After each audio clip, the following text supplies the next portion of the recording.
What if your mind won't switch off at night because your soul is starving for something bigger than your stress?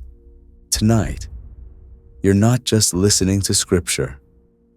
You're stepping into Isaiah's vision, a God-given unveiling of what's real when everything feels loud. God's holiness, our brokenness, His mercy, and the glory of the Messiah, Jesus Christ. An important quick note about ads. If any ads play during this introduction, please don't worry. I've done my best to make sure that any ads YouTube chooses to place happen before the Bible reading begins, so that once we enter the Scriptures, your time in God's Word can remain as calm, quiet, and uninterrupted as possible. And if you're listening tonight as part of your bedtime routine, know this: the goal here is peace. No jump scares, no sudden interruptions once chapter 1 begins. Just the steady, gentle companionship of God's Word through the night. Isaiah is a doorway into the throne room, into God's long-range plan, into heaven's perspective on earth. And if you're carrying fear, grief, regret, anxiety, or a heaviness you can't name, Isaiah does what few books can. It tells the truth without flinching, then gives comfort that doesn't collapse. It exposes what's false, then reveals what's eternal. And through it all, it keeps unveiling Jesus. So clearly, many call it the Bible in one book. So breathe, settle. You don't have to force peace tonight. The God Isaiah reveals is not distant. He draws near. He judges what destroys, and He promises redemption, restoration, and a future where the curse does not win. Stay with this reading, and Isaiah won't feel like a book you finished. It will feel like a landscape you walked through, where nations rage, but the Lord reigns, where mercy is deeper than judgment, and where the Messiah is revealed. Before we begin the powerful introduction, can I ask you one small favor? Over 90% of listeners aren't yet subscribed. If these long, peaceful, Bible-based readings help you rest in the presence of God, it would mean so much if you would take a moment to subscribe. And if you'd like, leave a comment after, so I can personally thank you. This simple action helps this ministry reach more weary hearts at night. People who don't need more noise, they need the Word. Now, before we begin reading Isaiah, I want to invite you to do something that will completely change your experience of this book. Listen to this entire introduction. And I know, if you came here for sleep, you might be thinking, I just want the reading. I don't need a long intro. But Isaiah is one of those books where a map changes everything. Without a map, your mind can stay switched on, trying to sort it all out. Because Isaiah moves through warnings, poetry, nations, promises, songs, judgment, comfort, and breathtaking visions of the Messiah.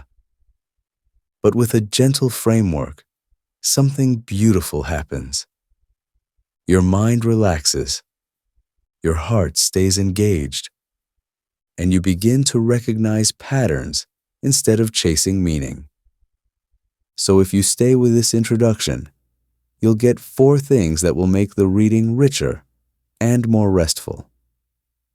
First, you'll know where Isaiah sits in Israel's story and why his words burn the way they do. Second, you'll understand what Isaiah is. Not random sermons, but an overarching vision, an unveiling given by God. Third, you'll receive a simple outline, so you always know where you are in the journey, without needing to stay mentally alert. And fourth, you'll hear the major themes like keys, judgment, remnant, redemption, Messiah. So when those themes appear, you won't tense up. You'll recognize them. But here's the deepest reason of all. Isaiah is not meant to be read only as history or poetry. Isaiah is meant to be read as revelation that points to Jesus. So tonight, don't just listen to a book. Listen for a person. And watch how the Lord uses Isaiah to steady you, warm you, and keep you close. Let's begin with Isaiah at a glance. Remember, if any ads pop up, skip them and continue listening, knowing that once the reading begins, there will be no more ads disturbing your time in the Word. The author is Isaiah, the seer prophet, not only a teacher, not only a preacher, but a seer and an intercessor for God's people. The audience was originally Israel, but Isaiah's revelations speak to everyone. The time frame spans roughly 740 to 700 BC. And the type of literature is prophetic literature, meaning it is heaven's perspective poured into human language. It is the Lord speaking through a man he called, cleansed, and commissioned. And the major themes are breathtaking in their scope. Isaiah is often called the Bible in one book. I will reveal the deeper meaning behind this shortly, so keep listening, because it truly changes everything. Isaiah unveils judgment for the rebellious. Isaiah announces the hope of vindication and redemption. And it keeps unveiling the Messiah. And that matters tonight, because if you've ever thought the Old Testament is hard to connect to Jesus, Isaiah is the book that quietly corrects that misunderstanding. Now let me give you a very brief, powerful overview of the book, an outline that will help your mind rest while your heart stays awake. Think of Isaiah like a long, holy journey across a vast landscape. And this outline is like signposts along the road. We begin with YAHWEH's vision concerning Judah and Jerusalem, chapters 1 through 5. Then we come to the vision and prophetic call of Isaiah, chapter 6. Then we enter YAHWEH's signs, judgment, and deliverance, chapters 7 through 12. Then Isaiah turns outward, YAHWEH's judgments against the nations, chapters 13 through 23.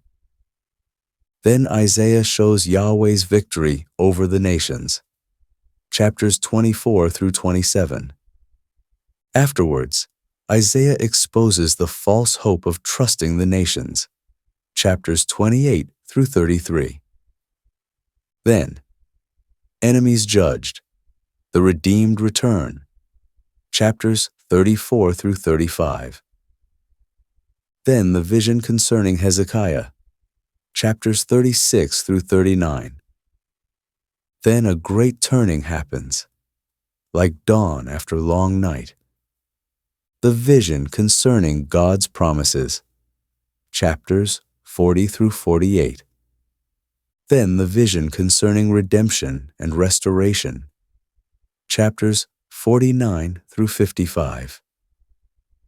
And finally, Isaiah carries us to the end, YAHWEH, our Judge and Redeemer, chapters 56 through 66.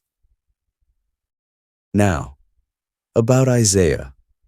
What I am about to show you reveals mysteries and deeper meanings that will change how you see Isaiah forever. Isaiah was the first of the major prophets and served as the prophet of Zion. He was not only a teacher or preacher, he was also a seer and intercessor for God's people. Zion is more than just a spiritual place. It represents a spiritual community. It is a realm of glory and vision. Zion also refers to a supernatural people who live by a supernatural vision.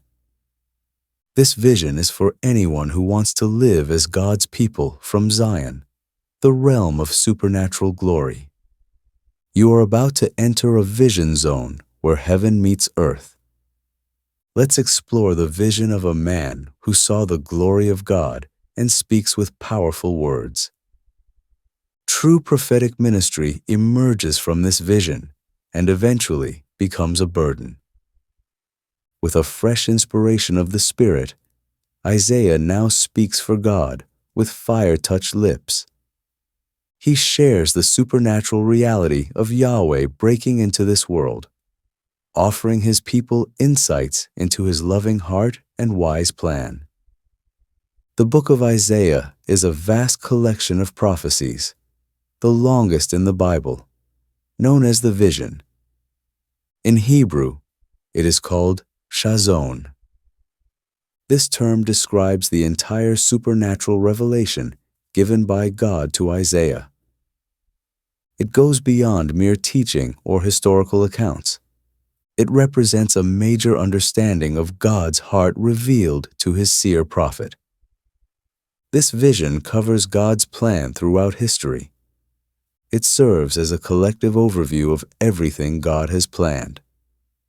It stretches beyond Isaiah's time and even our own, bringing us into the eternal counsel, unveiling the ongoing plan of a wise God. This vision does not belong to Isaiah. It is the Lord's vision for a people on earth who will reflect his glory. Isaiah's writings are among the most trustworthy in the Old Testament. A copy of the book, dating to 100 BC, was found in the Dead Sea Scrolls. This copy predates the next oldest one by almost 1,000 years, showing very little variation. Therefore, as we read Isaiah's inspired prophecies, we can be assured that we are encountering timeless truths. The Apostle John writes in the Gospel of John, chapter 12, verse 41, Isaiah said these things because he had seen and experienced the glory of Jesus and prophesied about him. Isaiah was taken into heaven's throne room and saw the Son of God, the Lord high and exalted, who is Jesus Christ before he became a man. You can see this in Isaiah chapter 6, verse 1 through verse 5. Here's how Peter described the ministry of the prophets, including Isaiah, in 1 Peter chapter 1, verse 10 through verse 12. Concerning this salvation, the prophets sought and searched diligently. They prophesied of the grace that would come to you, searching for who or what kind of time the Spirit of Christ which was in them pointed to, when he predicted the sufferings of Christ and the glories that would follow them. To them it was revealed that they served not themselves, but you in these things, which now have been announced to you through those who preach the good news to you by the Holy Spirit sent out from heaven. The gospel containing wonderful mysteries that even the angels long to get a glimpse of. The poetic revelation of Isaiah convey God's glorious themes of overcoming, hope, comfort, and restoration. Because of Christ's love for the world, Isaiah's words now provide clear insights into the death, resurrection, and glory of our King. Recognizing him in every chapter of Isaiah will unlock its profound prophetic truths. Read it with joy and passion to find the Beloved. You will discover him. Now, the purpose of Isaiah. This changes everything. The focus of this book includes every nation on earth today. The prophecies of Isaiah are for the people of the 8th century BC, and also for everyone living now, as quoted in Deuteronomy chapter 5, verse 3. With all of us who are alive here today. He was sent by the Lord through divine revelation to share the vision that offers insight into coming judgment for sins, future comfort after destruction, and the hope of eventual redemption. Important for the church today is his prophetic view of Jesus, the faithful servant, chosen servant, teacher servant, and suffering servant. Isaiah speaks about the virgin birth of Christ and the virgin bride of Christ. We read about the new thing God is excited to do, and the new Jerusalem where God wants to dwell. We see Christ Jesus as the man of sorrows and the conquering king. Isaiah's powerful message is relevant not just for the future, but for now. Isaiah's prophecies are unparalleled in all of Scripture. They describe severe judgments, the survival of a faithful remnant, and the glory that will come to earth. A cleansed, holy people will arise in Zion. They will grow from the one called the branch, and they will carry his glory and beauty. These insights reassure us that we can trust Lord Yahweh with our current suffering and future restoration. Now let's talk about the author and the audience. You won't believe what I found out in this next section. Isaiah was an educated and well-known man in Israel. He was married to a prophetess and had 2 sons. The older son, Shir Jashub, means a remnant will return, and the younger son, Maher Shalal Hashbaz, means quickly, to the plunder, hurry, to the loot. Historian and church father Jerome described Isaiah as more of an evangelist than a prophet, because he presented the mysteries of Christ's church so clearly. This is true. In Isaiah chapter 53, the seer prophet presents Jesus as the Savior and the crucified one. John Wesley noted, "Undoubtedly, he was the prince of all the prophets." Wesley commented on Isaiah's prophetic book, saying, "He so evidently and fully describes the person and offices and sufferings and kingdom of Christ that some of the ancients called him the 5th evangelist." Isaiah the seer prophet is indeed a 5th evangelist, making his work a 5th gospel. He reveals the hidden mysteries of Lord Yahweh's good news. These mysteries were first unveiled to the people of God, confronting them and the nations with future doom, while also encouraging them with future glory. Ultimately, Isaiah's evangelistic prophecy is meant for the whole world, revealing the beauty, majesty, hope, and expectations of Messiah Jesus. Last but not least, let's dive into the exciting major themes of Isaiah. You definitely don't want to miss these. Theme 1. The Bible in one book. Isaiah resembles the entire Bible because it has 66 chapters, just like the 66 books of inspired Scripture. The first 39 books of the Bible make up the Old Testament, which our Jewish friends refer to as the Covenant. The first 39 chapters of Isaiah reflect the first 39 books of the Bible. Both contain messages of judgment and hope, focusing on the Hebrew people and their history, while revealing the future God has planned for them. The last 27 chapters of Isaiah parallel the last 27 books of the Bible, known as the New Testament. This begins with Isaiah 40, which contains the prophecy of John the Baptizer as a thundering voice shouting in the desert. As written in the Gospel of John, chapter 1, verse 23, announcing the coming of the Messiah. who brings a message of life and hope.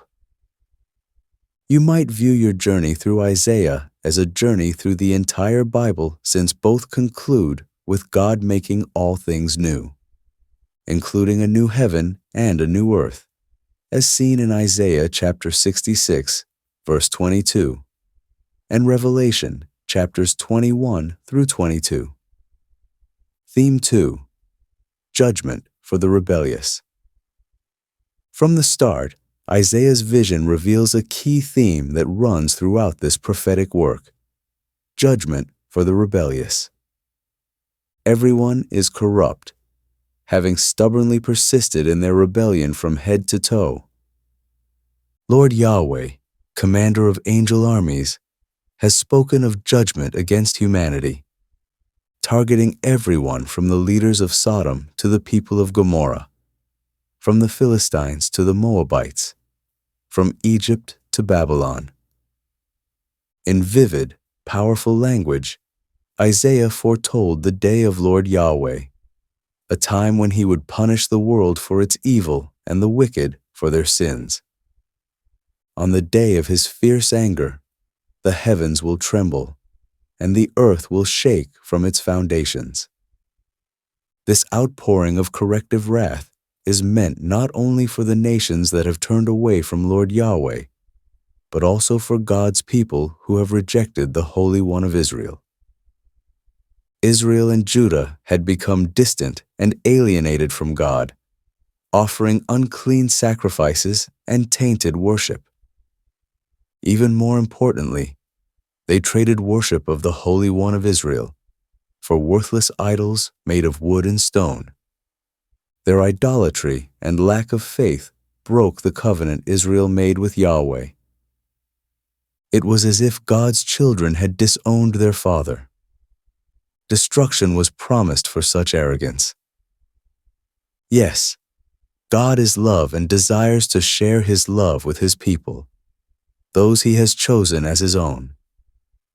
Yet God is holy, and while he may delay judgment out of mercy, he will ultimately judge his people. Surprisingly, even in times of devastation and judgment, God refers to his people as the daughter of Zion, as written in Isaiah chapter 1, verse 8. They are his daughter, born from Zion, the holy realm. Instead of being his home, they became like a fragile hut. The work of God, as shown in the book of Isaiah, aimed to restore this hut to a place of divine shelter through his refining fire.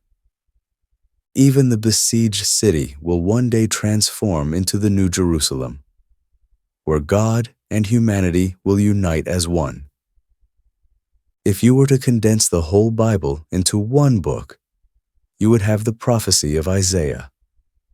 It truly serves as the Bible in miniature. Jesus and Paul quote Isaiah more than any other book in the Old Testament. If you want to understand your Bible better, hear Isaiah.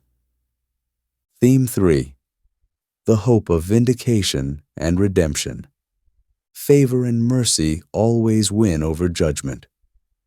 God will show grace to his people and restore more than what sins damaged and Satan took.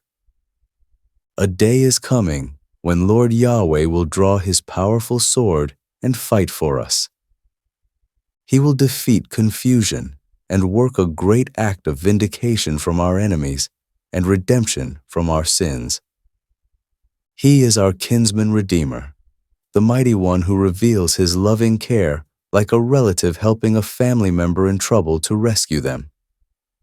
He loves us so much that he took on this role of protector, becoming the sacrifice to save us from danger and bring us back to God.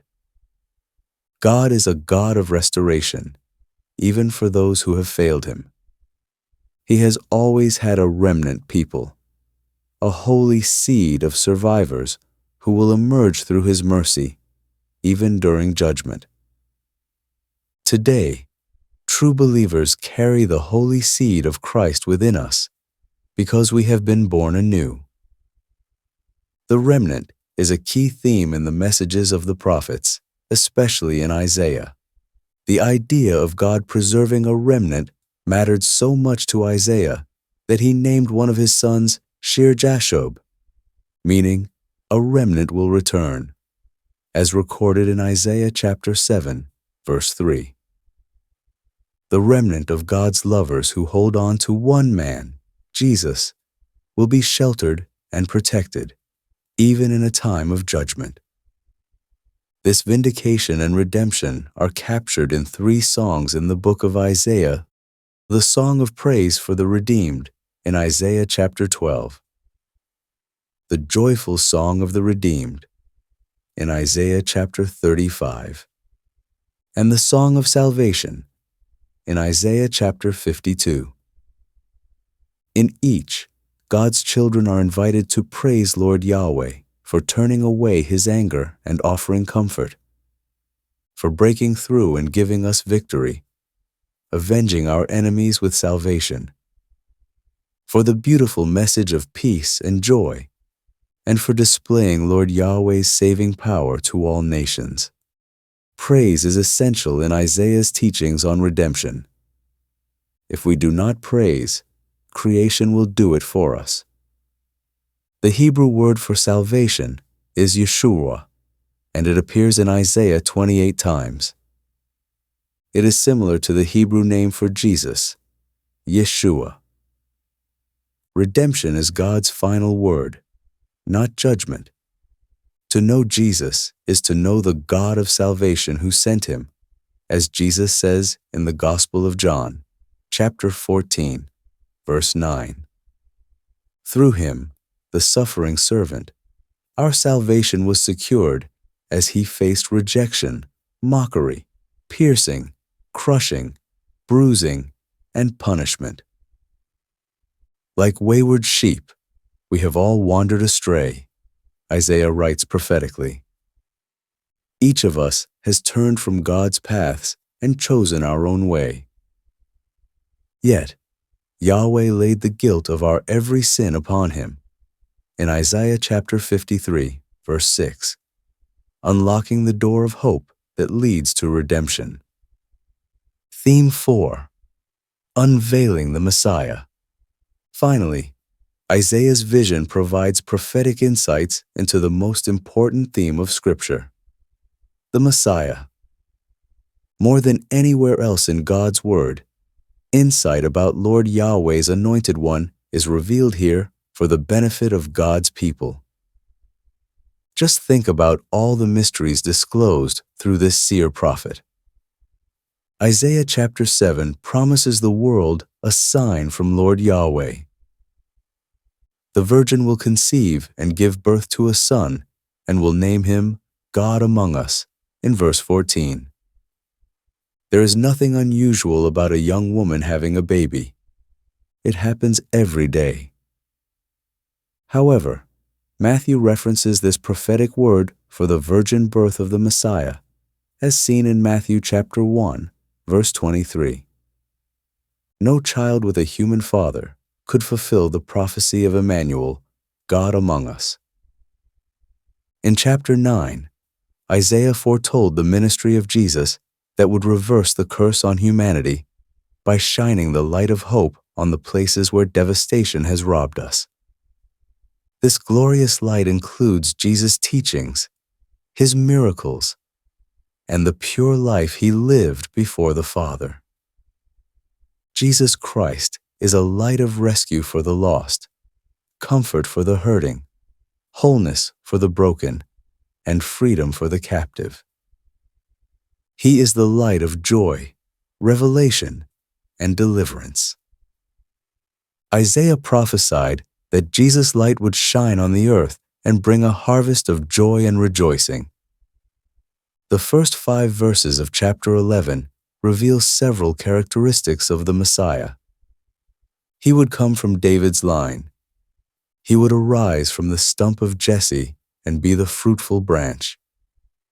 He would have the 7-fold Spirit of God upon him: the Spirit of Yahweh, the Spirit of extraordinary wisdom, the Spirit of perfect understanding, the Spirit of wise strategy, the spirit of mighty power, the spirit of revelation, and the spirit of the fear of the Lord.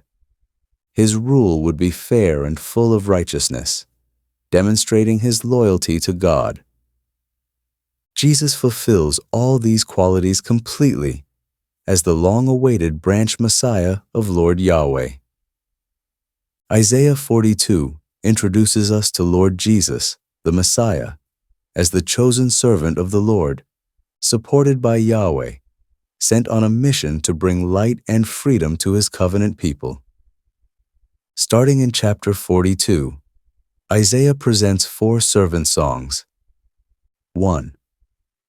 This chapter depicts Jesus as the faithful servant who brings light to the nations. 2. In Isaiah chapter 49, Jesus is revealed as the chosen servant who brings salvation to the nations and restores Israel. 3. In Isaiah chapter 50, we see the song of the obedient servant who reveals the Father. 4. In Isaiah chapters 52 and 53, we find Jesus revealed as the suffering servant. These songs form a key part of divine revelation about the Messiah. All of the prophetic writings can change you. They shift our views on the future, provide meaning for the past, and empower us to live holy lives today. Hear Isaiah to be transformed and watch God change your life. Let's begin. The Book of Isaiah, Chapter 1. The vision of Isaiah the son of Amoz, which he saw concerning Judah and Jerusalem in the days of Uzziah, Jotham, Ahaz, and Hezekiah, kings of Judah. Hear, heavens, and listen, earth, for Yahweh has spoken. I have nourished and brought up children, and they have rebelled against me. The ox knows his owner, and the donkey his master's crib, but Israel doesn't know. My people don't consider. Ah, sinful nation, a people loaded with iniquity, offspring of evildoers, children who deal corruptly. They have forsaken Yahweh. They have despised the Holy One of Israel. They are estranged and backward. Why should you be beaten more, that you revolt more and more? The whole head is sick, and the whole heart faint. From the sole of the foot even to the head there is no soundness in it, but wounds, welts, and open sores. They haven't been closed, bandaged, or soothed with oil. Your country is desolate. Your cities are burned with fire. Strangers devour your land in your presence, and it is desolate, as overthrown by strangers. The daughter of Zion is left like a shelter in a vineyard, like a hut in a field of melons, like a besieged city. Unless Yahweh of armies had left to us a very small remnant, we would have been as Sodom. We would have been like Gomorrah. Hear Yahweh's word, you rulers of Sodom. Listen to the law of our God, you people of Gomorrah. What are the multitude of your sacrifices to me, says Yahweh. I have had enough of the burnt offerings of rams and the fat of fed animals. I don't delight in the blood of bulls, or of lambs, or of male goats. When you come to appear before me, who has required this at your hand, to trample my courts? Bring no more vain offerings. Incense is an abomination to me. New moons, Sabbaths, and convocations. I can't stand evil assemblies. My soul hates your new moons and your appointed feasts. They are a burden to me. I am weary of bearing them.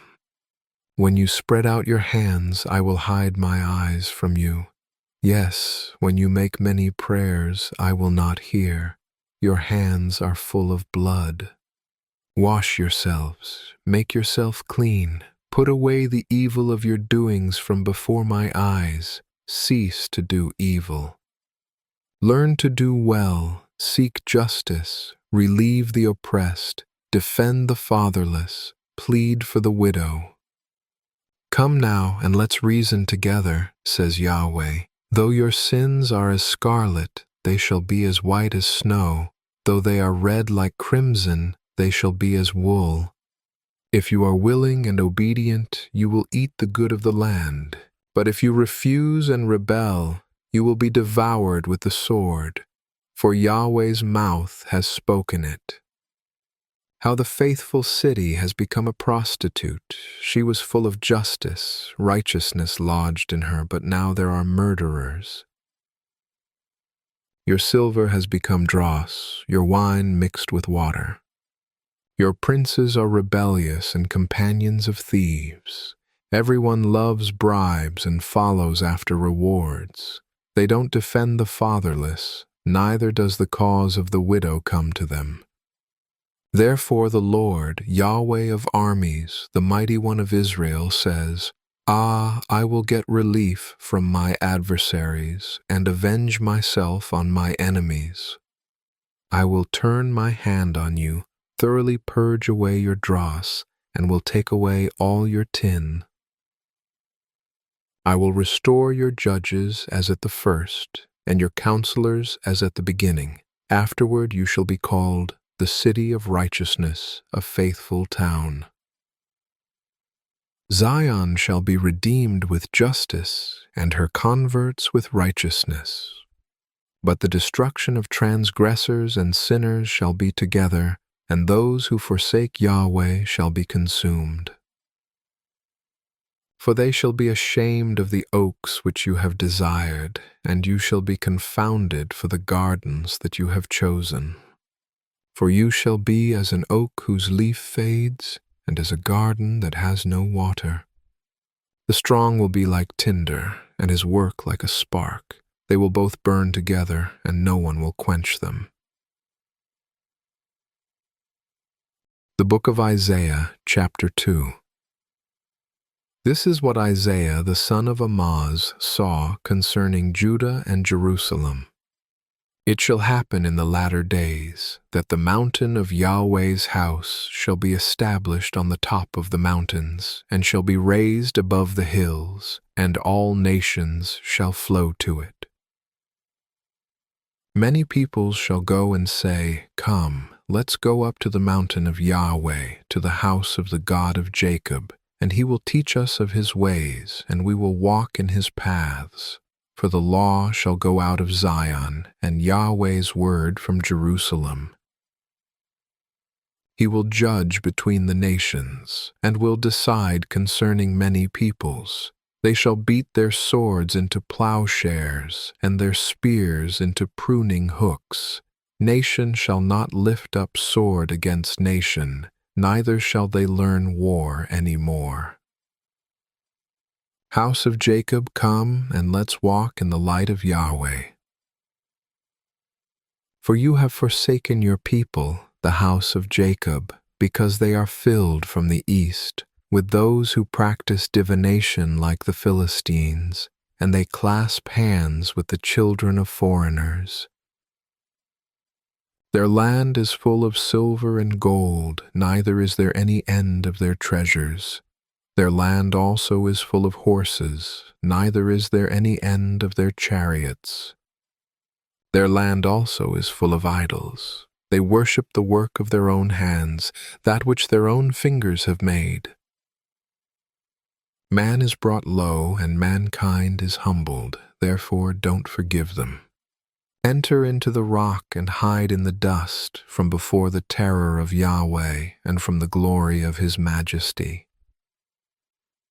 The lofty looks of man will be brought low, the arrogance of men will be bowed down, and Yahweh alone will be exalted in that day. For there will be a day of Yahweh of armies for all that is proud and arrogant, and for all that is lifted up, and it shall be brought low, for all the cedars of Lebanon that are high and lifted up, for all the oaks of Bashan, for all the high mountains, for all the hills that are lifted up, for every lofty tower, for every fortified wall, for all the ships of Tarshish, and for all pleasant imagery. The loftiness of man shall be bowed down, and the arrogance of men shall be brought low, and Yahweh alone shall be exalted in that day. The idols shall utterly pass away. Men shall go into the caves of the rocks, and into the holes of the earth, from before the terror of Yahweh, and from the glory of his majesty, when he arises to shake the earth mightily. In that day men shall cast away their idols of silver and their idols of gold, which have been made for themselves to worship, to the moles and to the bats, to go into the caverns of the rocks, and into the clefts of the ragged rocks, from before the terror of Yahweh, and from the glory of his majesty, when he arises to shake the earth mightily. Stop trusting in man, whose breath is in his nostrils, for of what account is he? The Book of Isaiah, chapter 3. For behold, the Lord, Yahweh of armies, takes away from Jerusalem and from Judah supply and support, the whole supply of bread and the whole supply of water. The mighty man, the man of war, the judge, the prophet, the diviner, the elder, the captain of 50, the honorable man, the counselor, the skilled craftsman, and the clever enchanter. I will give boys to be their princes, and children shall rule over them. The people will be oppressed, everyone by another, and everyone by his neighbor. The child will behave himself proudly against the old man, and the wicked against the honorable. Indeed, a man shall take hold of his brother in the house of his father, saying, You have clothing, you be our ruler, and let this ruin be under your hand. In that day he will cry out, saying, I will not be a healer, for in my house is neither bread nor clothing. You shall not make me ruler of the people. For Jerusalem is ruined, and Judah is fallen, because their tongue and their doings are against Yahweh, to provoke the eyes of his glory. The look of their faces testify against them. They parade their sin like Sodom. They don't hide it. Woe to their soul, for they have brought disaster upon themselves. Tell the righteous that it will be well with them, for they will eat the fruit of their deeds. Woe to the wicked! Disaster is upon them, for the deeds of their hands will be paid back to them. As for my people, children are their oppressors, and women rule over them. My people, those who lead you, cause you to err, and destroy the way of your paths. Yahweh stands up to contend, and stands to judge the peoples. Yahweh will enter into judgment with the elders of his people and their leaders. It is you who have eaten up the vineyard. The plunder of the poor is in your houses. What do you mean that you crush my people and grind the face of the poor, says the Lord, Yahweh of armies? Moreover, Yahweh said, Because the daughters of Zion are arrogant, and walk with outstretched necks and flirting eyes, walking daintily as they go, jingling ornaments on their feet. Therefore the Lord brings sores on the crown of the head of the women of Zion, and Yahweh will make their scalps bald. In that day the Lord will take away the beauty of their anklets, the headbands, the crescent necklaces, the earrings, the bracelets, the veils, the headdresses, the ankle chains, the sashes, the perfume containers, the charms, the signet rings, the nose rings, the fine robes, the capes, the cloaks, the purses, the hand mirrors, the fine linen garments, the tiaras, and the shawls.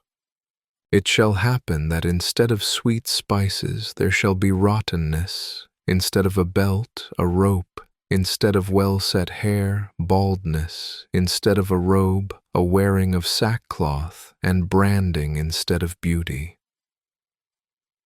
Your men shall fall by the sword, and your mighty in the war.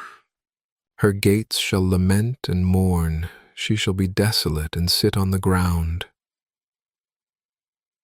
The Book of Isaiah, chapter 4.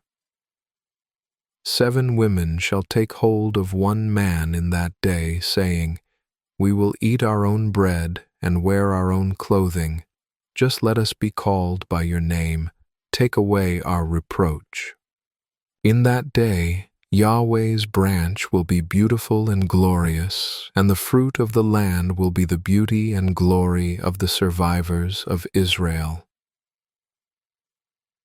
It will happen that he who is left in Zion and he who remains in Jerusalem shall be called holy, even everyone who is written among the living in Jerusalem.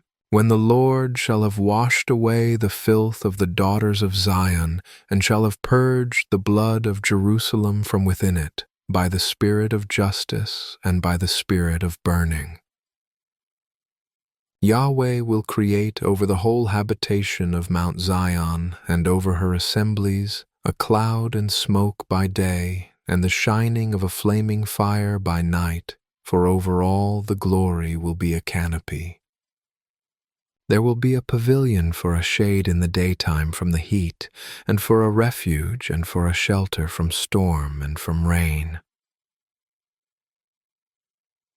The Book of Isaiah, chapter 5. Let me sing for my well-beloved a song of my beloved about his vineyard. My beloved had a vineyard on a very fruitful hill. He dug it up, gathered out its stones, planted it with the choicest vine, built a tower in the middle of it, and also cut out a winepress in it. He looked for it to yield grapes, but it yielded wild grapes. Now, inhabitants of Jerusalem and men of Judah, please judge between me and my vineyard. What could have been done more to my vineyard that I have not done in it? Why, when I looked for it to yield grapes, did it yield wild grapes? Now I will tell you what I will do to my vineyard. I will take away its hedge, and it will be eaten up. I will break down its wall, and it will be trampled down. I will lay it a wasteland. It won't be pruned or hoed, but it will grow briars and thorns. I will also command the clouds that they rain no rain on it. For the vineyard of Yahweh of armies is the house of Israel, and the men of Judah his pleasant plant. He looked for justice, but behold, oppression, for righteousness, but behold, a cry of distress. Woe to those who join house to house, who lay field to field until there is no room, and you are made to dwell alone in the middle of the land. In my ears, Yahweh of armies says, Surely many houses will be desolate, even great and beautiful, unoccupied. For 10 acres of vineyard shall yield 1 bath, and a homer of seed shall yield an ephah.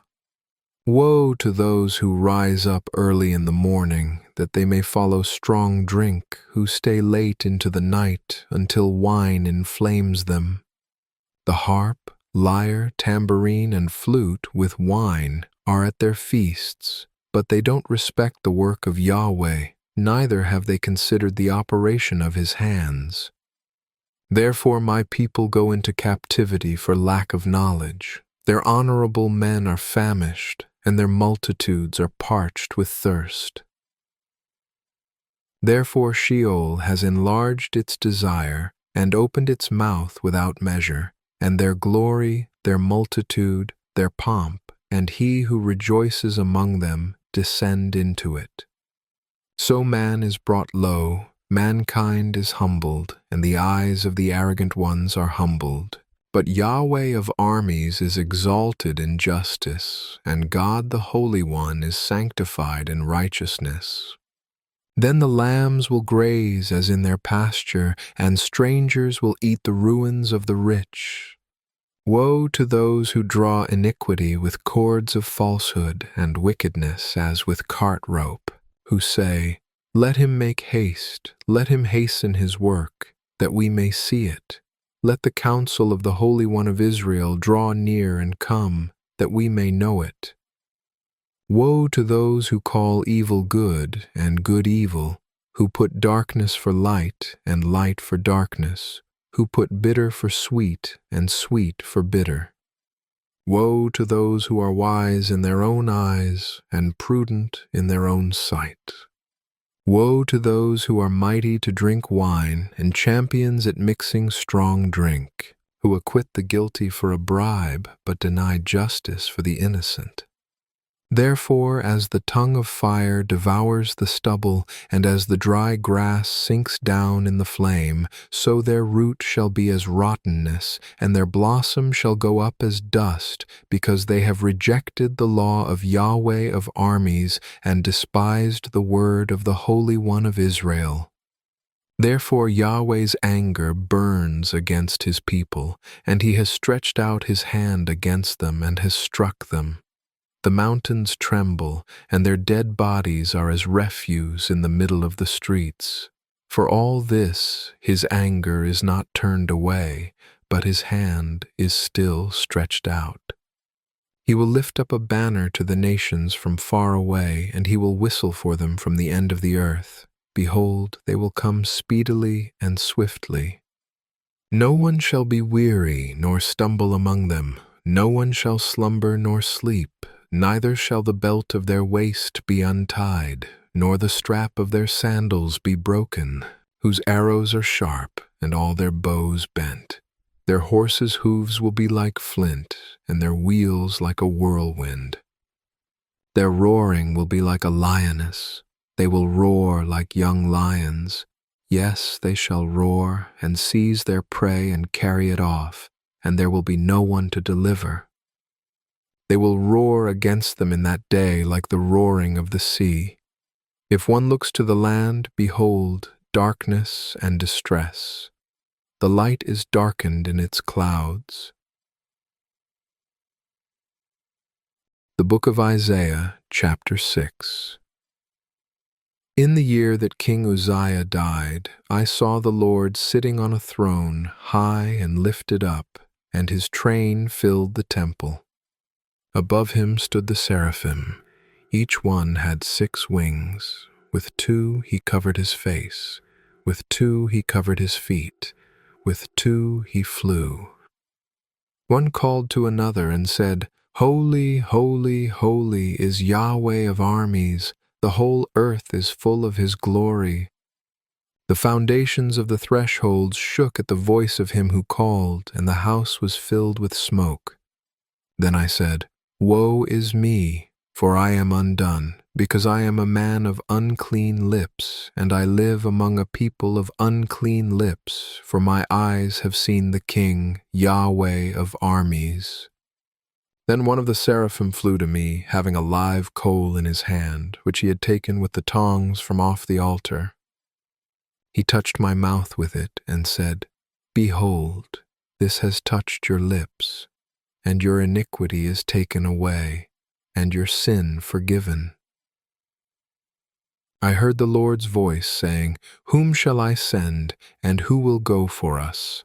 Then I said, Here I am, send me. He said, Go and tell this people, you hear indeed, but don't understand.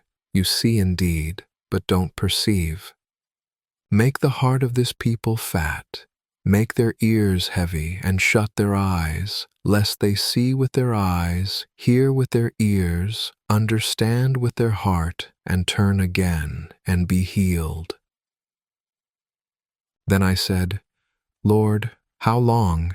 He answered, Until cities are waste without inhabitant, houses without man, the land becomes utterly waste, and Yahweh has removed men far away, and the forsaken places are many within the land. If there is a 10th left in it, that also will in turn be consumed as a terebinth, and as an oak whose stump remains when they are cut down, so the holy seed is its stump. The Book of Isaiah, chapter 7. In the days of Ahaz, the son of Jotham, the son of Uzziah, king of Judah, Rezin the king of Syria, and Pekah the son of Remaliah, king of Israel, went up to Jerusalem to war against it, but could not prevail against it. David's house was told, Syria is allied with Ephraim. His heart trembled, and the heart of his people, as the trees of the forest tremble with the wind. Then Yahweh said to Isaiah, Go out now to meet Ahaz, you and Shir-Jashub your son, at the end of the conduit of the upper pool, on the highway of the fuller's field. Tell him, Be careful and keep calm. Don't be afraid, neither let your heart be faint because of these two tails of smoking torches, for the fierce anger of Rezin and Syria, and of the son of Remaliah. Because Syria, Ephraim, and the son of Remaliah have plotted evil against you, saying, Let's go up against Judah and tear it apart, and let's divide it among ourselves and set up a king within it, even the son of Tabeel. This is what the Lord Yahweh says, It shall not stand, neither shall it happen. For the head of Syria is Damascus, and the head of Damascus is Rezin. Within 65 years Ephraim shall be broken in pieces, so that it shall not be a people. The head of Ephraim is Samaria, and the head of Samaria is Remaliah's son. If you will not believe, surely you shall not be established. Yahweh spoke again to Ahaz, saying, Ask a sign of Yahweh your God. Ask it either in the depth or in the height above. But Ahaz said, I won't ask. I won't tempt Yahweh. He said, Listen now, house of David. Is it not enough for you to try the patience of men, that you will try the patience of my God also? Therefore the Lord himself will give you a sign. Behold, the virgin will conceive and bear a son, and shall call his name Emmanuel. He shall eat butter and honey when he knows to refuse the evil and choose the good. For before the child knows to refuse the evil and choose the good, the land whose two kings you abhor shall be forsaken. Yahweh will bring on you, on your people, and on your father's house days that have not come, from the day that Ephraim departed from Judah, even the king of Assyria. It will happen in that day that Yahweh will whistle for the fly that is in the uttermost part of the rivers of Egypt, and for the bee that is in the land of Assyria.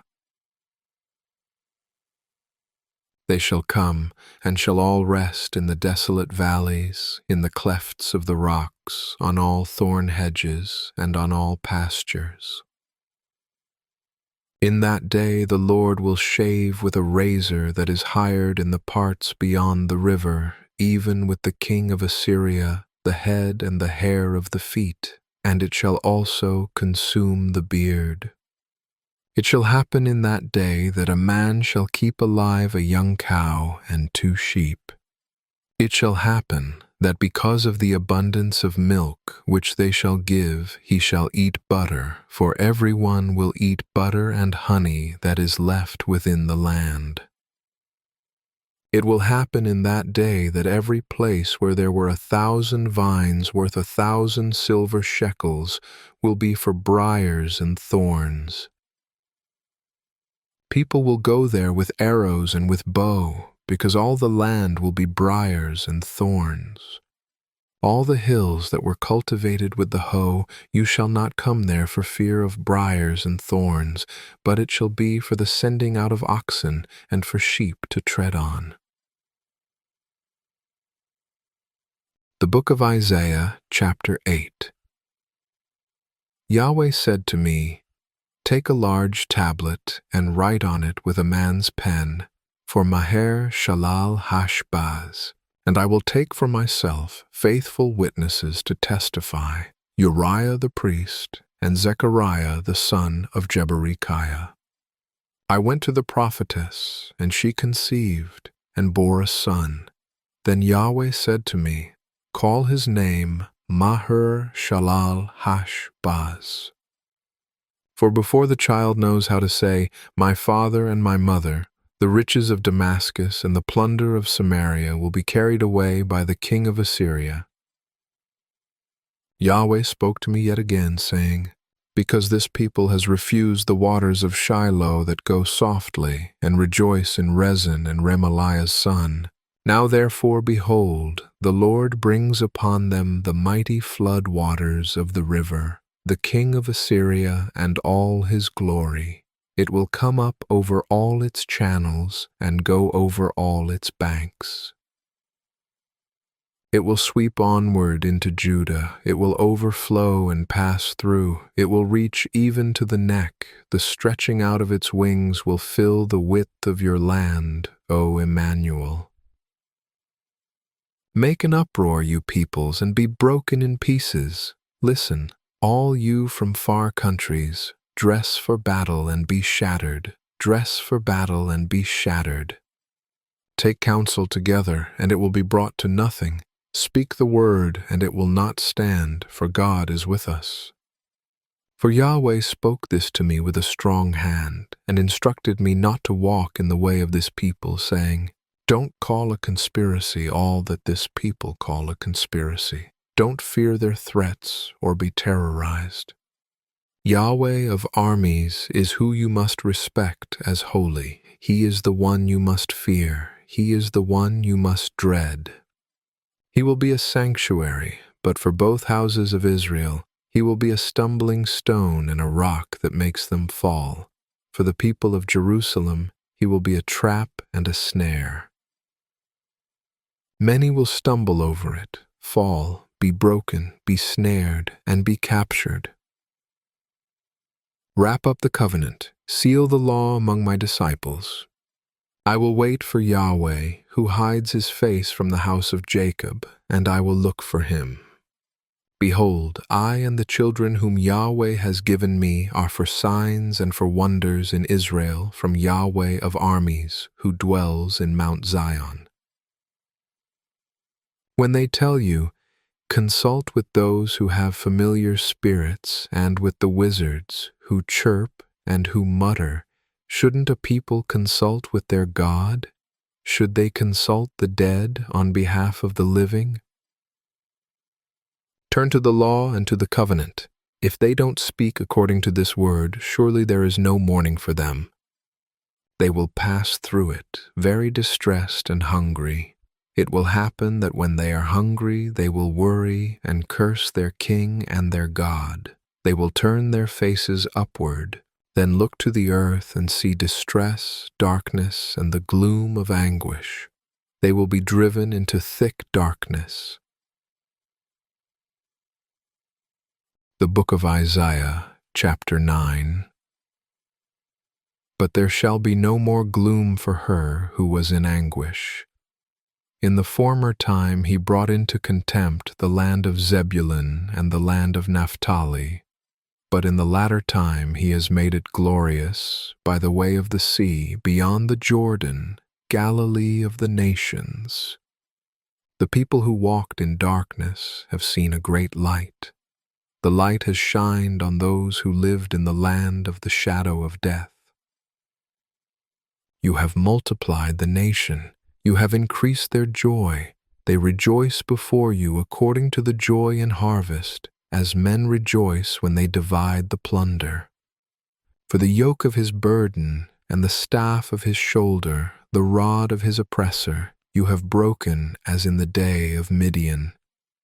For all the armor of the armed man in the noisy battle and the garments rolled in blood will be for burning, fuel for the fire. For a child is born to us, a son is given to us, and the government will be on his shoulders. His name will be called Wonderful Counselor, Mighty God, Everlasting Father, Prince of Peace. Of the increase of his government and of peace there shall be no end on David's throne and on his kingdom, to establish it and to uphold it with justice and with righteousness from that time on, even forever. The zeal of Yahweh of armies will perform this. The Lord sent a word into Jacob, and it falls on Israel. All the people will know, including Ephraim and the inhabitants of Samaria, who say in pride and in arrogance of heart, "The bricks have fallen, but we will build with cut stone. The sycamore fig trees have been cut down, but we will put cedars in their place." Therefore Yahweh will set up on high against him the adversaries of Rezin, and will stir up his enemies, the Syrians in front and the Philistines behind, and they will devour Israel with open mouth. For all this his anger is not turned away, but his hand is stretched out still. Yet the people have not turned to him who struck them, neither have they sought Yahweh of armies. Therefore Yahweh will cut off from Israel head and tail, palm branch and reed in one day. The elder and the honorable man is the head, and the prophet who teaches lies is the tail. For those who lead this people lead them astray, and those who are led by them are destroyed. Therefore the Lord will not rejoice over their young men, neither will he have compassion on their fatherless and widows. For everyone is profane and an evildoer, and every mouth speaks folly. For all this his anger is not turned away, but his hand is stretched out still. For wickedness burns like a fire. It devours the briars and thorns. Yes, it kindles in the thickets of the forest, and they roll upward in a column of smoke. Through Yahweh of armies' wrath the land is burned up, and the people are the fuel for the fire. No one spares his brother. One will devour on the right hand and be hungry, and he will eat on the left hand, and they will not be satisfied. Everyone will eat the flesh of his own arm, Manasseh eating Ephraim and Ephraim eating Manasseh, and they together will be against Judah. For all this his anger is not turned away, but his hand is stretched out still. The Book of Isaiah, chapter 10. Woe to those who decree unrighteous decrees, and to the writers who write oppressive decrees, to deprive the needy of justice, and to rob the poor among my people of their rights, that widows may be their plunder, and that they may make the fatherless their prey. What will you do in the day of visitation, and in the desolation which will come from afar? To whom will you flee for help? Where will you leave your wealth? They will only bow down under the prisoners, and will fall under the slain. For all this his anger is not turned away, but his hand is stretched out still. Alas, Assyrian, the rod of my anger, the staff in whose hand is my indignation. I will send him against a profane nation, and against the people who anger me I will give him a command to take the plunder, and to take the prey, and to tread them down like the mire of the streets. However, he doesn't mean so, neither does his heart think so, but it is in his heart to destroy and to cut off not a few nations. For he says, "Aren't all of my princes kings? Isn't Calno like Carchemish? Isn't Hamath like Arpad? Isn't Samaria like Damascus? As my hand has found the kingdoms of the idols, whose engraved images exceeded those of Jerusalem and of Samaria, shall I not, as I have done to Samaria and her idols, so do to Jerusalem and her idols?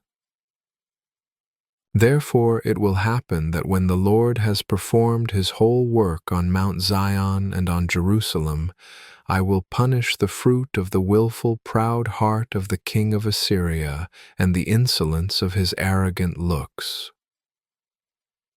For he has said, "By the strength of my hand I have done it, and by my wisdom, for I have understanding.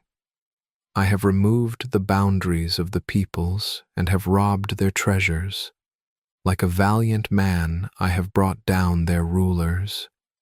My hand has found the riches of the peoples like a nest, and like one gathers eggs that are abandoned, I have gathered all the earth. There was no one who moved their wing, or that opened their mouth, or chirped. Should an axe brag against him who chops with it? Should a saw exalt itself above him who saws with it? As if a rod should lift those who lift it up, or as if a staff should lift up someone who is not wood. Therefore the Lord, Yahweh of armies, will send among his fat ones leanness, and under his glory a burning will be kindled like the burning of fire. The light of Israel will be for a fire, and his Holy One for a flame, and it will burn and devour his thorns and his briars in one day. He will consume the glory of his forest and of his fruitful field, both soul and body. It will be as when a standard-bearer faints. The remnant of the trees of his forest shall be few, so that a child could write their number.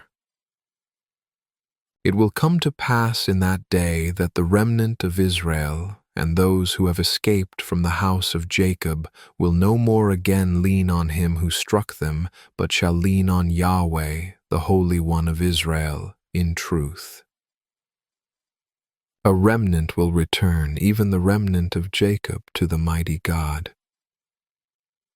For though your people, Israel, are like the sand of the sea, only a remnant of them will return. A destruction is determined, overflowing with righteousness. For the Lord, Yahweh of armies, will make a full end, and that determined throughout all the earth. Therefore the Lord, Yahweh of armies, says, My people who dwell in Zion, don't be afraid of the Assyrian, though he strike you with the rod and lift up his staff against you, as Egypt did. For yet a very little while, and the indignation against you will be accomplished, and my anger will be directed to his destruction. Yahweh of armies will stir up a scourge against him, as in the slaughter of Midian at the rock of Oreb. His rod will be over the sea, and he will lift it up like he did against Egypt. It will happen in that day that his burden will depart from off your shoulder, and his yoke from off your neck, and the yoke shall be destroyed because of the anointing oil. He has come to Ayath, he has passed through Migron. At Michmash he stores his baggage. They have gone over the pass. They have taken up their lodging at Geba. Ramah trembles. Gibeah of Saul has fled. Cry aloud with your voice, daughter of Gallim. Listen, Laisha, you poor Anathoth. Madmenah is a fugitive. The inhabitants of Gebim flee for safety. This very day he will halt at Nob. He shakes his hand at the mountain of the daughter of Zion, the hill of Jerusalem. Behold, the Lord, Yahweh of armies, will lop the boughs with terror. The tall will be cut down, and the lofty will be brought low. He will cut down the thickets of the forest with iron, and Lebanon will fall by the mighty one. The Book of Isaiah, chapter 11. A shoot will come out of the stock of Jesse, and a branch out of his roots will bear fruit. Yahweh's Spirit will rest on him, the Spirit of wisdom and understanding, the Spirit of counsel and might, the Spirit of knowledge and of the fear of Yahweh. His delight will be in the fear of Yahweh. He will not judge by the sight of his eyes, neither decide by the hearing of his ears, but he will judge the poor with righteousness, and decide with equity for the humble of the earth. He will strike the earth with the rod of his mouth, and with the breath of his lips he will kill the wicked. Righteousness will be the belt around his waist, and faithfulness the belt around his waist. The wolf will live with the lamb, and the leopard will lie down with the young goat, the calf, the young lion, and the fattened calf together, and a little child will lead them. The cow and the bear will graze, their young ones will lie down together, the lion will eat straw like the ox. The nursing child will play near a cobra's hole, and the weaned child will put his hand on the viper's den. They will not hurt nor destroy in all my holy mountain, for the earth will be full of the knowledge of Yahweh as the waters cover the sea. It will happen in that day that the nations will seek the root of Jesse, who stands as a banner of the peoples, and his resting place will be glorious. It will happen in that day that the Lord will set his hand again the second time to recover the remnant that is left of his people from Assyria, from Egypt, from Pathros, from Cush, from Elam, from Shinar, from Hamath, and from the islands of the sea. He will set up a banner for the nations, and will assemble the outcasts of Israel, and gather together the dispersed of Judah from the four corners of the earth. The envy also of Ephraim will depart, and those who persecute Judah will be cut off.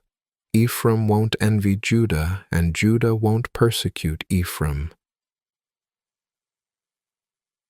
They will fly down on the shoulders of the Philistines on the west.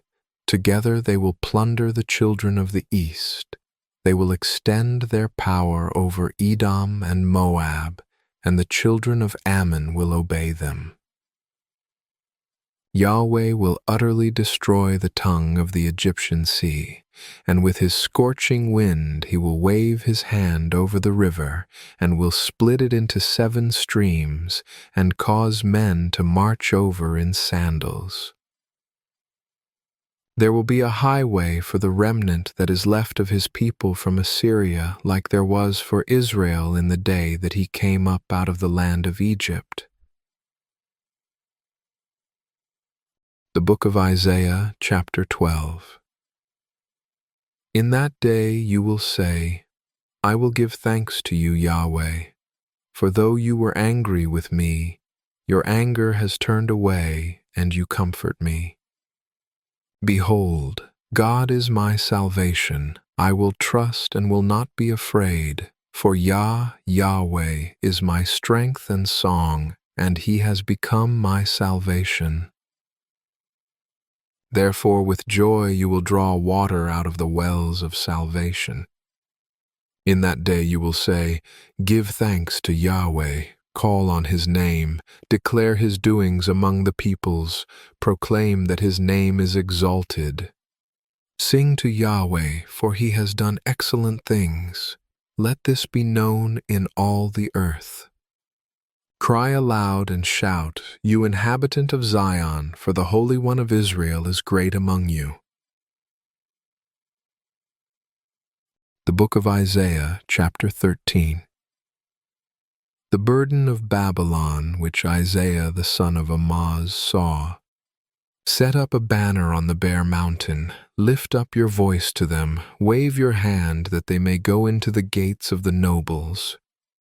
I have commanded my consecrated ones, yes, I have called my mighty men for my anger, even my proudly exulting ones. The noise of a multitude is in the mountains, as of a great people, the noise of an uproar of the kingdoms of the nations gathered together. Yahweh of armies is mustering the army for the battle.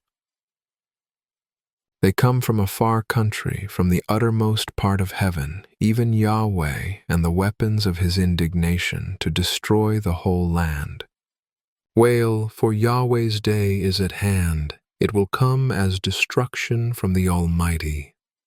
Therefore all hands will be feeble, and everyone's heart will melt. They will be dismayed. Pangs and sorrows will seize them. They will be in pain like a woman in labor. They will look in amazement one at another. Their faces will be faces of flame. Behold, the day of Yahweh comes, cruel with wrath and fierce anger, to make the land a desolation and to destroy its sinners out of it. For the stars of the sky and its constellations will not give their light. The sun will be darkened in its going out, and the moon will not cause its light to shine. I will punish the world for their evil, and the wicked for their iniquity. I will cause the arrogance of the proud to cease, and will humble the arrogance of the terrible. I will make people more rare than fine gold, even a person than the pure gold of Ophir. Therefore I will make the heavens tremble, and the earth will be shaken out of its place in YAHWEH of armies' wrath, and in the day of his fierce anger. It will happen that like a hunted gazelle and like sheep that no one gathers, they will each turn to their own people and will each flee to their own land. Everyone who is found will be thrust through. Everyone who is captured will fall by the sword. Their infants also will be dashed in pieces before their eyes. Their houses will be ransacked and their wives raped. Behold, I will stir up the Medes against them, who will not value silver, and as for gold, they will not delight in it. Their bows will dash the young men in pieces, and they shall have no pity on the fruit of the womb. Their eyes will not spare children. Babylon, the glory of kingdoms, the beauty of the Chaldeans' pride, will be like when God overthrew Sodom and Gomorrah. It will never be inhabited, neither will it be lived in from generation to generation. The Arabian will not pitch a tent there, neither will shepherds make their flocks lie down there. But wild animals of the desert will lie there, and their houses will be full of jackals. Ostriches will dwell there, and wild goats will frolic there. Hyenas will cry in their fortresses, and jackals in the pleasant palaces. Her time is near to come, and her days will not be prolonged.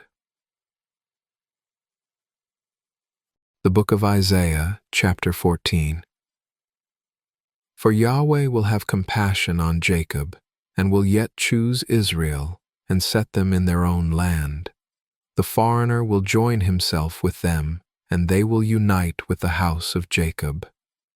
The peoples will take them and bring them to their place. The house of Israel will possess them in YAHWEH's land for servants and for handmaids. They will take as captives those whose captives they were, and they shall rule over their oppressors. It will happen in the day that YAHWEH will give you rest from your sorrow, from your trouble, and from the hard service in which you were made to serve, that you will take up this parable against the king of Babylon and say, How the oppressor has ceased, the golden city has ceased. YAHWEH has broken the staff of the wicked, the scepter of the rulers, who struck the peoples in wrath with a continual stroke, who ruled the nations in anger with a persecution that no one restrained. The whole earth is at rest and is quiet. They break out in song. Yes, the cypress trees rejoice with you, with the cedars of Lebanon, saying, Since you are humbled, no lumberjack has come up against us. Sheol from beneath has moved for you to meet you at your coming. It stirs up the departed spirits for you, even all the rulers of the earth. It has raised up from their thrones all the kings of the nations. They all will answer and ask you, Have you also become as weak as we are? Have you become like us? Your pomp is brought down to Sheol with the sound of your stringed instruments. Maggots are spread out under you, and worms cover you. How you have fallen from heaven, shining one, son of the dawn. How you are cut down to the ground, who laid the nations low. You said in your heart, I will ascend into heaven. I will exalt my throne above the stars of God. I will sit on the mountain of assembly in the far north. I will ascend above the heights of the clouds. I will make myself like the Most High. Yet you shall be brought down to Sheol, to the depths of the pit. Those who see you will stare at you. They will ponder you, saying, "Is this the man who made the earth to tremble, who shook kingdoms, who made the world like a wilderness and overthrew its cities, who didn't release his prisoners to their home?" All the kings of the nations sleep in glory, everyone in his own house. But you are cast away from your tomb like an abominable branch, clothed with the slain who are thrust through with the sword, who go down to the stones of the pit, like a dead body trodden underfoot. You will not join them in burial, because you have destroyed your land. You have killed your people. The offspring of evildoers will not be named forever. Prepare for slaughter of his children because of the iniquity of their fathers, that they not rise up and possess the earth, and fill the surface of the world with cities. I will rise up against them, says Yahweh of armies, and cut off from Babylon name and remnant, and son's son, says Yahweh. I will also make it a possession for the porcupine and pools of water. I will sweep it with the broom of destruction, says Yahweh of armies. Yahweh of armies has sworn, saying, "Surely as I have thought, so shall it happen, and as I have purposed, so shall it stand, that I will break the Assyrian in my land, and tread him underfoot on my mountains. Then his yoke will leave them, and his burden leave their shoulders." This is the plan that is determined for the whole earth. This is the hand that is stretched out over all the nations.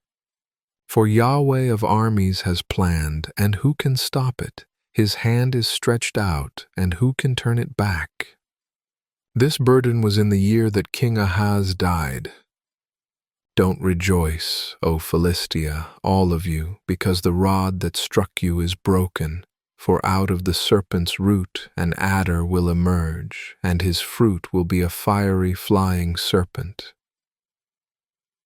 The firstborn of the poor will eat, and the needy will lie down in safety. And I will kill your root with famine, and your remnant will be killed. Howl, gate, cry, city. You are melted away, Philistia, all of you, for smoke comes out of the north, and there is no straggler in his ranks.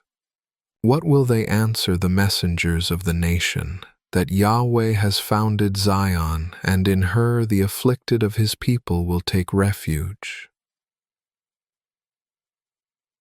The Book of Isaiah, chapter 15. The burden of Moab. For in a night Ar of Moab is laid waste and brought to nothing. For in a night Kir of Moab is laid waste and brought to nothing. They have gone up to Baith and to Dibon, to the high places, to weep. Moab wails over Nebo and over Medeba. Baldness is on all of their heads, every beard is cut off. In their streets they clothe themselves in sackcloth. In their streets and on their housetops everyone wails, weeping abundantly. Heshbon cries out with Elealeh. Their voice is heard even to Jahaz. Therefore the armed men of Moab cry aloud. Their souls tremble within them. My heart cries out for Moab. Her nobles flee to Zoar, to Eglath-Shelishiyah, for they go up by the ascent of Luhith with weeping. For on the way to Horonaim they raise up a cry of destruction. For the waters of Nimrim will be desolate, for the grass has withered away, the tender grass fails, there is no green thing. Therefore they will carry away the abundance they have gotten, and that which they have stored up over the brook of the willows. For the cry has gone around the borders of Moab, its wailing to Eglaim, and its wailing to Beer Elim. For the waters of Dimon are full of blood, for I will bring yet more on Dimon, a lion on those of Moab who escape, and on the remnant of the land. The book of Isaiah, chapter 16.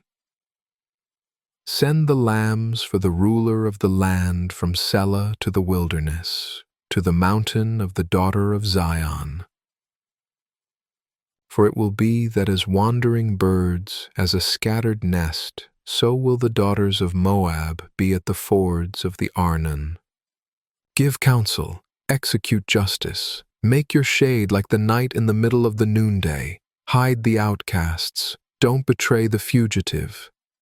Let my outcasts dwell with you. As for Moab, be a hiding place for him from the face of the destroyer. For the extortionist is brought to nothing, destruction ceases, the oppressors are consumed out of the land. A throne will be established in loving kindness. One will sit on it in truth in the tent of David, judging, seeking justice, and swift to do righteousness. We have heard of the pride of Moab, that he is very proud, even of his arrogance, his pride, and his wrath. His boastings are nothing. Therefore Moab will wail for Moab, everyone will wail. You will mourn for the raisin cakes of Kir-Hareseth, utterly stricken. For the fields of Heshbon languish with the vine of Sibmah. The lords of the nations have broken down its choice branches, which reached even to Jazer, which wandered into the wilderness. Its shoots were spread abroad. They passed over the sea. Therefore I will weep with the weeping of Jazer for the vine of Sibmah. I will water you with my tears, Heshbon and Elealeh. For on your summer fruits and on your harvest the battle shout has fallen. Gladness is taken away, and joy out of the fruitful field, and in the vineyards there will be no singing, neither joyful noise. Nobody will tread out wine in the presses. I have made the shouting stop. Therefore my heart sounds like a harp for Moab, and my inward parts for Kir-Hares. It will happen that when Moab presents himself, when he wearies himself on the high place, and comes to his sanctuary to pray, that he will not prevail. This is the word that Yahweh spoke concerning Moab in time past. But now Yahweh has spoken, saying, Within 3 years, as a worker bound by contract would count them, the glory of Moab shall be brought into contempt, with all his great multitude, and the remnant will be very small and feeble. The book of Isaiah, chapter 17. The burden of Damascus. Behold, Damascus is taken away from being a city, and it will be a ruinous heap. The cities of Aroer are forsaken. They will be for flocks, which shall lie down, and no one shall make them afraid. The fortress shall cease from Ephraim, and the kingdom from Damascus, and the remnant of Syria. They will be as the glory of the children of Israel, says Yahweh of armies. It will happen in that day that the glory of Jacob will be made thin, and the fatness of his flesh will become lean. It will be like when the harvester gathers the wheat, and his arm reaps the grain. Yes, it will be like when one gleans grain in the valley of Rephaim.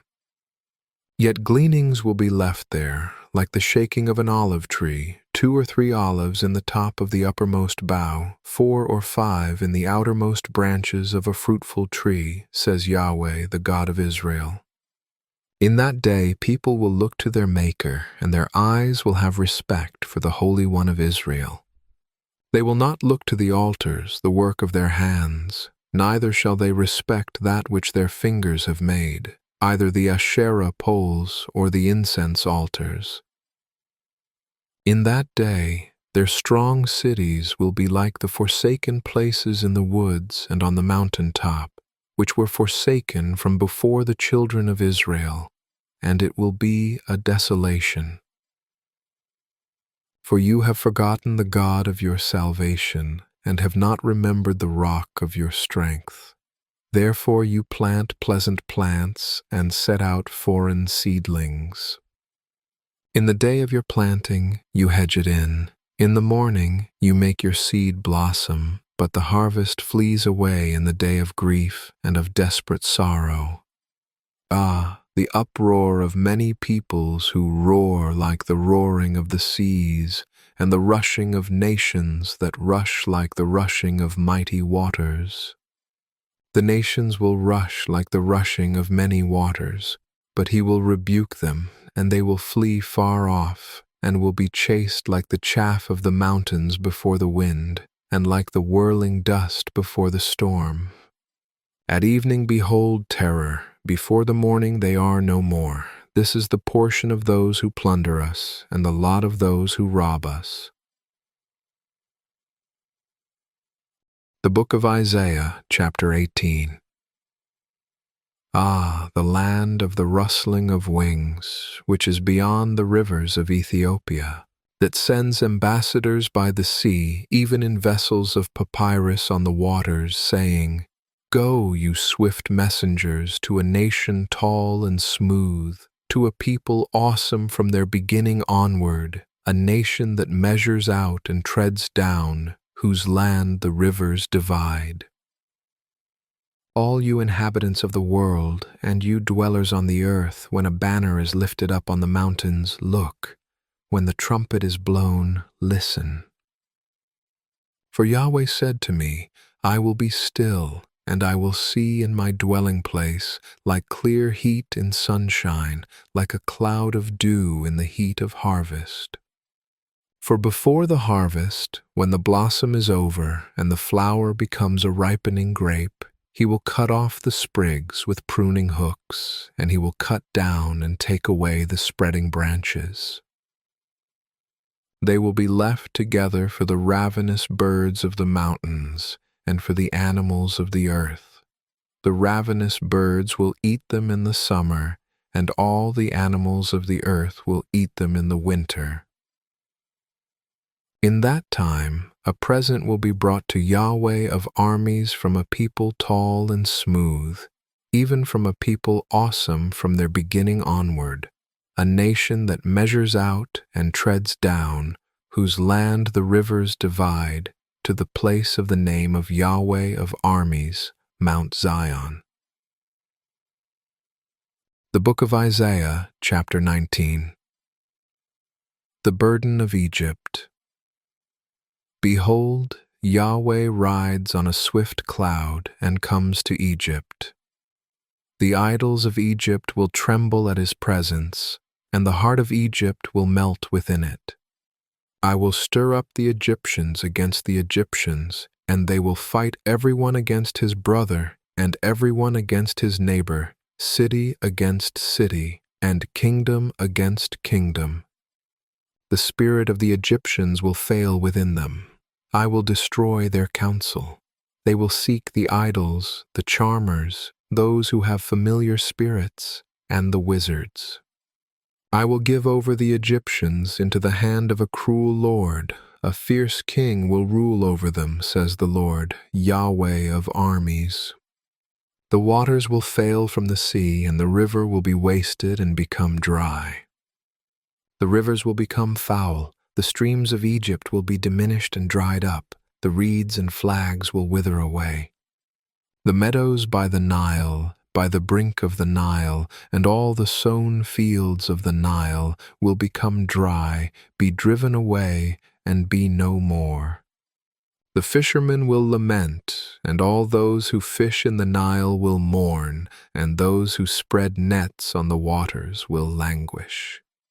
Moreover, those who work in combed flax and those who weave white cloth will be confounded. The pillars will be broken in pieces. All those who work for hire will be grieved in soul. The princes of Zoan are utterly foolish. The counsel of the wisest counselors of Pharaoh has become stupid. How do you say to Pharaoh, I am the son of the wise, the son of ancient kings? Where then are your wise men? Let them tell you now, and let them know what Yahweh of armies has purposed concerning Egypt. The princes of Zoan have become fools. The princes of Memphis are deceived. They have caused Egypt to go astray, those who are the cornerstone of her tribes. Yahweh has mixed a spirit of perverseness in the middle of her, and they have caused Egypt to go astray in all of its works, like a drunken man staggers in his vomit. Neither shall there be any work for Egypt which head or tail, palm branch or rush may do. In that day the Egyptians will be like women. They will tremble and fear because of the shaking of Yahweh of armies' hand, which he shakes over them. The land of Judah will become a terror to Egypt. Everyone to whom mention is made of it will be afraid because of the plans of Yahweh of armies, which he determines against it. In that day there will be 5 cities in the land of Egypt that speak the language of Canaan and swear to Yahweh of armies. One will be called the City of Destruction. In that day there will be an altar to Yahweh in the middle of the land of Egypt, and a pillar to Yahweh at its border.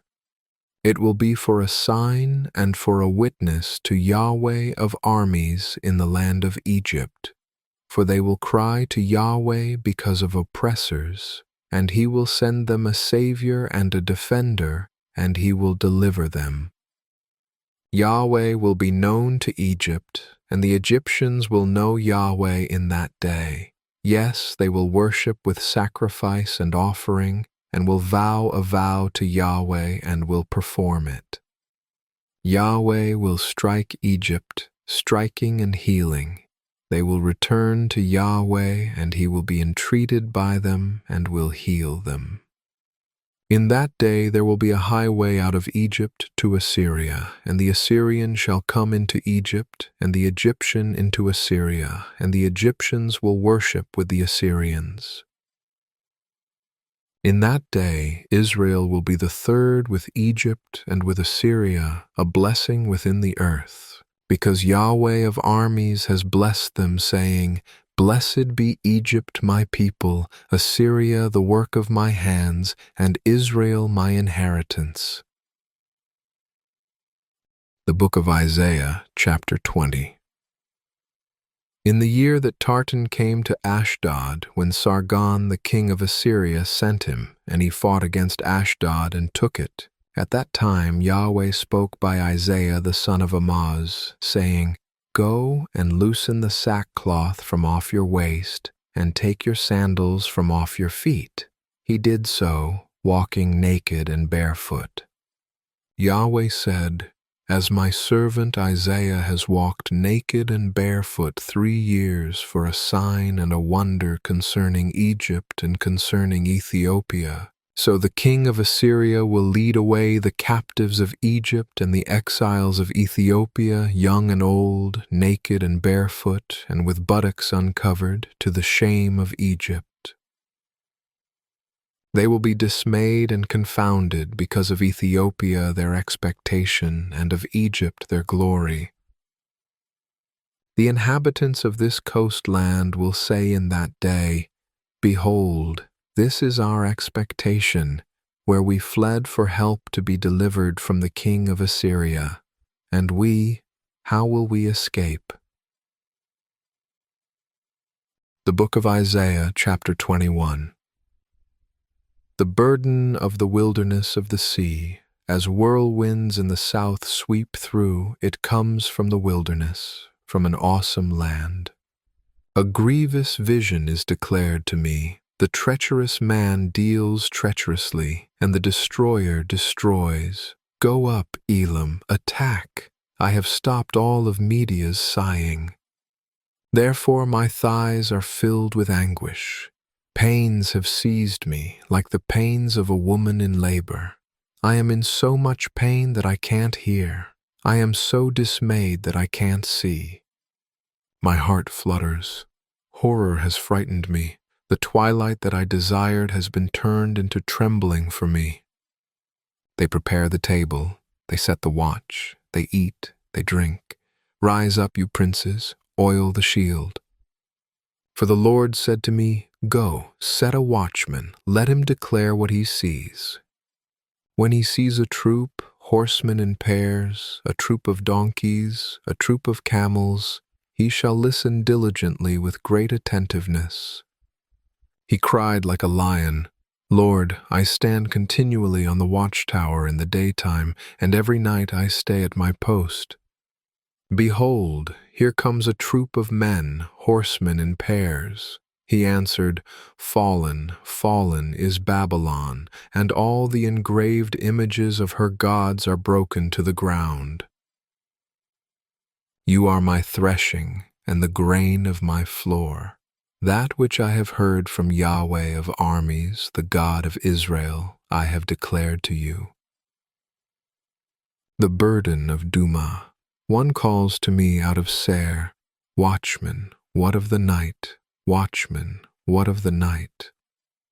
The watchman said, The morning comes, and also the night. If you will inquire, inquire. Come back again. The burden on Arabia.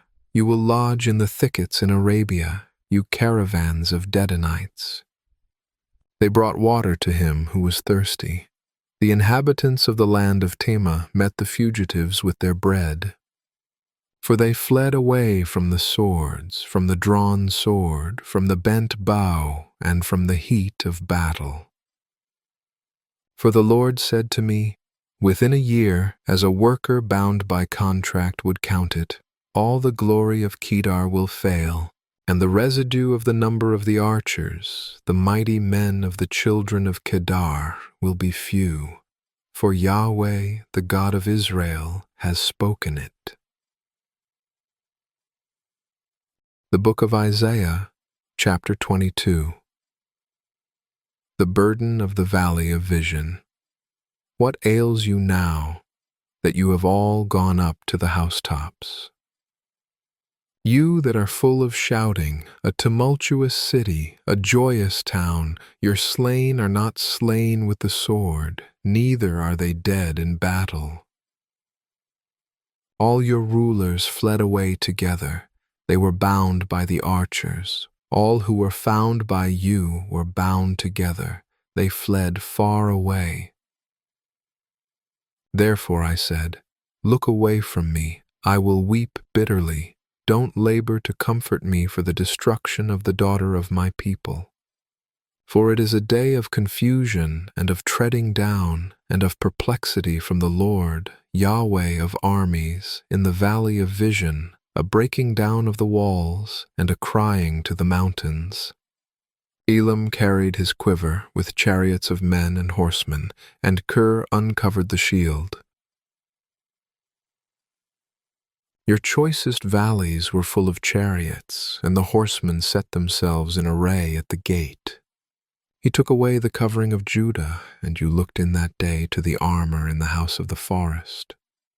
You saw the breaches of David's city, that they were many, and you gathered together the waters of the lower pool.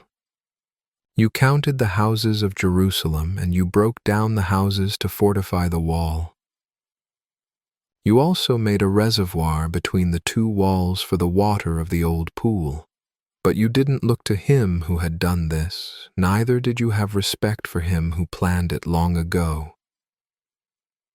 In that day the Lord, Yahweh of armies, called to weeping, to mourning, to baldness, and to dressing in sackcloth. And behold, there is joy and gladness, killing cattle and killing sheep, eating meat and drinking wine. Let's eat and drink, for tomorrow we will die. Yahweh of armies revealed himself in my ears. Surely this iniquity will not be forgiven you until you die, says the Lord, Yahweh of armies. The Lord, Yahweh of armies, says, Go, get yourself to this treasurer, even to Shebna, who is over the house, and say, What are you doing here? Who has you here, that you have dug out a tomb here, cutting himself out a tomb on high, chiseling a habitation for himself in the rock? Behold, Yahweh will overcome you and hurl you away violently. Yes, he will grasp you firmly. He will surely wind you around and throw you like a ball into a large country. There you will die, and there the chariots of your glory will be, you disgrace of your Lord's house. I will thrust you from your office. You will be pulled down from your station.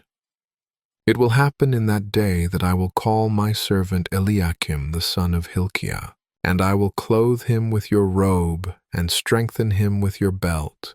I will commit your government into his hand, and he will be a father to the inhabitants of Jerusalem and to the house of Judah.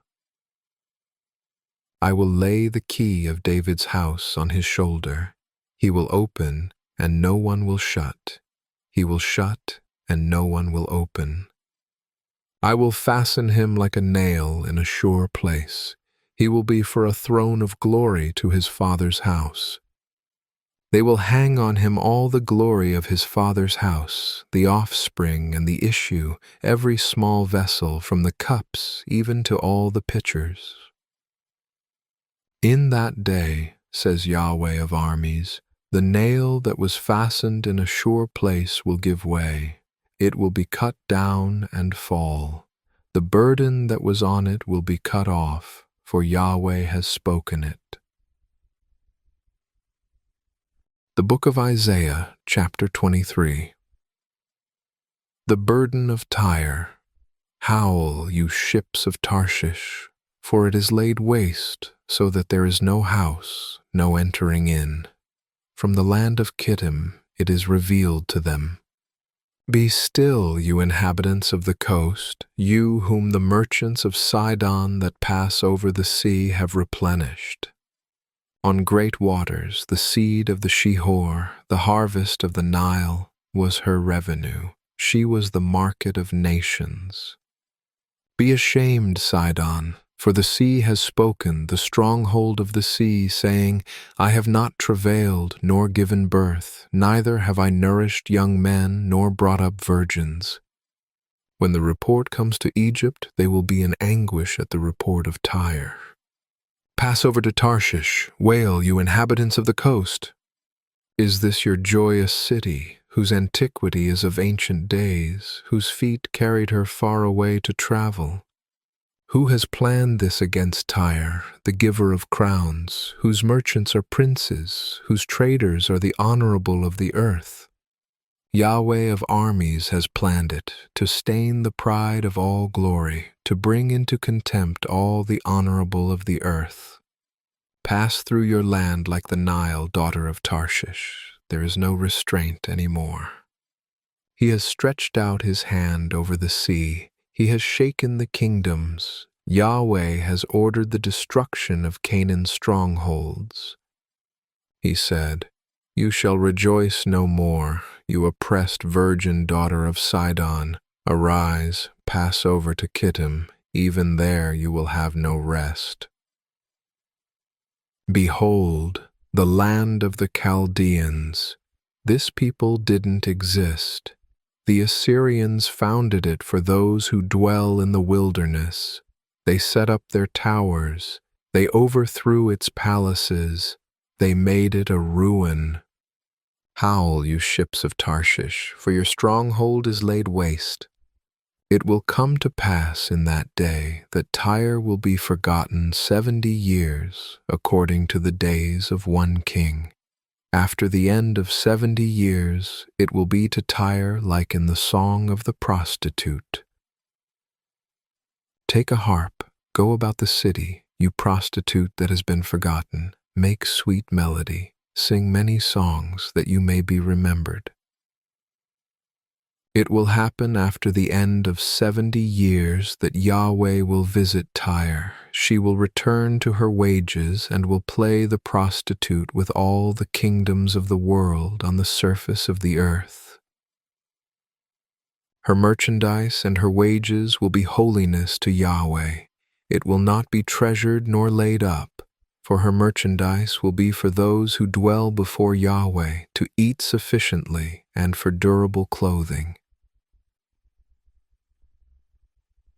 The Book of Isaiah, chapter 24.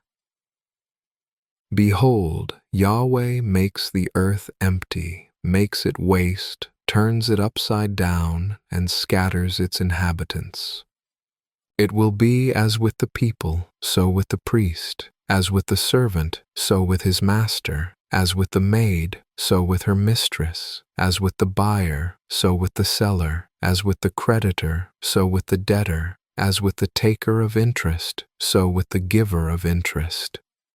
The earth will be utterly emptied and utterly laid waste, for Yahweh has spoken this word. The earth mourns and fades away, the world languishes and fades away, the lofty people of the earth languish. The earth also is polluted under its inhabitants, because they have transgressed the laws, violated the statutes, and broken the everlasting covenant. Therefore the curse has devoured the earth, and those who dwell therein are found guilty. Therefore the inhabitants of the earth are burned, and few men are left. The new wine mourns, the vine languishes, all the merry-hearted sigh. The mirth of tambourines ceases, the sound of those who rejoice ends, the joy of the harp ceases. They will not drink wine with a song. Strong drink will be bitter to those who drink it. The confused city is broken down. Every house is shut up that no man may come in. There is a crying in the streets because of the wine. All joy is darkened. The mirth of the land is gone. The city is left in desolation, and the gate is struck with destruction. For it will be so within the earth among the peoples, as the shaking of an olive tree, as the gleanings when the vintage is done. These shall lift up their voice, they will shout for the majesty of Yahweh, they cry aloud from the sea. Therefore glorify Yahweh in the east, even the name of Yahweh, the God of Israel, in the islands of the sea. From the uttermost part of the earth have we heard songs, glory to the righteous. But I said, I pine away, woe is me. The treacherous have dealt treacherously. Yes, the treacherous have dealt very treacherously. Fear, the pit, and the snare are on you who inhabit the earth. It will happen that he who flees from the noise of the fear will fall into the pit, and he who comes up out of the middle of the pit will be taken in the snare, for the windows on high are opened, and the foundations of the earth tremble. The earth is utterly broken, the earth is torn apart, the earth is shaken violently. The earth will stagger like a drunken man, and will sway back and forth like a hammock. Its disobedience will be heavy on it, and it will fall and not rise again. It will happen in that day that Yahweh will punish the army of the high ones on high, and the kings of the earth on the earth. They will be gathered together as prisoners are gathered in the pit, and will be shut up in the prison, and after many days they will be visited. Then the moon will be confounded, and the sun ashamed, for Yahweh of armies will reign on Mount Zion and in Jerusalem, and glory will be before his elders. The Book of Isaiah, chapter 25. Yahweh, you are my God. I will exalt you. I will praise your name, for you have done wonderful things, things planned long ago, in complete faithfulness and truth. For you have made a city into a heap, a fortified city into a ruin, a palace of strangers to be no city. It will never be built. Therefore a strong people will glorify you. A city of awesome nations will fear you. For you have been a stronghold to the poor, a stronghold to the needy in his distress, a refuge from the storm, a shade from the heat, when the blast of the dreaded ones is like a storm against the wall. As the heat in a dry place, you will bring down the noise of strangers. As the heat by the shade of a cloud, the song of the dreaded ones will be brought low. In this mountain, Yahweh of armies will make all peoples a feast of choice meat, a feast of choice wines, of choice meat full of marrow, of well-refined choice wines. He will destroy in this mountain the surface of the covering that covers all peoples, and the veil that is spread over all nations. He has swallowed up death forever. The Lord Yahweh will wipe away tears from off all faces. He will take the reproach of his people away from off all the earth, for Yahweh has spoken it. It shall be said in that day, Behold, this is our God. We have waited for him, and he will save us. This is Yahweh. We have waited for him. We will be glad and rejoice in his salvation. For Yahweh's hand will rest in this mountain. Moab will be trodden down in his place, even like straw is trodden down in the water of the dunghill. He will spread out his hands in the middle of it, like one who swims spreads out hands to swim, but his pride will be humbled together with the craft of his hands. He has brought the high fortress of your walls down, laid low, and brought to the ground, even to the dust. The Book of Isaiah, chapter 26. In that day this song will be sung in the land of Judah. We have a strong city. God appoints salvation for walls and bulwarks. Open the gates, that the righteous nation may enter, the one which keeps faith. You will keep whoever's mind is steadfast in perfect peace, because he trusts in you. Trust in Yahweh forever, for in Yahweh is an everlasting rock. For he has brought down those who dwell on high, the lofty city. He lays it low even to the ground. He brings it even to the dust. The foot shall tread it down, even the feet of the poor and the steps of the needy. The way of the just is uprightness. You who are upright make the path of the righteous level. Yes, in the way of your judgments, Yahweh, we have waited for you. Your name and your renown are the desire of our soul. With my soul I have desired you in the night. Yes, with my spirit within me I will seek you earnestly. For when your judgments are in the earth, the inhabitants of the world learn righteousness. Let favor be shown to the wicked, yet he will not learn righteousness. In the land of uprightness he will deal wrongfully, and will not see Yahweh's majesty. Yahweh, your hand is lifted up, yet they don't see, but they will see your zeal for the people and be disappointed. Yes, fire will consume your adversaries. Yahweh, you will ordain peace for us, for you have also done all our work for us. Yahweh our God, other lords besides you have had dominion over us, but we will only acknowledge your name. The dead shall not live, the departed spirits shall not rise. Therefore you have visited and destroyed them, and caused all memory of them to perish. You have increased the nation, O Yahweh. You have increased the nation. You are glorified. You have enlarged all the borders of the land. Yahweh, in trouble they have visited you. They poured out a prayer when your chastening was on them. Just as a woman with child, who draws near the time of her delivery, is in pain and cries out in her pangs, so we have been before you, Yahweh. We have been with child. We have been in pain. We gave birth, it seems, only to wind.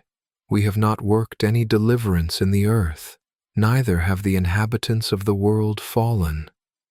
Your dead shall live. Their dead bodies shall arise. Awake and sing, you who dwell in the dust, for your dew is like the dew of herbs, and the earth will cast out the departed spirits. Come, my people, enter into your rooms and shut your doors behind you. Hide yourself for a little moment until the indignation is past.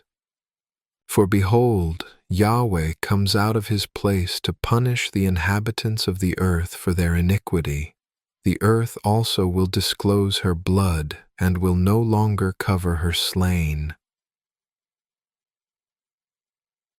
The Book of Isaiah, chapter 27. In that day, Yahweh with his hard and great and strong sword will punish Leviathan, the fleeing serpent, and Leviathan, the twisted serpent, and he will kill the dragon that is in the sea. In that day, sing to her, a pleasant vineyard. I, Yahweh, am its keeper. I will water it every moment. Lest anyone damage it, I will keep it night and day. Wrath is not in me, but if I should find briars and thorns, I would do battle. I would march on them, and I would burn them together. Or else let him take hold of my strength, that he may make peace with me. Let him make peace with me. In days to come, Jacob will take root. Israel will blossom and bud. They will fill the surface of the world with fruit. Has he struck them as he struck those who struck them? Or are they killed like those who killed them were killed? In measure, when you send them away, you contend with them. He has removed them with his rough blast in the day of the east wind. Therefore by this, the iniquity of Jacob will be forgiven, and this is all the fruit of taking away his sin, that he makes all the stones of the altar as chalk stones that are beaten in pieces, so that the Asherah poles and the incense altars shall rise no more. For the fortified city is solitary, a habitation deserted and forsaken, like the wilderness. The calf will feed there, and there he will lie down and consume its branches. When its boughs are withered, they will be broken off. The women will come and set them on fire, for they are a people of no understanding. Therefore he who made them will not have compassion on them, and he who formed them will show them no favor. It will happen in that day that Yahweh will thresh from the flowing stream of the Euphrates to the brook of Egypt, and you will be gathered one by one, children of Israel. It will happen in that day that a great trumpet will be blown, and those who were ready to perish in the land of Assyria, and those who were outcasts in the land of Egypt, shall come, and they will worship Yahweh in the holy mountain at Jerusalem. The Book of Isaiah, chapter 28. Woe to the crown of pride of the drunkards of Ephraim, and to the fading flower of his glorious beauty, which is on the head of the fertile valley of those who are overcome with wine. Behold, the Lord has one who is mighty and strong, like a storm of hail, a destroying storm, and like a storm of mighty waters overflowing, he will cast them down to the earth with his hand. The crown of pride of the drunkards of Ephraim will be trodden underfoot. The fading flower of his glorious beauty, which is on the head of the fertile valley, shall be like the first ripe fig before the summer, which someone picks and eats as soon as he sees it. In that day, Yahweh of armies will become a crown of glory and a diadem of beauty to the residue of his people, and a spirit of justice to him who sits in judgment, and strength to those who turn back the battle at the gate. They also reel with wine and stagger with strong drink. The priest and the prophet reel with strong drink. They are swallowed up by wine. They stagger with strong drink. They err in vision. They stumble in judgment. For all tables are completely full of filthy vomit and filthiness. Whom will he teach knowledge? To whom will he explain the message? Those who are weaned from the milk and drawn from the breasts. For it is precept on precept, precept on precept, line on line, line on line, here a little, there a little. But he will speak to this nation with stammering lips and in another language, to whom he said, This is the resting place, give rest to the weary, and this is the refreshing, yet they would not hear. Therefore Yahweh's word will be to them precept on precept, precept on precept, line on line, line on line, here a little, there a little, that they may go, fall backward, be broken, be snared, and be taken.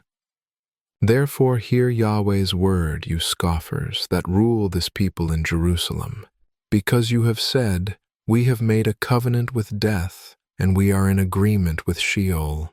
When the overflowing scourge passes through, it won't come to us, for we have made lies our refuge, and we have hidden ourselves under falsehood.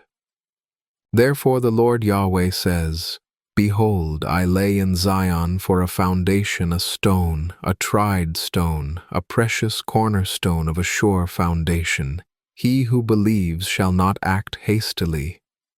I will make justice the measuring line, and righteousness the plumb line. The hail will sweep away the refuge of lies, and the waters will overflow the hiding place. Your covenant with death shall be annulled, and your agreement with Sheol shall not stand. When the overflowing scourge passes through, then you will be trampled down by it. As often as it passes through, it will seize you, for morning by morning it will pass through, by day and by night, and it will be nothing but terror to understand the message. For the bed is too short to stretch out on, and the blanket is too narrow to wrap oneself in. For Yahweh will rise up as on Mount Perazim. He will be angry as in the valley of Gibeon, that he may do his work, his unusual work, and bring to pass his act, his extraordinary act. Now therefore don't be scoffers, lest your bonds be made strong. For I have heard a decree of destruction from the Lord, Yahweh of armies, on the whole earth. Give ear and hear my voice, listen and hear my speech. Does he who plows to sow plow continually? Does he keep turning the soil and breaking the clods? When he has leveled its surface, doesn't he plant the dill and scatter the cumin seed and put in the wheat in rows, the barley in the appointed place, and the spelt in its place? For his God instructs him in right judgment and teaches him. For the dill isn't threshed with a sharp instrument, neither is a cart wheel turned over the cumin, but the dill is beaten out with a stick and the cumin with a rod. Bread flour must be ground, so he will not always be threshing it. Although he drives the wheel of his threshing cart over it, his horses don't grind it. This also comes out from Yahweh of armies, who is wonderful in counsel and excellent in wisdom. The Book of Isaiah, chapter 29. Woe to Ariel! Ariel, the city where David encamped. Add year to year, let the feasts come around. Then I will distress Ariel, and there will be mourning and lamentation. She shall be to me as an altar hearth. I will encamp against you all around you, and will lay siege against you with posted troops. I will raise siege works against you. You will be brought down, and will speak out of the ground. Your speech will mumble out of the dust. Your voice will be as of one who has a familiar spirit out of the ground, and your speech will whisper out of the dust. But the multitude of your foes will be like fine dust, and the multitude of the ruthless ones like chaff that blows away. Yes, it will be in an instant, suddenly. She will be visited by Yahweh of armies with thunder, with earthquake, with great noise, with whirlwind and storm, and with the flame of a devouring fire. The multitude of all the nations that fight against Ariel, even all who fight against her and her stronghold, and who distress her, will be like a dream, a vision of the night. It will be like when a hungry man dreams, and behold, he eats, but he awakes, and his hunger isn't satisfied. Or like when a thirsty man dreams, and behold, he drinks, but he awakes, and behold, he is faint, and he is still thirsty. The multitude of all the nations that fight against Mount Zion will be like that. Pause and wonder. Blind yourselves and be blind. They are drunken, but not with wine. They stagger, but not with strong drink. For Yahweh has poured out on you a spirit of deep sleep, and has closed your eyes, the prophets, and he has covered your heads, the seers. All vision has become to you like the words of a book that is sealed, which men deliver to one who is educated, saying, "Read this, please." And he says, "I can't, for it is sealed." And the book is delivered to one who is not educated, saying, "Read this, please." And he says, "I can't read." The Lord said, "Because this people draws near with their mouth and honors me with their lips, but they have removed their heart far from me, and their fear of me is a commandment of men which has been taught. Therefore, behold, I will proceed to do a marvelous work among this people, even a marvelous work and a wonder, and the wisdom of their wise men will perish, and the understanding of their prudent men will be hidden. Woe to those who deeply hide their counsel from Yahweh, and whose deeds are in the dark, and who say, 'Who sees us, and who knows us?' You turn things upside down. Should the potter be thought to be like clay, that the thing made should say about him who made it, 'He didn't make me,' or the thing formed say of him who formed it, 'He has no understanding'? Isn't it yet a very little while, and Lebanon will be turned into a fruitful field, and the fruitful field will be regarded as a forest? In that day the deaf will hear the words of the book, and the eyes of the blind will see out of obscurity and out of darkness. The humble also will increase their joy in Yahweh, and the poor among men will rejoice in the Holy One of Israel. For the ruthless is brought to nothing, and the scoffer ceases, and all those who are alert to do evil are cut off, who cause a person to be indicted by a word, and lay a snare for one who reproves in the gate, and who deprive the innocent of justice with false testimony.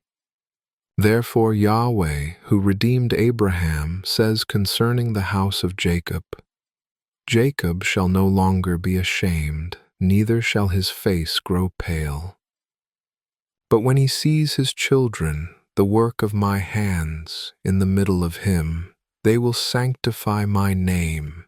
Yes, they will sanctify the Holy One of Jacob, and will stand in awe of the God of Israel. They also who err in spirit will come to understanding, and those who grumble will receive instruction." The Book of Isaiah, chapter 30. Woe to the rebellious children, says Yahweh, who take counsel, but not from me, and who make an alliance, but not with my spirit, that they may add sin to sin, who set out to go down into Egypt without asking for my advice, to strengthen themselves in the strength of Pharaoh, and to take refuge in the shadow of Egypt. Therefore the strength of Pharaoh will be your shame, and the refuge in the shadow of Egypt your confusion. For their princes are at Zoan, and their ambassadors have come to Hanes. They shall all be ashamed because of a people that can't profit them, that are not a help nor profit, but a shame and also a reproach. The burden of the animals of the south, through the land of trouble and anguish, of the lioness and the lion, the viper and fiery flying serpent, they carry their riches on the shoulders of young donkeys, and their treasures on the humps of camels, to an unprofitable people. For Egypt helps in vain and to no purpose, therefore I have called her Rahab, who sits still. Now go, write it before them on a tablet, and inscribe it in a book, that it may be for the time to come forever and ever. For it is a rebellious people, lying children, children who will not hear Yahweh's law, who tell the seers, "Don't see," and the prophets, "Don't prophesy to us right things, tell us pleasant things, prophesy deceits." Get out of the way, turn away from the path, cause the Holy One of Israel to cease from before us. Therefore the Holy One of Israel says, because you despise this word, and trust in oppression and perverseness, and rely on it, therefore this iniquity shall be to you like a breach ready to fall, swelling out in a high wall, whose breaking comes suddenly in an instant. He will break it as a potter's vessel is broken, breaking it in pieces without sparing, so that there won't be found among the broken pieces a piece good enough to take fire from the hearth, or to dip up water out of the cistern. For thus said the Lord Yahweh, the Holy One of Israel, you will be saved in returning and rest. Your strength will be in quietness and in confidence. You refused, but you said, "No, for we will flee on horses." Therefore you will flee, and we will ride on the swift. Therefore those who pursue you will be swift. 1,000 will flee at the threat of one. At the threat of 5, you will flee until you are left like a beacon on the top of a mountain and like a banner on a hill. Therefore Yahweh will wait, that he may be gracious to you, and therefore he will be exalted, that he may have mercy on you, for Yahweh is a God of justice. Blessed are all those who wait for him. For the people will dwell in Zion at Jerusalem. You will weep no more. He will surely be gracious to you at the voice of your cry. When he hears you, he will answer you. Though the Lord may give you the bread of adversity and the water of affliction, yet your teachers won't be hidden anymore, but your eyes will see your teachers. And when you turn to the right hand, and when you turn to the left, your ears will hear a voice behind you saying, "This is the way, walk in it." You shall defile the overlaying of your engraved images of silver and the plating of your molten images of gold. You shall cast them away as an unclean thing. You shall tell it, "Go away." He will give the rain for your seed, with which you will sow the ground, and bread of the increase of the ground will be rich and plentiful. In that day your livestock will feed in large pastures. The oxen likewise and the young donkeys that till the ground will eat savory feed, which has been winnowed with the shovel and with the fork. There will be brooks and streams of water on every lofty mountain and on every high hill in the day of the great slaughter, when the towers fall. Moreover, the light of the moon will be like the light of the sun, and the light of the sun will be 7 times brighter, like the light of 7 days, in the day that Yahweh binds up the fracture of his people and heals the wound they were struck with. Behold, Yahweh's name comes from far away, burning with his anger, and in thick rising smoke. His lips are full of indignation, his tongue is as a devouring fire. His breath is as an overflowing stream that reaches even to the neck to sift the nations with the sieve of destruction. A bridle that leads to ruin will be in the jaws of the peoples. You will have a song as in the night when a holy feast is kept, and gladness of heart as when one goes with a flute to come to Yahweh's mountain, to Israel's rock. Yahweh will cause his glorious voice to be heard, and will show the descent of his arm, with the indignation of his anger and the flame of a devouring fire, with a blast, storm, and hailstones. For through Yahweh's voice the Assyrian will be dismayed. He will strike him with his rod. Every stroke of the rod of punishment which Yahweh will lay on him will be with the sound of tambourines and harps. He will fight with them in battles, brandishing weapons. For his burning place has long been ready. Yes, it is prepared for the king. He has made its pyre deep and large with fire and much wood. Yahweh's breath, like a stream of sulfur, kindles it. The Book of Isaiah, chapter 31.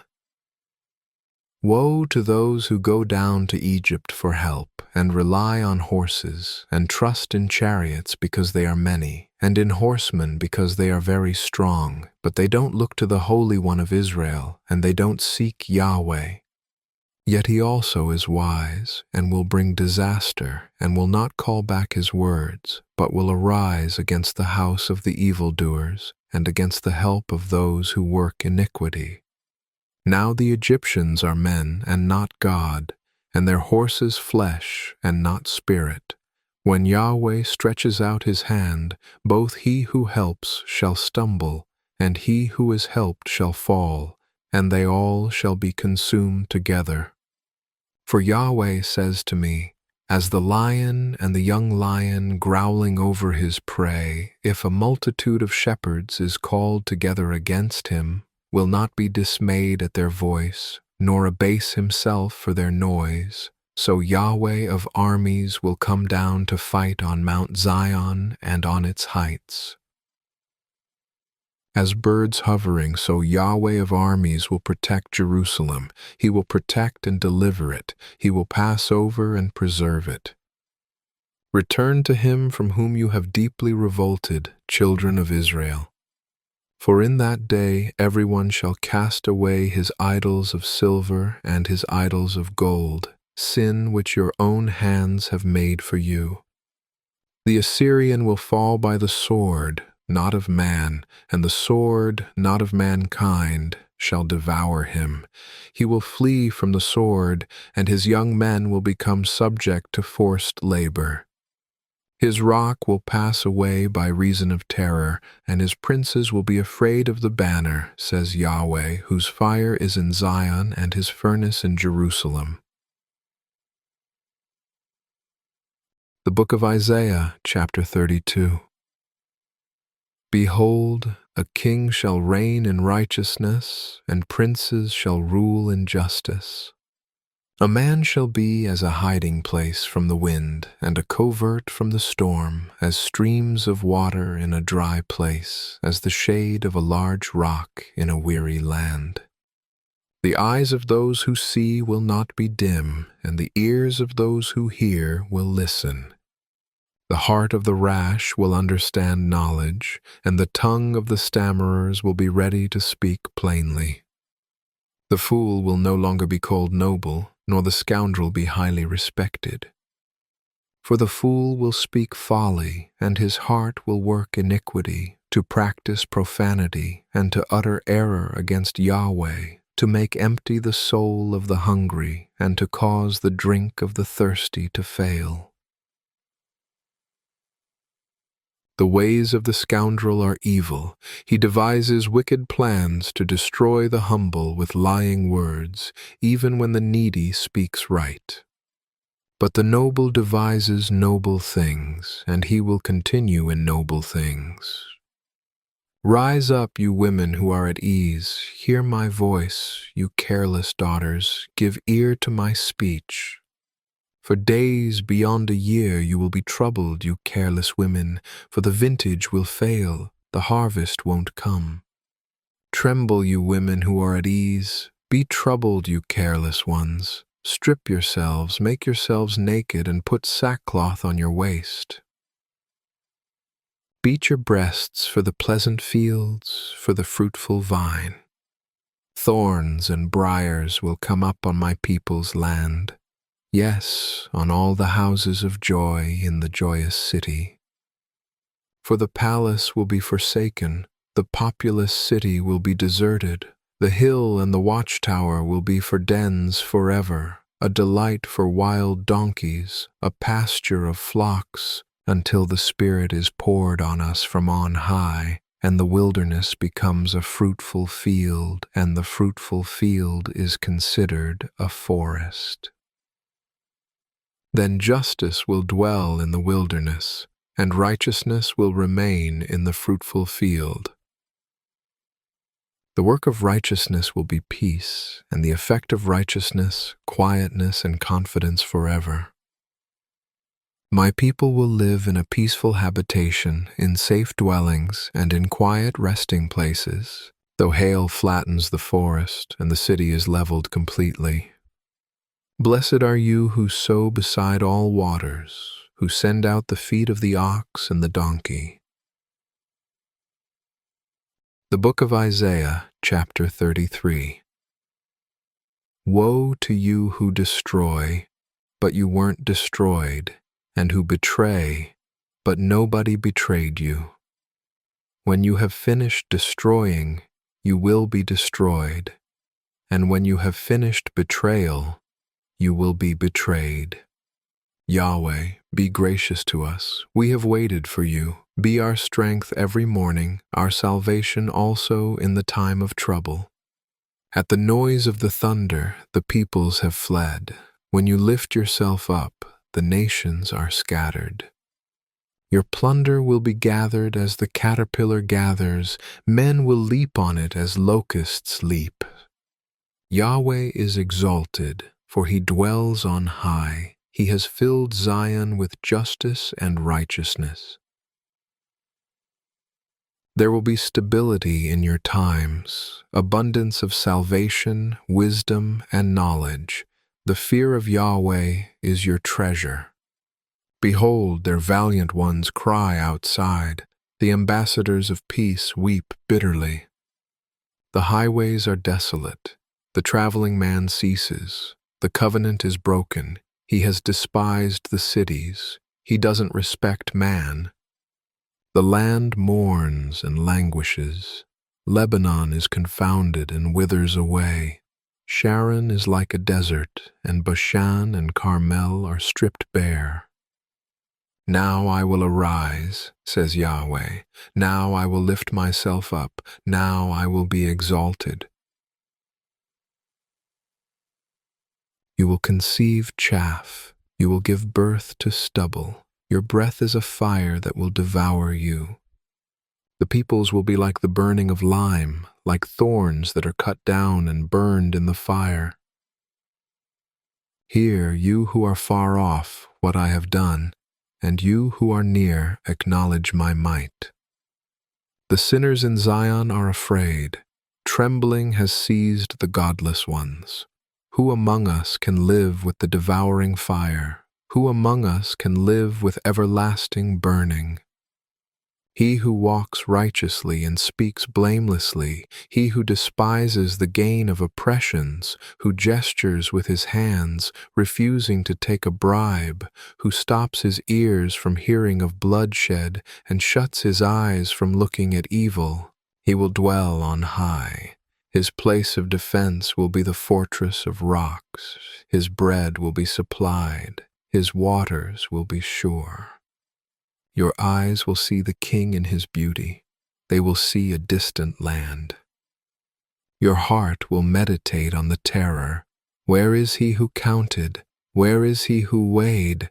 Where is he who counted the towers? You will no longer see the fierce people, a people of a deep speech that you can't comprehend, with a strange language that you can't understand. Look at Zion, the city of our appointed festivals. Your eyes will see Jerusalem, a quiet habitation, a tent that won't be removed. Its stakes will never be plucked up, nor will any of its cords be broken. But there Yahweh will be with us in majesty, a place of wide rivers and streams, in which no galley with oars will go, neither will any gallant ship pass by there. For Yahweh is our judge, Yahweh is our lawgiver, Yahweh is our king, he will save us. Your rigging is untied. They couldn't strengthen the foot of their mast. They couldn't spread the sail.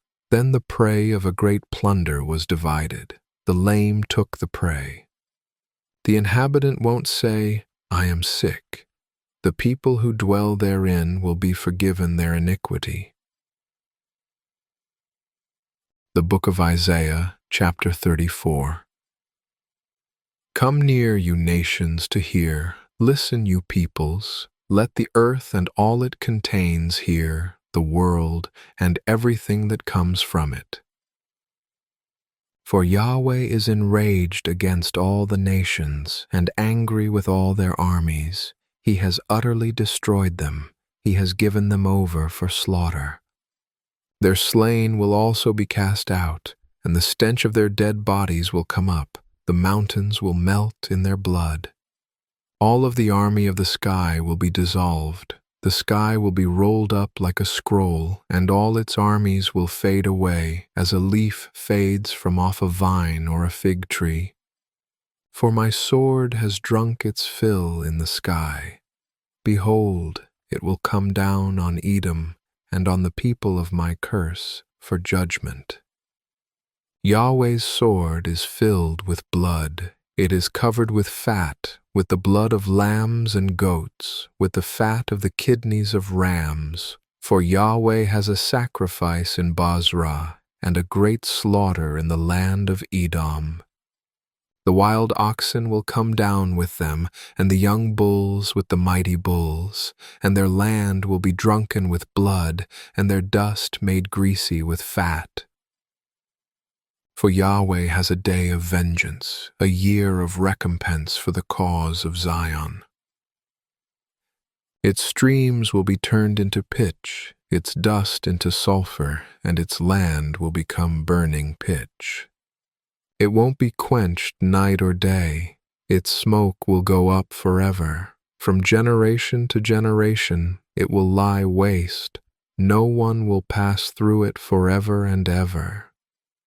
But the pelican and the porcupine will possess it. The owl and the raven will dwell in it. He will stretch the line of confusion over it, and the plumb line of emptiness. They shall call its nobles to the kingdom, but none shall be there, and all its princes shall be nothing. Thorns will come up in its palaces, nettles and thistles in its fortresses, and it will be a habitation of jackals, a court for ostriches. The wild animals of the desert will meet with the wolves, and the wild goat will cry to his fellow. Yes, the night creature shall settle there, and shall find herself a place of rest. The arrow snake will make her nest there, and lay, hatch, and gather under her shade. Yes, the kites will be gathered there, every one with her mate. Search in the book of Yahweh and read. Not one of these will be missing. None will lack her mate. For my mouth has commanded, and his spirit has gathered them. He has cast the lot for them, and his hand has divided it to them with a measuring line. They shall possess it forever. From generation to generation they will dwell in it. The Book of Isaiah, chapter 35. The wilderness and the dry land will be glad. The desert will rejoice and blossom like a rose. It will blossom abundantly and rejoice even with joy and singing. Lebanon's glory will be given to it, the excellence of Carmel and Sharon. They will see Yahweh's glory, the excellence of our God. Strengthen the weak hands and make the feeble knees firm. Tell those who have a fearful heart, be strong, don't be afraid. Behold, your God will come with vengeance, God's retribution. He will come and save you. Then the eyes of the blind will be opened, and the ears of the deaf will be unstopped. Then the lame man will leap like a deer, and the tongue of the mute will sing, for waters will break out in the wilderness and streams in the desert.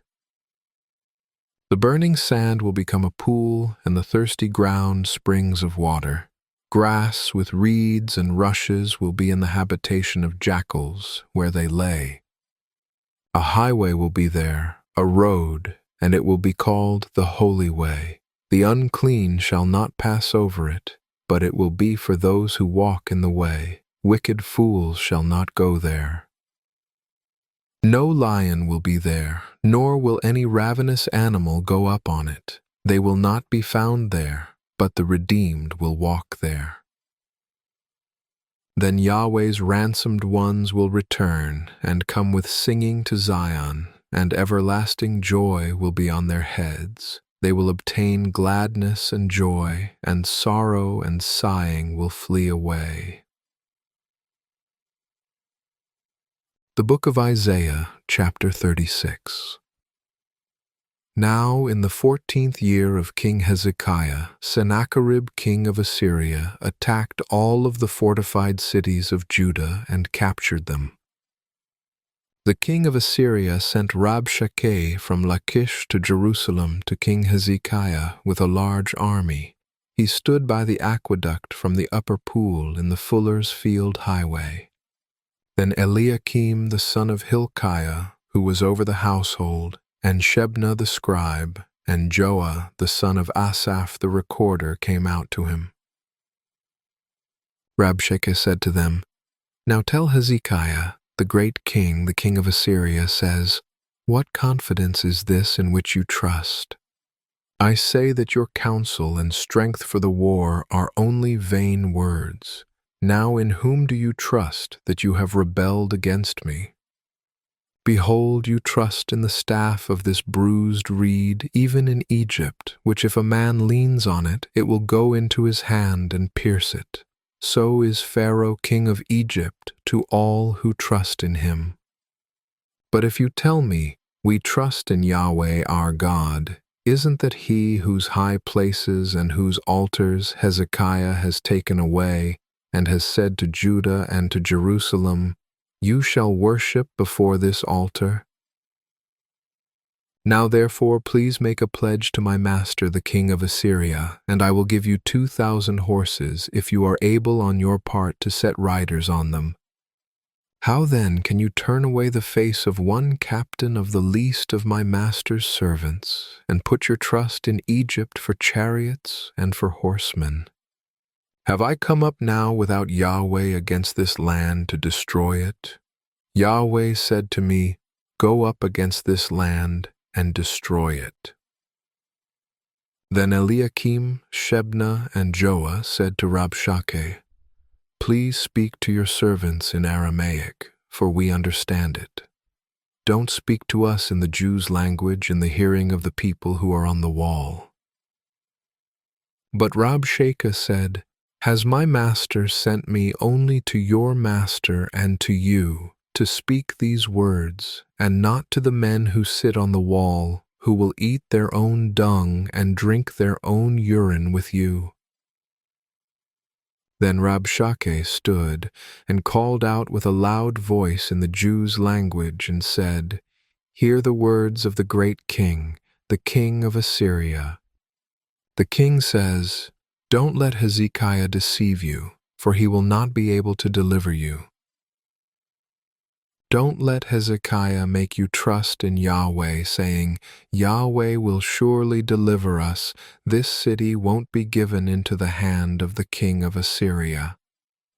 Don't listen to Hezekiah, for the king of Assyria says, Make your peace with me and come out to me, and each of you eat from his vine, and each one from his fig tree, and each one of you drink the waters of his own cistern, until I come and take you away to a land like your own land, a land of grain and new wine, a land of bread and vineyards. Beware lest Hezekiah persuade you, saying, Yahweh will deliver us. Have any of the gods of the nations delivered their lands from the hand of the king of Assyria? Where are the gods of Hamath and Arpad? Where are the gods of Sepharvaim? Have they delivered Samaria from my hand? Who are they among all the gods of these countries that have delivered their country out of my hand, that Yahweh should deliver Jerusalem out of my hand? But they remained silent and said nothing in reply, for the king's commandment was, Don't answer him. Then Eliakim the son of Hilkiah, who was over the household, and Shebna the scribe, and Joah the son of Asaph the recorder, came to Hezekiah with their clothes torn, and told him the words of Rabshakeh. The Book of Isaiah, chapter 37. When King Hezekiah heard it, he tore his clothes, covered himself with sackcloth, and went into Yahweh's house. He sent Eliakim, who was over the household, and Shebna the scribe, and the elders of the priests, covered with sackcloth, to Isaiah the prophet, the son of Amoz.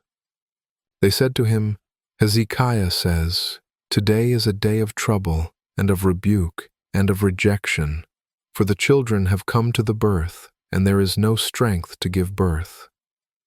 It may be Yahweh your God will hear the words of Rabshakeh, whom the king of Assyria his master has sent to defy the living God, and will rebuke the words which Yahweh your God has heard.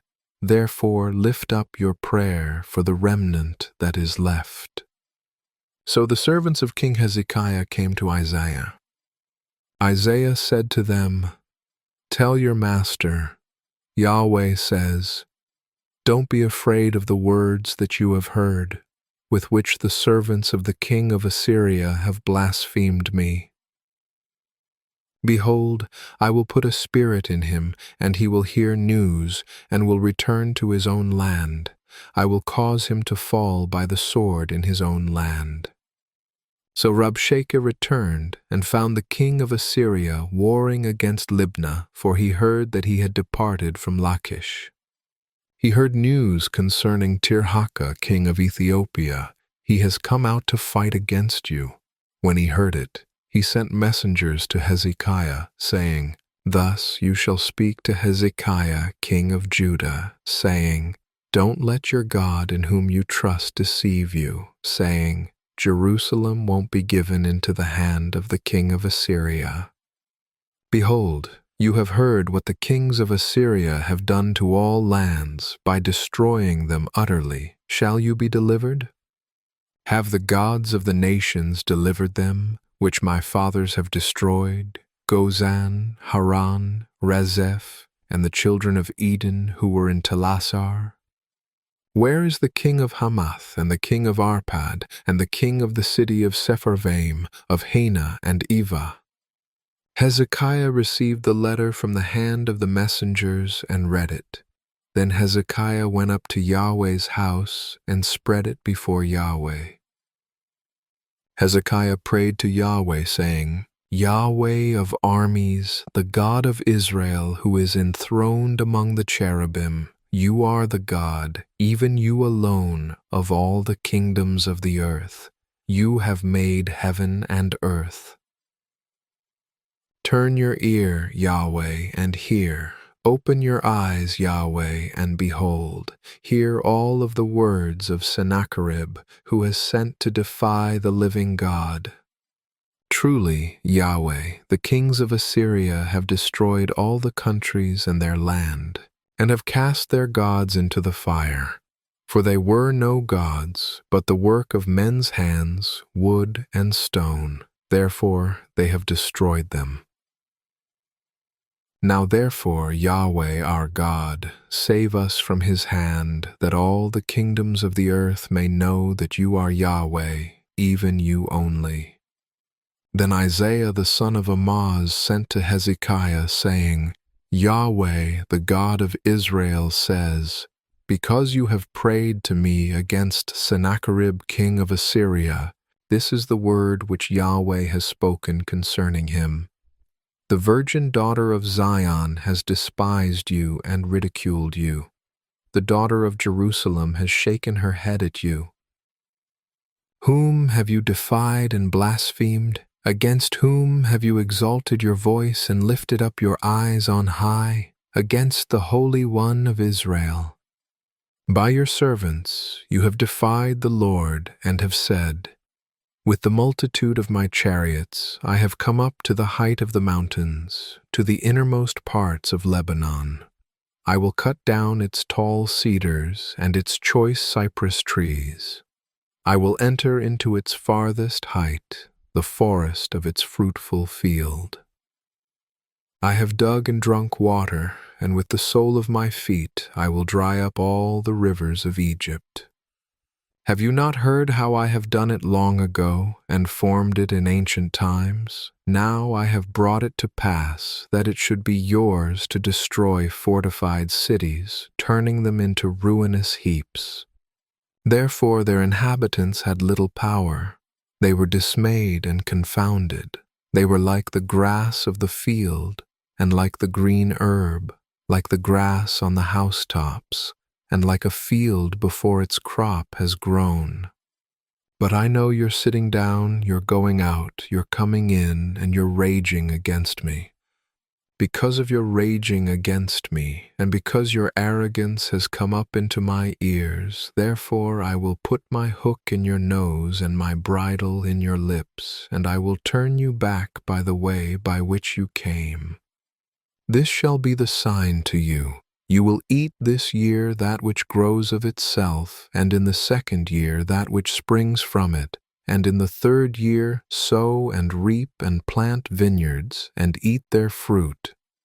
The remnant that is escaped of the house of Judah will again take root downward and bear fruit upward. For out of Jerusalem a remnant will go out, and survivors will escape from Mount Zion. The zeal of Yahweh of armies will perform this.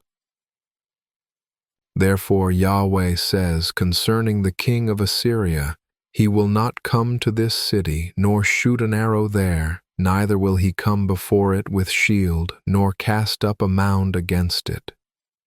He will return the way that he came, and he won't come to this city, says Yahweh. For I will defend this city to save it, for my own sake, and for my servant David's sake. Then Yahweh's angel went out and struck 185,000 men in the camp of the Assyrians. When men arose early in the morning, behold, these were all dead bodies. So Sennacherib king of Assyria departed, went away, returned to Nineveh, and stayed there. As he was worshipping in the house of Nisroch his god, Adramelech and Sharezer his sons struck him with the sword, and they escaped into the land of Ararat. Esarhaddon his son reigned in his place. The Book of Isaiah, chapter 38. In those days Hezekiah was sick and near death.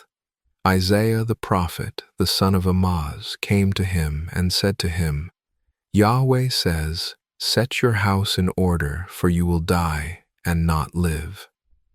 Then Hezekiah turned his face to the wall and prayed to Yahweh and said, remember now, Yahweh, I beg you, how I have walked before you in truth and with a perfect heart, and have done that which is good in your sight. Then Hezekiah wept bitterly.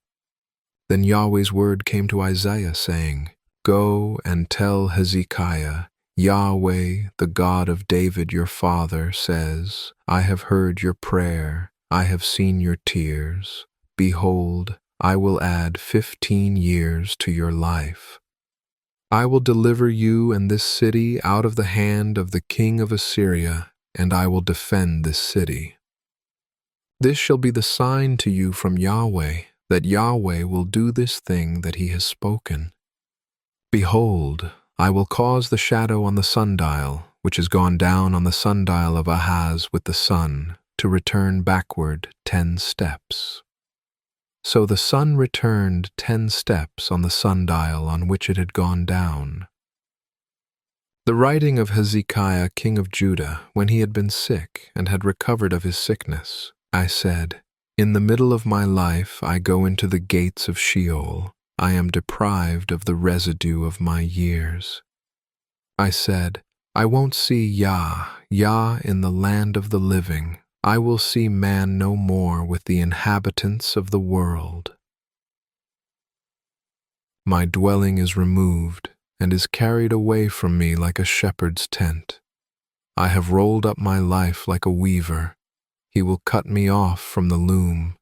From day even to night you will make an end of me.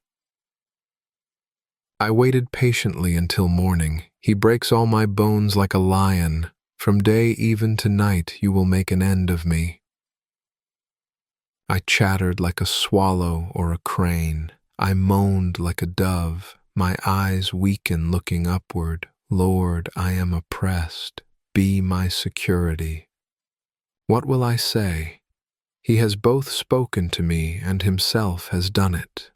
I will walk carefully all my years because of the anguish of my soul. Lord, men live by these things, and my spirit finds life in all of them. You restore me and cause me to live. Behold, for peace I had great anguish, but you have in love for my soul delivered it from the pit of corruption, for you have cast all my sins behind your back. For Sheol can't praise you, death can't celebrate you. Those who go down into the pit can't hope for your truth. The living, he shall praise you, as I do today. The Father shall make known your truth to the children. Yahweh will save me. Therefore we will sing my songs with stringed instruments all the days of our life in Yahweh's house. Now Isaiah had said, let them take a cake of figs, and lay it for a poultice on the boil, and he shall recover. Hezekiah also had said, what is the sign that I will go up to Yahweh's house? The book of Isaiah, chapter 39. At that time Merodach-Baladan, the son of Baladan, king of Babylon, sent letters and a present to Hezekiah, for he heard that he had been sick and had recovered.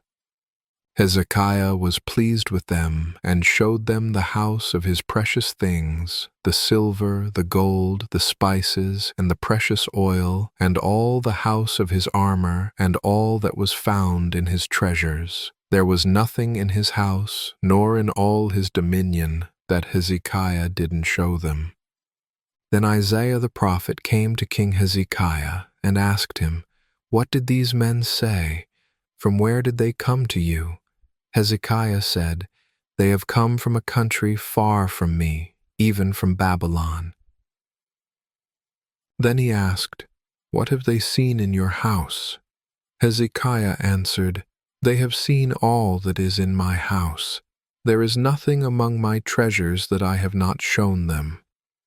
Then Isaiah said to Hezekiah, hear the word of Yahweh of armies. Behold, the days are coming when all that is in your house, and that which your fathers have stored up until today, will be carried to Babylon. Nothing will be left, says Yahweh. They will take away your sons, who will issue from you, whom you shall father, and they will be eunuchs in the king of Babylon's palace. Then Hezekiah said to Isaiah, Yahweh's word which you have spoken is good. He said, moreover, for there will be peace and truth in my days. The book of Isaiah, chapter 40. Comfort, comfort my people, says your God. Speak comfortably to Jerusalem and call out to her that her warfare is accomplished, that her iniquity is pardoned, that she has received of Yahweh's hand double for all her sins. The voice of one who calls out, prepare the way of Yahweh in the wilderness, Make a level highway in the desert for our God. Every valley shall be exalted, and every mountain and hill shall be made low. The uneven shall be made level, and the rough places a plain. Yahweh's glory shall be revealed, and all flesh shall see it together, for the mouth of Yahweh has spoken it. The voice of one saying, "Cry out." One said, "What shall I cry?" All flesh is like grass, and all its glory is like the flower of the field. The grass withers, the flower fades, because Yahweh's breath blows on it. Surely the people are like grass. The grass withers, the flower fades, but the word of our God stands forever. You who tell good news to Zion, go up on a high mountain. You who tell good news to Jerusalem, lift up your voice with strength. Lift it up. Don't be afraid. Say to the cities of Judah, "Behold your God." Behold, the Lord Yahweh will come as a mighty one, and his arm will rule for him. Behold, his reward is with him, and his recompense before him. He will feed his flock like a shepherd. He will gather the lambs in his arm and carry them in his bosom. He will gently lead those who have their young.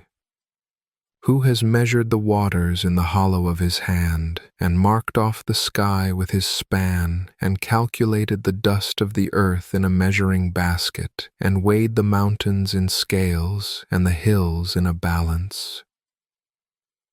Who has directed Yahweh's spirit, or has taught him as his counselor? Who did he take counsel with, and who instructed him, and taught him in the path of justice, and taught him knowledge, and showed him the way of understanding? Behold, the nations are like a drop in a bucket, and are regarded as a speck of dust on a balance. Behold, he lifts up the islands like a very little thing. Lebanon is not sufficient to burn, nor its animals sufficient for a burnt offering. All the nations are like nothing before him. They are regarded by him as less than nothing and vanity. To whom then will you liken God, or what likeness will you compare to him? A workman has cast an image, and the goldsmith overlays it with gold, and casts silver chains for it. He who is too impoverished for such an offering chooses a tree that will not rot. He seeks a skillful workman to set up a carved image for him that will not be moved. Haven't you known? Haven't you heard? Haven't you been told from the beginning? Haven't you understood from the foundations of the earth?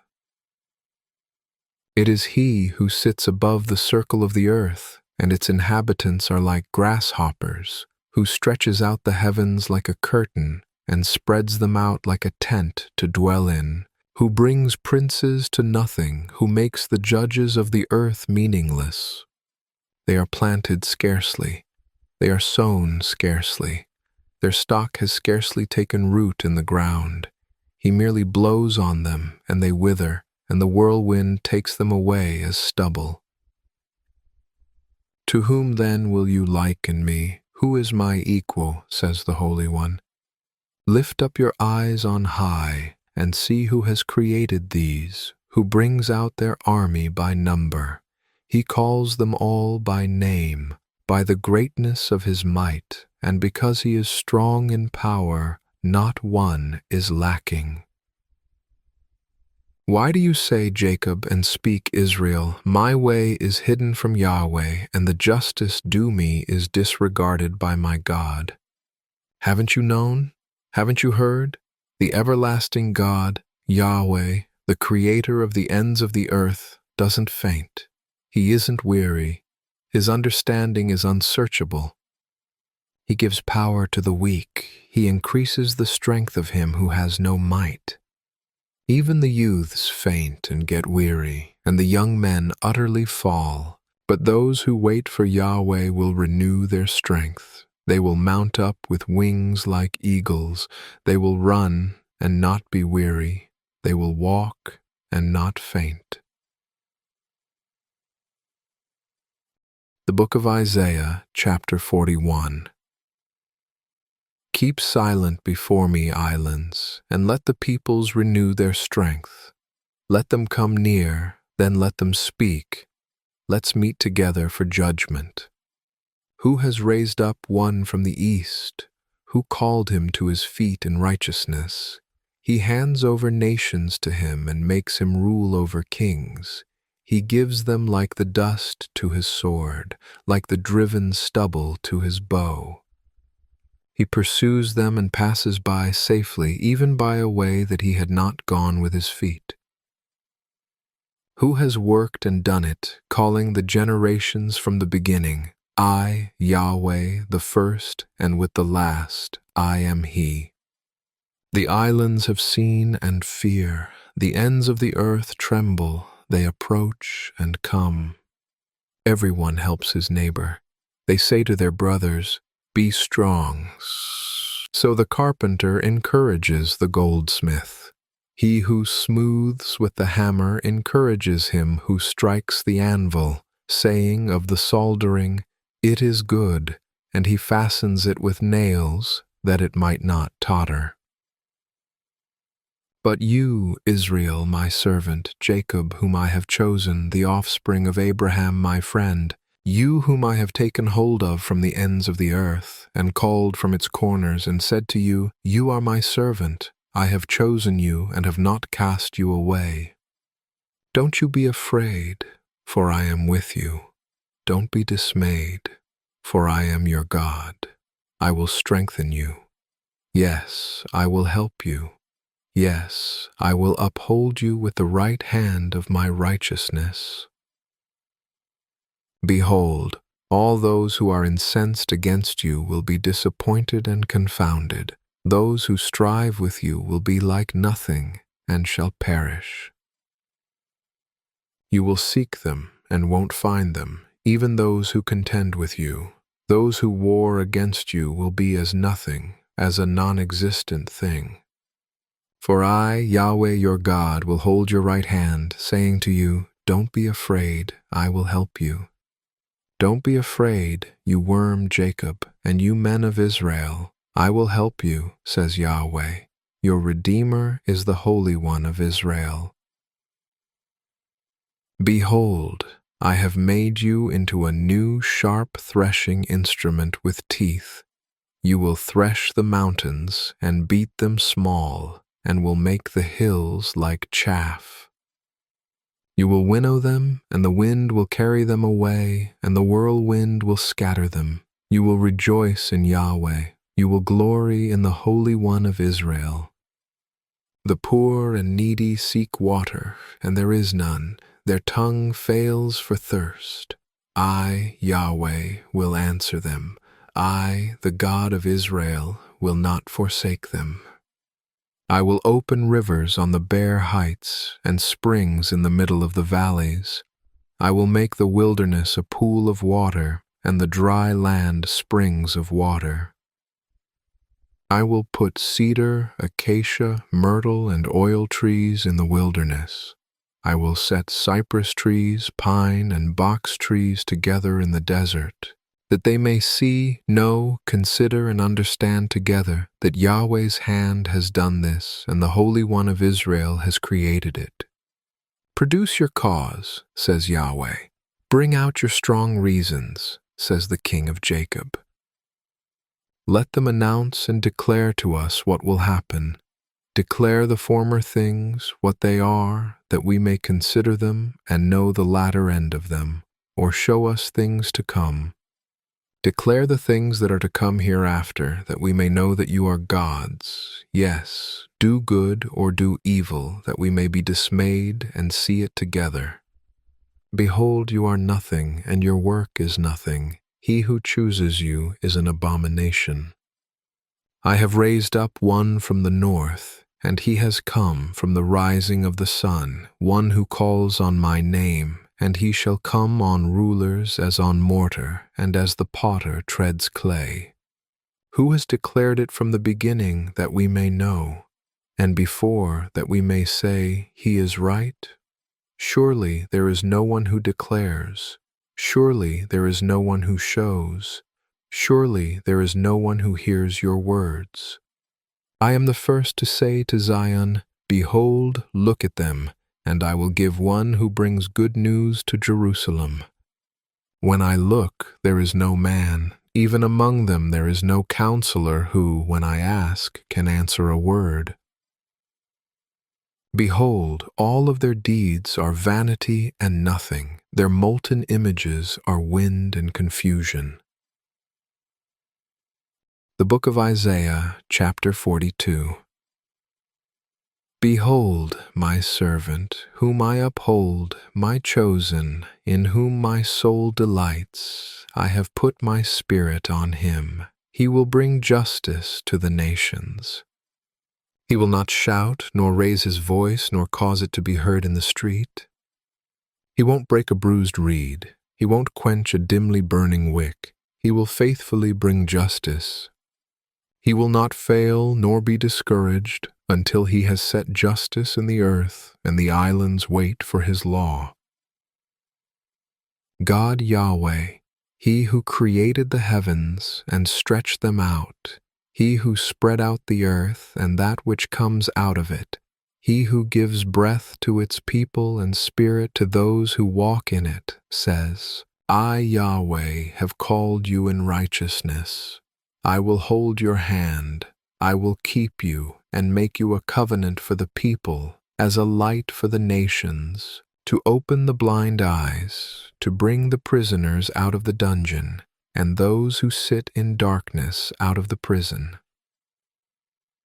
I am Yahweh, that is my name. I will not give my glory to another, nor my praise to engraved images. Behold, the former things have happened, and I declare new things. I tell you about them before they come up. Sing to Yahweh a new song and his praise from the end of the earth, you who go down to the sea and all that is therein, the islands and their inhabitants.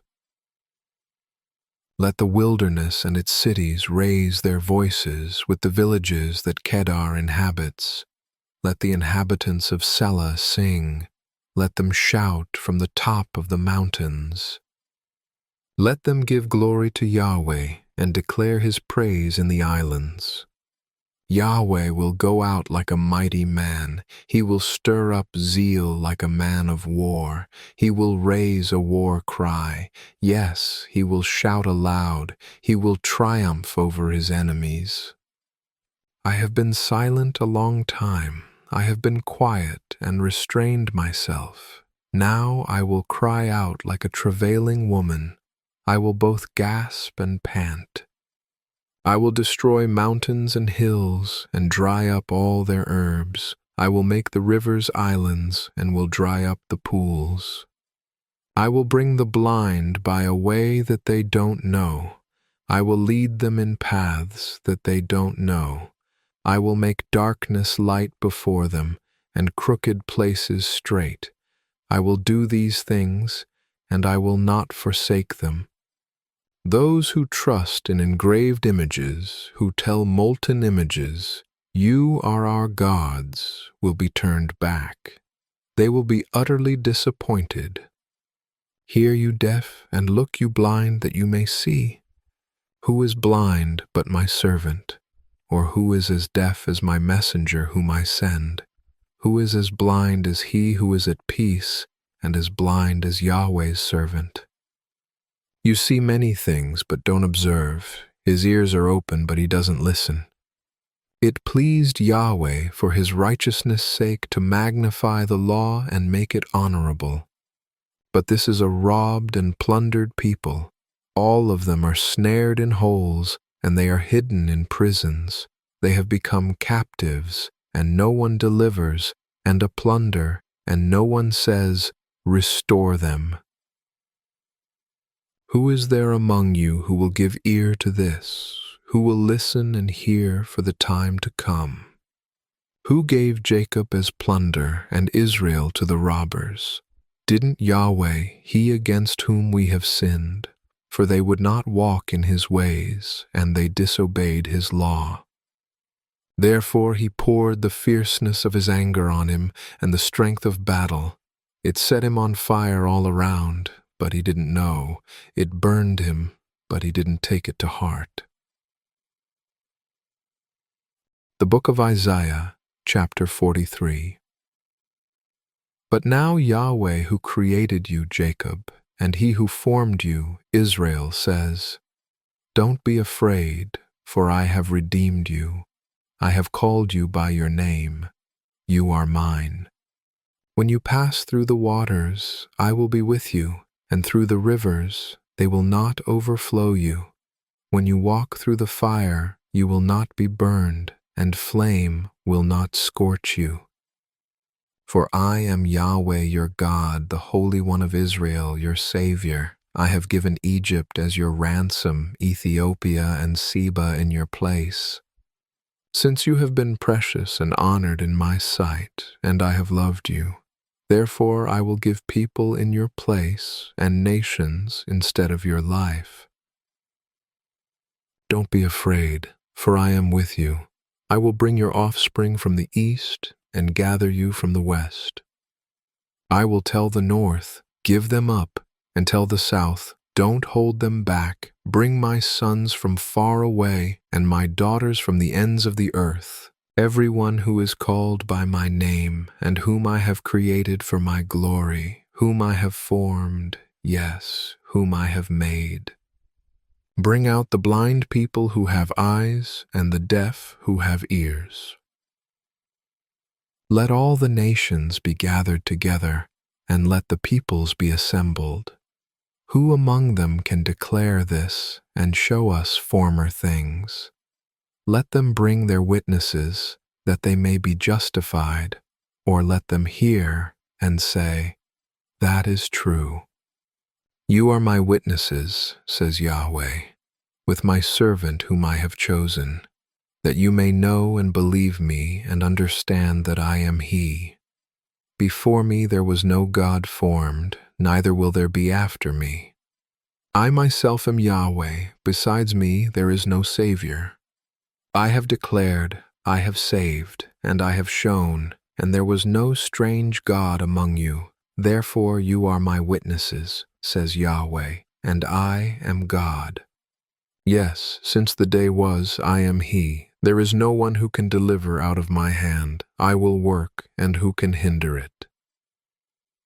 Yahweh, your Redeemer, the Holy One of Israel, says, For your sake I have sent to Babylon, and I will bring all of them down as fugitives, even the Chaldeans, in the ships of their rejoicing. I am Yahweh, your Holy One, the Creator of Israel, your King. Yahweh, who makes a way in the sea and a path in the mighty waters, who brings out the chariot and horse, the army and the mighty man. They lie down together, they shall not rise, they are extinct, they are quenched like a wick, says, Don't remember the former things, and don't consider the things of old. Behold, I will do a new thing. It springs out now, don't you know it? I will even make a way in the wilderness and rivers in the desert. The animals of the field, the jackals and the ostriches shall honor me, because I give water in the wilderness and rivers in the desert, to give drink to my people, my chosen, the people which I formed for myself, that they might declare my praise. Yet you have not called on me, Jacob, but you have been weary of me, Israel.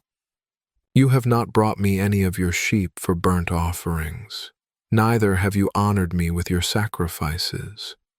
I have not burdened you with offerings, nor wearied you with frankincense. You have bought me no sweet cane with money, nor have you filled me with the fat of your sacrifices, but you have burdened me with your sins. You have wearied me with your iniquities. I, even I, am He who blots out your transgressions for my own sake, and I will not remember your sins. Put me in remembrance. Let us plead together. Declare your case, that you may be justified. Your first fathers sinned, and your teachers have transgressed against me. Therefore I will profane the princes of the sanctuary, and I will make Jacob a curse and Israel an insult. The Book of Isaiah, chapter 44. Yet listen now, Jacob my servant, and Israel, whom I have chosen. This is what Yahweh, who made you and formed you from the womb, who will help you, says, Don't be afraid, Jacob my servant, and you, Jeshurun, whom I have chosen. For I will pour water on him who is thirsty, and streams on the dry ground. I will pour my spirit on your descendants, and my blessing on your offspring, and they will spring up among the grass as willows by the watercourses. One will say, I am Yahweh's. Another will be called by the name of Jacob, and another will write with his hand, to Yahweh, and honor the name of Israel. This is what Yahweh, the King of Israel and his Redeemer, Yahweh of armies, says, I am the first and I am the last, and besides me there is no God. Who is like me? Who will call and will declare it and set it in order for me, since I established the ancient people? Let them declare the things that are coming, and that will happen. Don't fear, neither be afraid. Haven't I declared it to you long ago and shown it? You are my witnesses. Is there a God besides me? Indeed there is not. I don't know any other rock. Everyone who makes a carved image is vain. The things that they delight in will not profit. Their own witnesses don't see nor know, that they may be disappointed. Who has fashioned a god or molds an image that is profitable for nothing? Behold, all his fellows will be disappointed, and the workmen are mere men. Let them all be gathered together. Let them stand up. They will fear. They will be put to shame together. The blacksmith takes an axe, works in the coals, fashions it with hammers, and works it with his strong arm. He is hungry, and his strength fails. He drinks no water, and is faint. The carpenter stretches out a line. He marks it out with a pencil.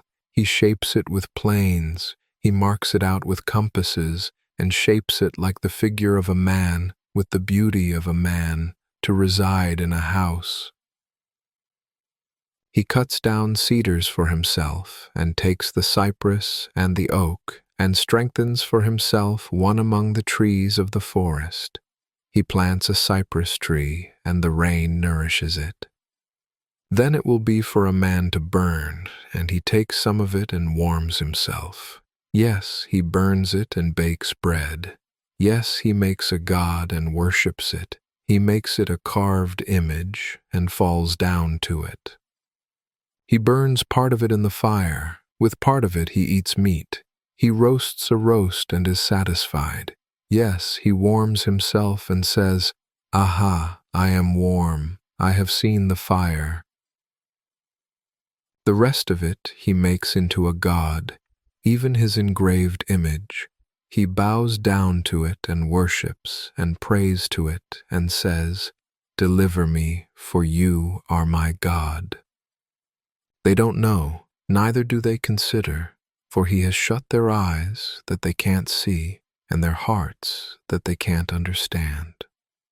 No one thinks, neither is there knowledge nor understanding to say, I have burned part of it in the fire. Yes, I have also baked bread on its coals. I have roasted meat and eaten it.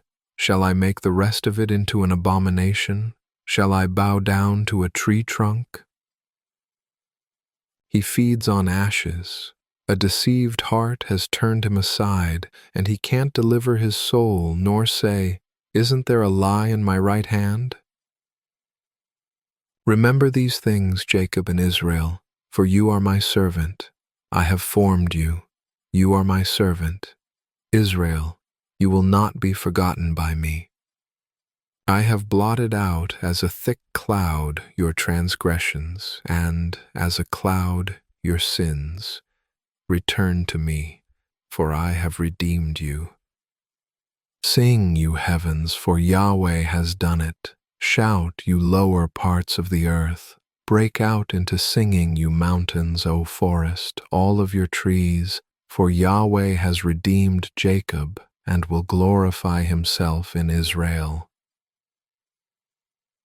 Yahweh, your Redeemer, and he who formed you from the womb says, I am Yahweh, who makes all things, who alone stretches out the heavens, who spreads out the earth by myself, who frustrates the signs of the liars and makes diviners mad, who turns wise men backward and makes their knowledge foolish, who confirms the word of his servant and performs the counsel of his messengers, who says of Jerusalem, she will be inhabited, and of the cities of Judah, they will be built, and I will raise up its waste places, who says to the deep, be dry, and I will dry up your rivers, who says of Cyrus, he is my shepherd, and shall perform all my pleasure, even saying of Jerusalem, she will be built, and of the temple, your foundation will be laid.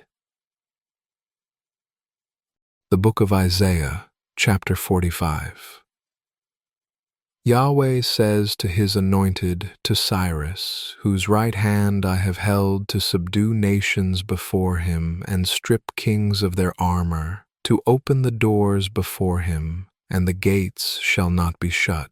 I will go before you and make the rough places smooth. I will break the doors of bronze in pieces and cut apart the bars of iron. I will give you the treasures of darkness and hidden riches of secret places, that you may know that it is I, Yahweh, who calls you by your name, even the God of Israel.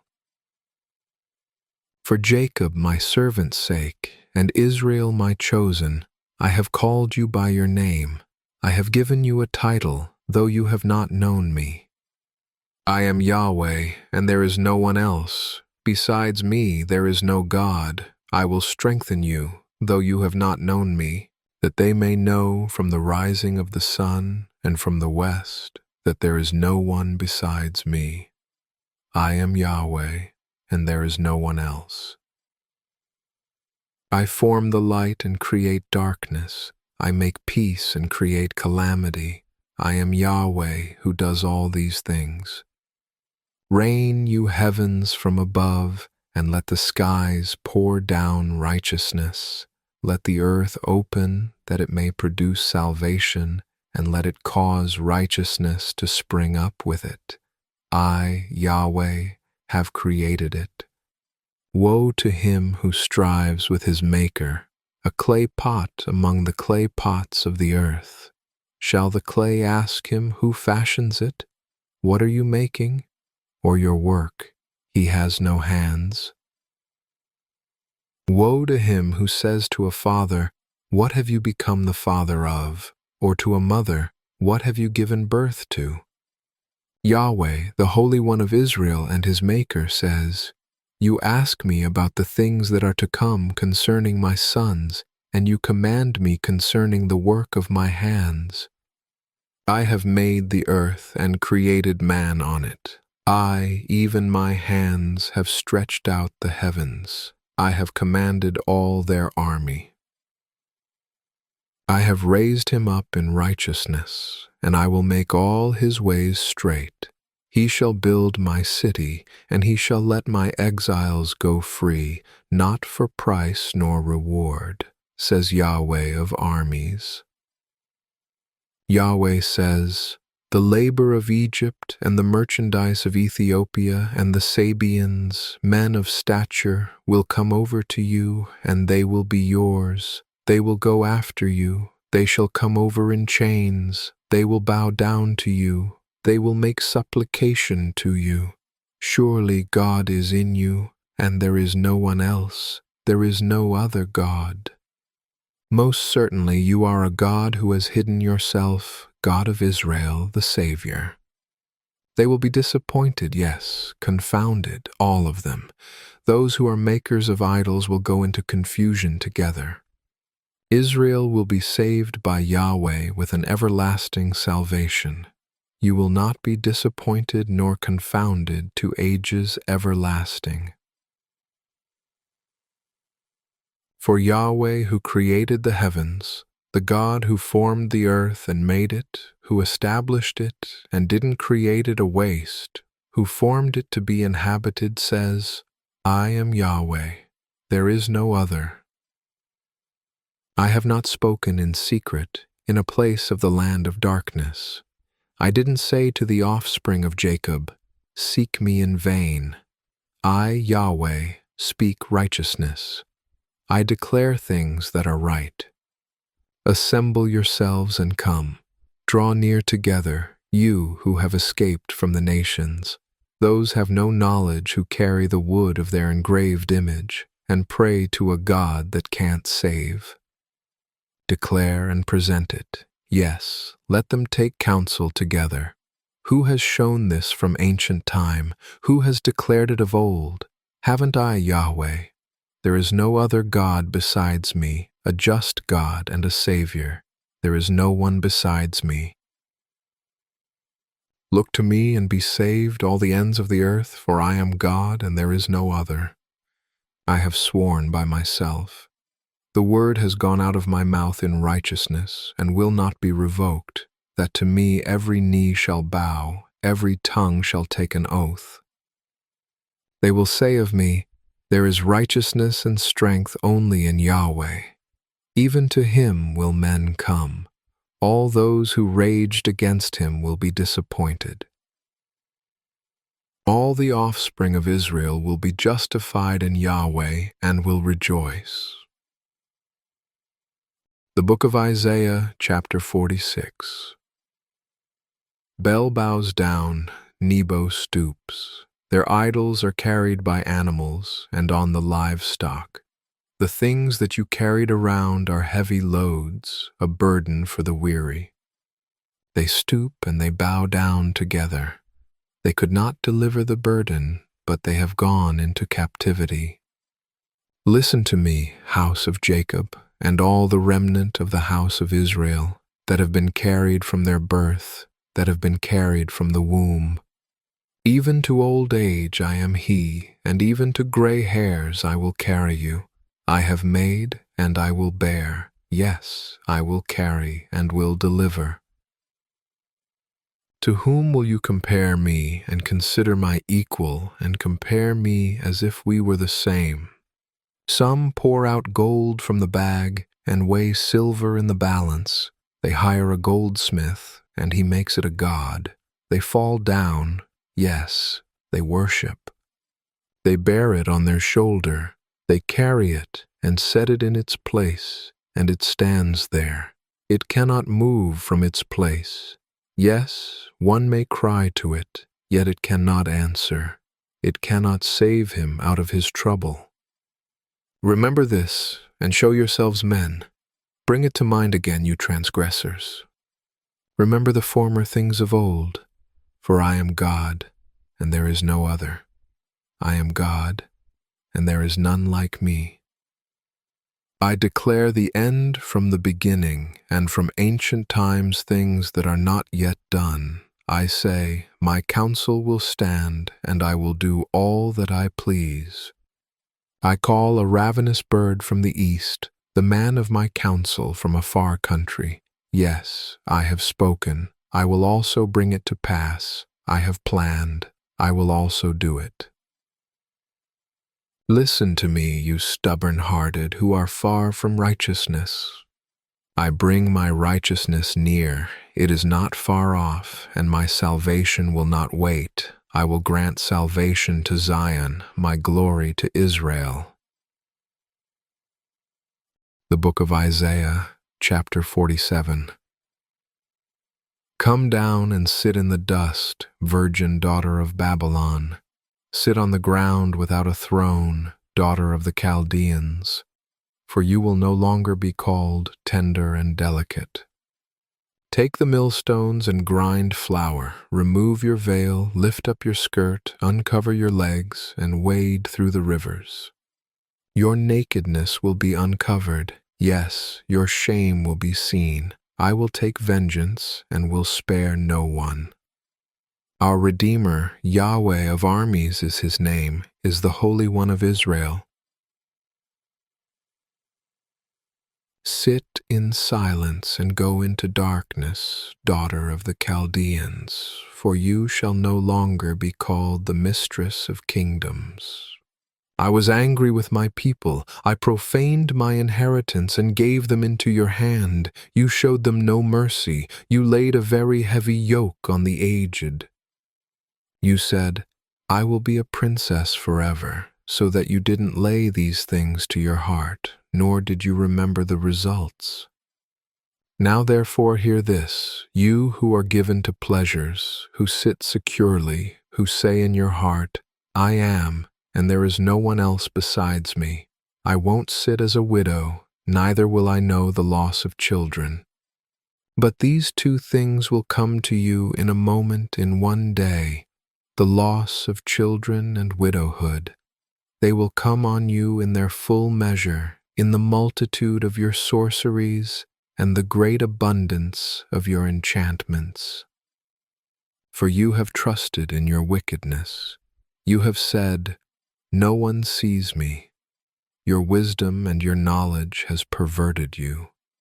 You have said in your heart, I am, and there is no one else besides me. Therefore disaster will come on you. You won't know when it dawns. Mischief will fall on you. You won't be able to put it away. Desolation will come on you suddenly, which you don't understand. Stand now with your enchantments and with the multitude of your sorceries, in which you have labored from your youth, as if you might profit, as if you might prevail. You are wearied in the multitude of your counsels.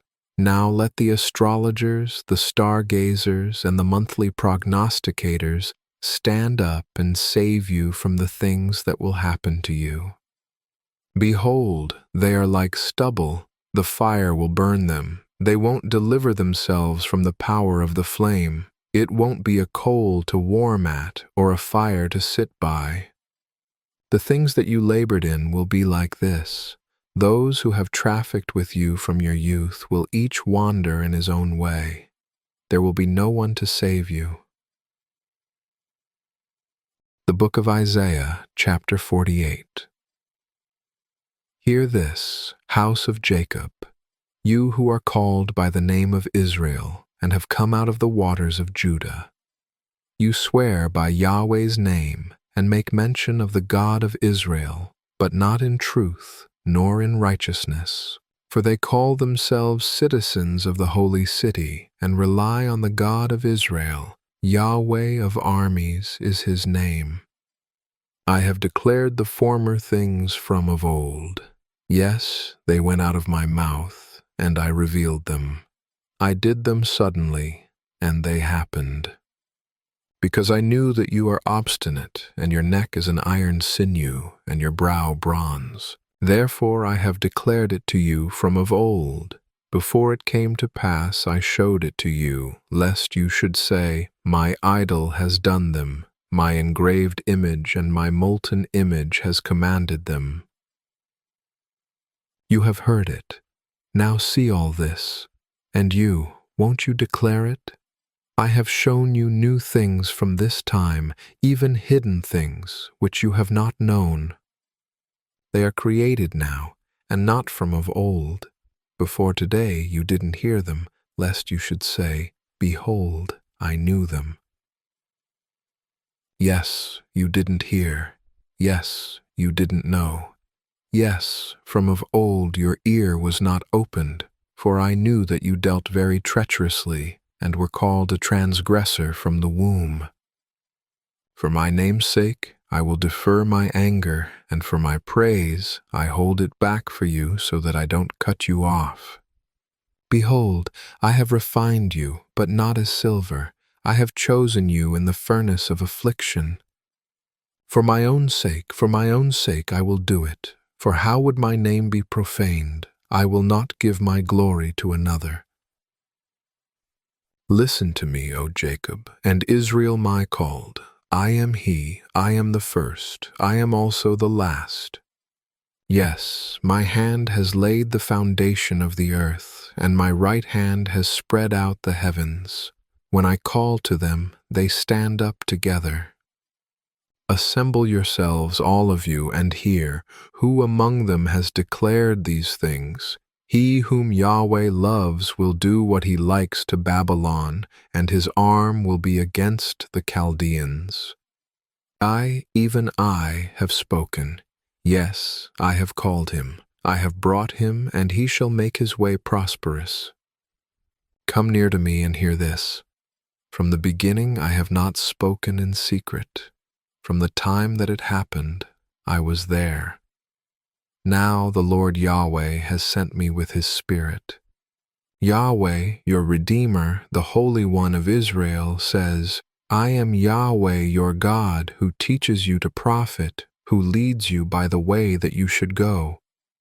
Oh, that you had listened to my commandments. Then your peace would have been like a river, and your righteousness like the waves of the sea. Your offspring also would have been as the sand, and the descendants of your body like its grains. His name would not be cut off nor destroyed from before me. Leave Babylon, flee from the Chaldeans. With the sound of joyful shouting announce this. Tell it even to the end of the earth. Say, Yahweh has redeemed his servant Jacob. They didn't thirst when he led them through the deserts. He caused the waters to flow out of the rock for them. He also split the rock, and the waters gushed out. There is no peace, says Yahweh, for the wicked. The Book of Isaiah, chapter 49. Listen, islands, to me. Listen, you peoples, from afar. Yahweh has called me from the womb. From the inside of my mother he has mentioned my name. He has made my mouth like a sharp sword. He has hidden me in the shadow of his hand. He has made me a polished shaft. He has kept me close in his quiver. He said to me, You are my servant Israel, in whom I will be glorified.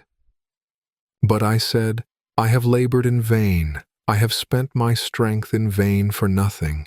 Yet surely the justice due to me is with Yahweh, and my reward with my God.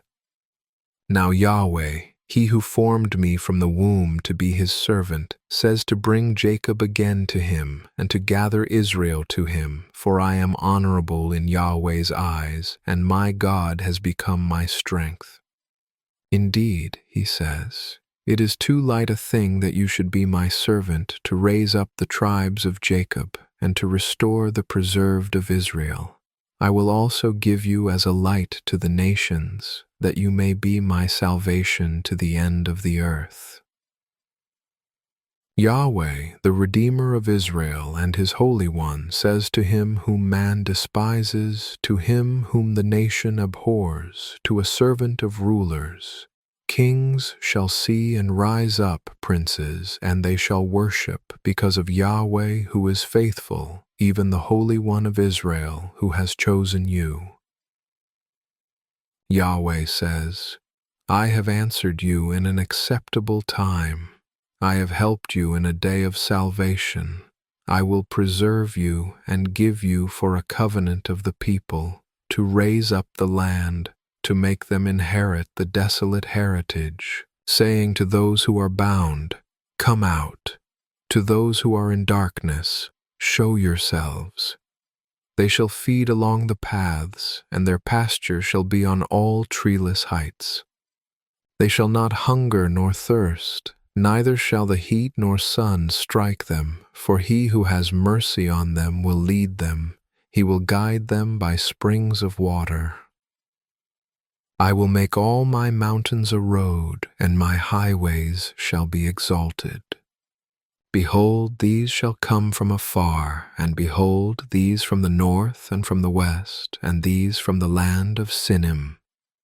Sing, heavens, and be joyful, earth. Break out into singing, mountains. For Yahweh has comforted his people and will have compassion on his afflicted. But Zion said, Yahweh has forsaken me, and the Lord has forgotten me. Can a woman forget her nursing child, that she should not have compassion on the son of her womb? Yes, these may forget, yet I will not forget you. Behold, I have engraved you on the palms of my hands. Your walls are continually before me. Your children hurry, your destroyers and those who devastated you will leave you.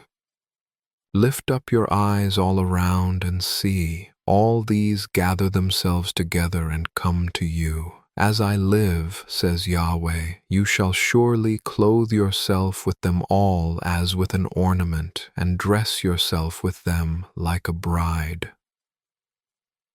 For as for your waste and your desolate places, and your land that has been destroyed, surely now that land will be too small for the inhabitants, and those who swallowed you up will be far away. The children of your bereavement will say in your ears, This place is too small for me, give me a place to live in. Then you will say in your heart, Who has conceived these for me, since I have been bereaved of my children and am alone, an exile, and wandering back and forth? Who has brought these up? Behold, I was left alone. Where were these? The Lord Yahweh says, Behold, I will lift up my hand to the nations, and lift up my banner to the peoples. They shall bring your sons in their bosom, and your daughters shall be carried on their shoulders. Kings shall be your foster fathers, and their queens your nursing mothers. They will bow down to you with their faces to the earth, and lick the dust of your feet. Then you will know that I am Yahweh, and those who wait for me won't be disappointed. Shall the plunder be taken from the mighty, or the lawful captives be delivered?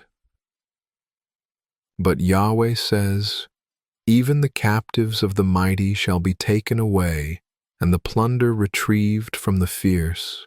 For I will contend with him who contends with you, and I will save your children. I will feed those who oppress you with their own flesh, and they will be drunk on their own blood, as with sweet wine. Then all flesh shall know that I, Yahweh, am your Savior and your Redeemer, the Mighty One of Jacob. The Book of Isaiah, chapter 50. Yahweh says, Where is the bill of your mother's divorce, with which I have put her away? Or to which of my creditors have I sold you? Behold, you were sold for your iniquities, and your mother was put away for your transgressions. Why, when I came, was there no one? When I called, why was there no one to answer? Is my hand shortened at all, that it can't redeem? Or have I no power to deliver? Behold, at my rebuke I dry up the sea. I make the rivers a wilderness. Their fish stink because there is no water, and die of thirst. I clothe the heavens with blackness. I make sackcloth their covering. The Lord Yahweh has given me the tongue of those who are taught, that I may know how to sustain with words him who is weary. He awakens morning by morning. He awakens my ear to hear as those who are taught. The Lord Yahweh has opened my ear. I was not rebellious. I have not turned back. I gave my back to those who beat me, and my cheeks to those who plucked off the hair. I didn't hide my face from shame and spitting. For the Lord Yahweh will help me. Therefore I have not been confounded. Therefore I have set my face like a flint, and I know that I won't be disappointed. He who justifies me is near. Who will bring charges against me? Let us stand up together. Who is my adversary? Let him come near to me. Behold, the Lord Yahweh will help me. Who is he who will condemn me? Behold, they will all grow old like a garment. The moths will eat them up. Who among you fears Yahweh and obeys the voice of his servant? He who walks in darkness and has no light, let him trust in Yahweh's name and rely on his God. Behold, all you who kindle a fire, who adorn yourselves with torches around yourselves, walk in the flame of your fire, and among the torches that you have kindled. You will have this from my hand. You will lie down in sorrow. The Book of Isaiah, chapter 51. Listen to me, you who follow after righteousness, you who seek Yahweh. Look to the rock you were cut from, and to the quarry you were dug from. Look to Abraham your father, and to Sarah who bore you, for when he was but one I called him, I blessed him, and made him many. For Yahweh has comforted Zion.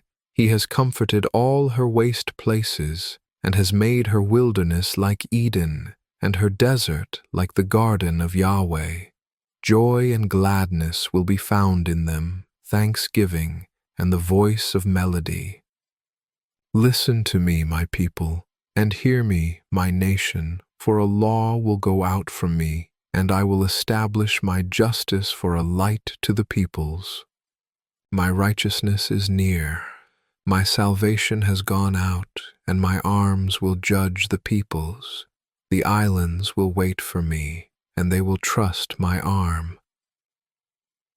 Lift up your eyes to the heavens, and look at the earth beneath, for the heavens will vanish away like smoke, and the earth will wear out like a garment. Its inhabitants will die in the same way, but my salvation will be forever, and my righteousness will not be abolished. Listen to me, you who know righteousness, the people in whose heart is my law. Don't fear the reproach of men, and don't be dismayed at their insults.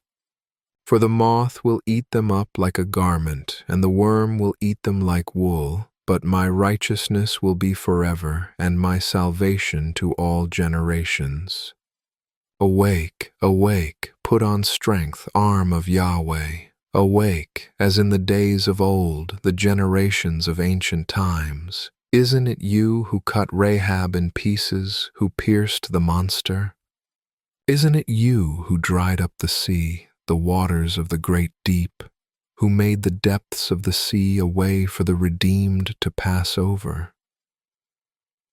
Those ransomed by Yahweh will return and come with singing to Zion. Everlasting joy shall be on their heads. They will obtain gladness and joy.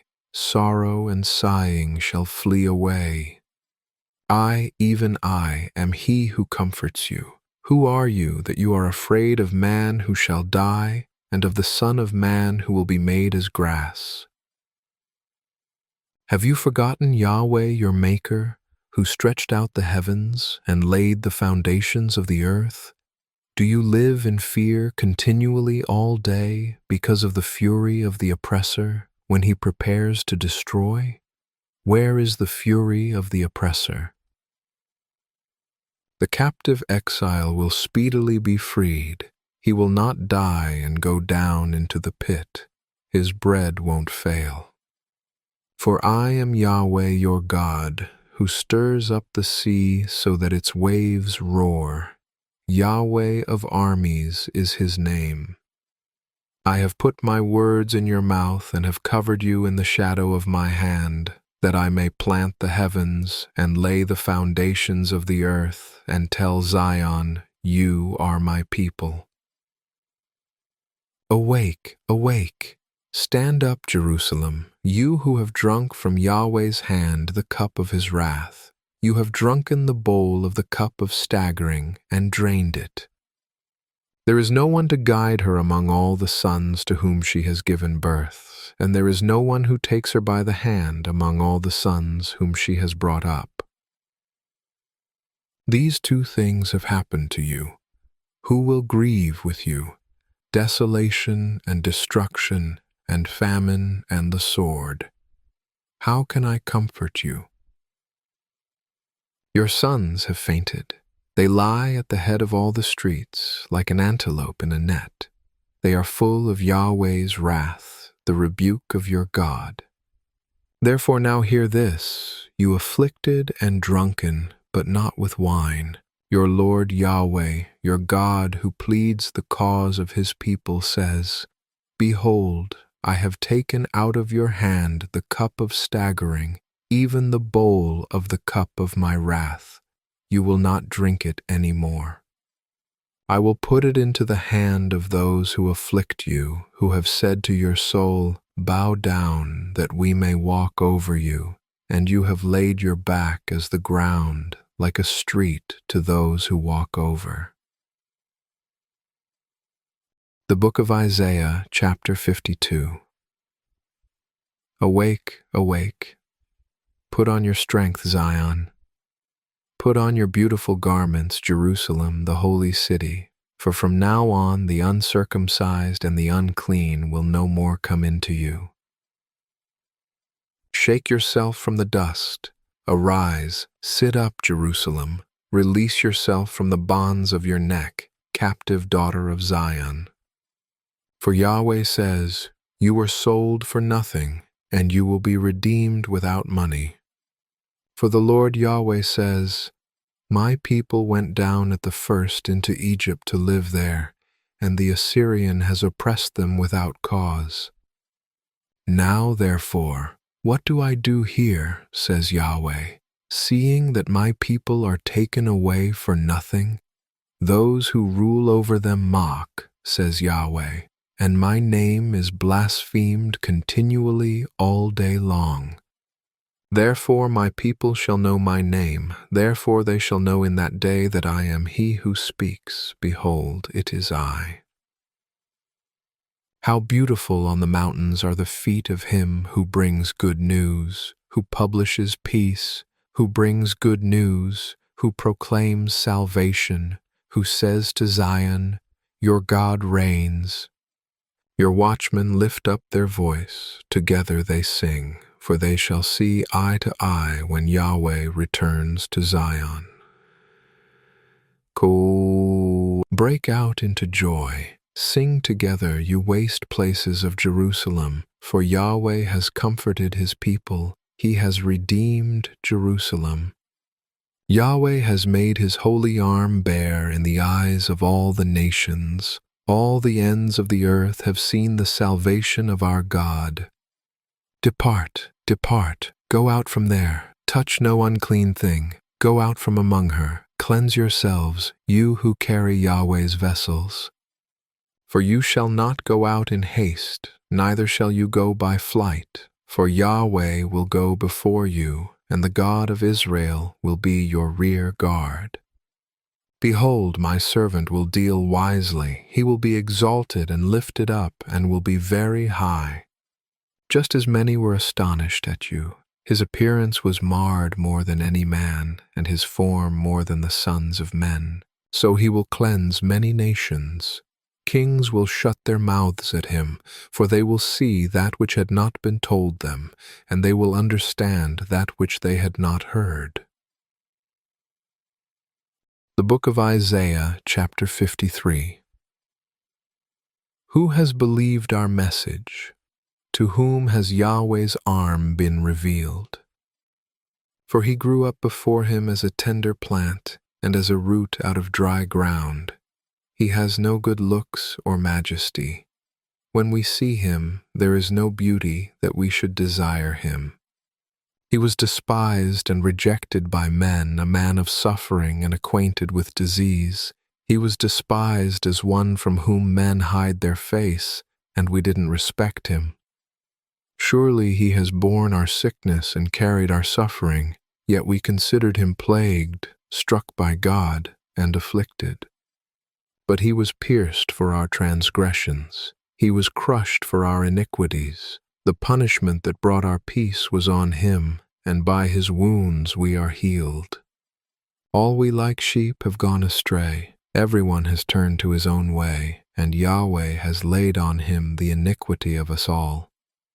He was oppressed, yet when he was afflicted, he didn't open his mouth. As a lamb that is led to the slaughter, and as a sheep that before its shearers is silent, so he didn't open his mouth.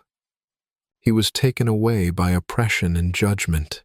As for his generation, who considered that he was cut off out of the land of the living and stricken for the disobedience of my people? They made his grave with the wicked, and with a rich man in his death, although he had done no violence, nor was any deceit in his mouth. Yet it pleased Yahweh to bruise him. He has caused him to suffer. When you make his soul an offering for sin, he will see his offspring. He will prolong his days, and Yahweh's pleasure will prosper in his hand.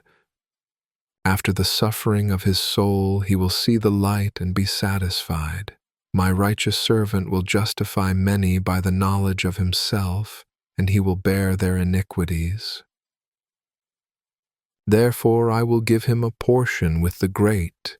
He will divide the plunder with the strong, because he poured out his soul to death and was counted with the transgressors.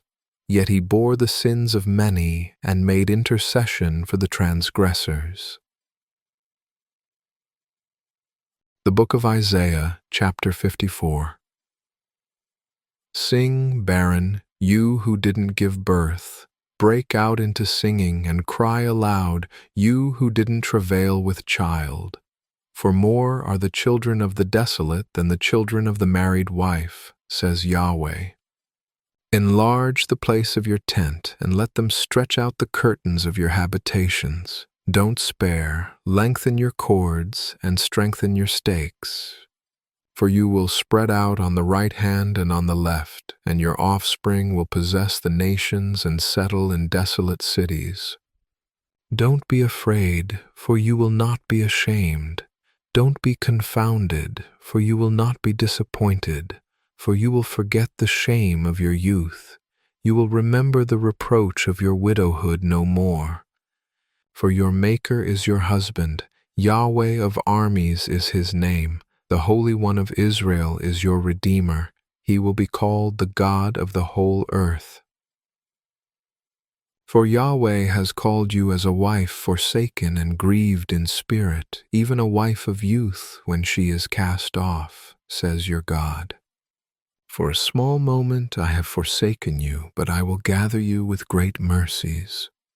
In overflowing wrath I hid my face from you for a moment, but with everlasting loving kindness I will have mercy on you, says Yahweh your Redeemer.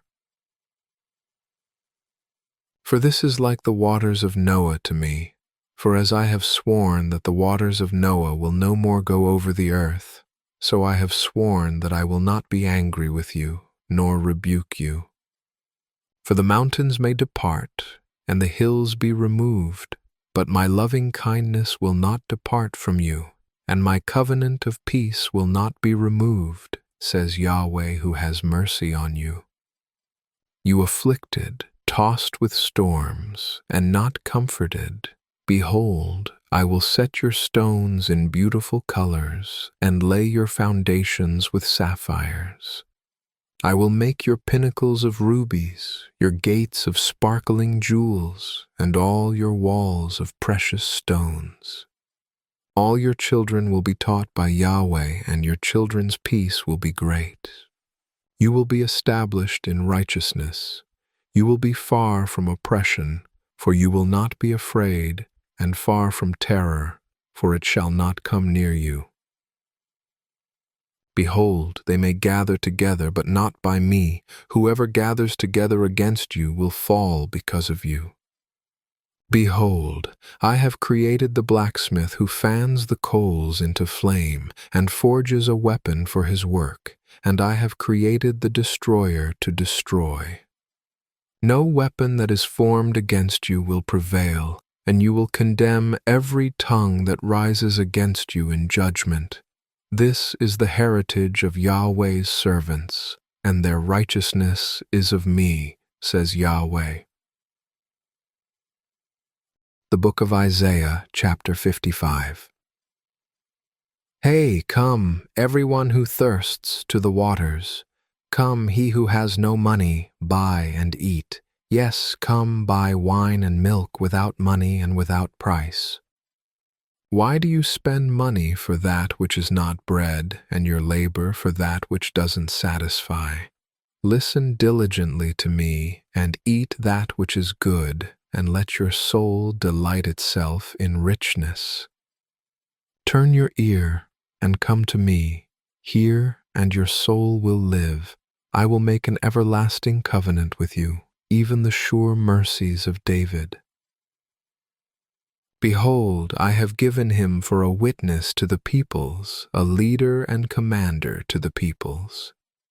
Behold, you shall call a nation that you don't know, and a nation that didn't know you shall run to you, because of Yahweh your God, and for the Holy One of Israel, for he has glorified you. Seek Yahweh while he may be found, call on him while he is near. Let the wicked forsake his way, and the unrighteous man his thoughts. Let him return to Yahweh, and he will have mercy on him, to our God, for he will freely pardon. For my thoughts are not your thoughts, and your ways are not my ways, says Yahweh. For as the heavens are higher than the earth, so are my ways higher than your ways, and my thoughts than your thoughts.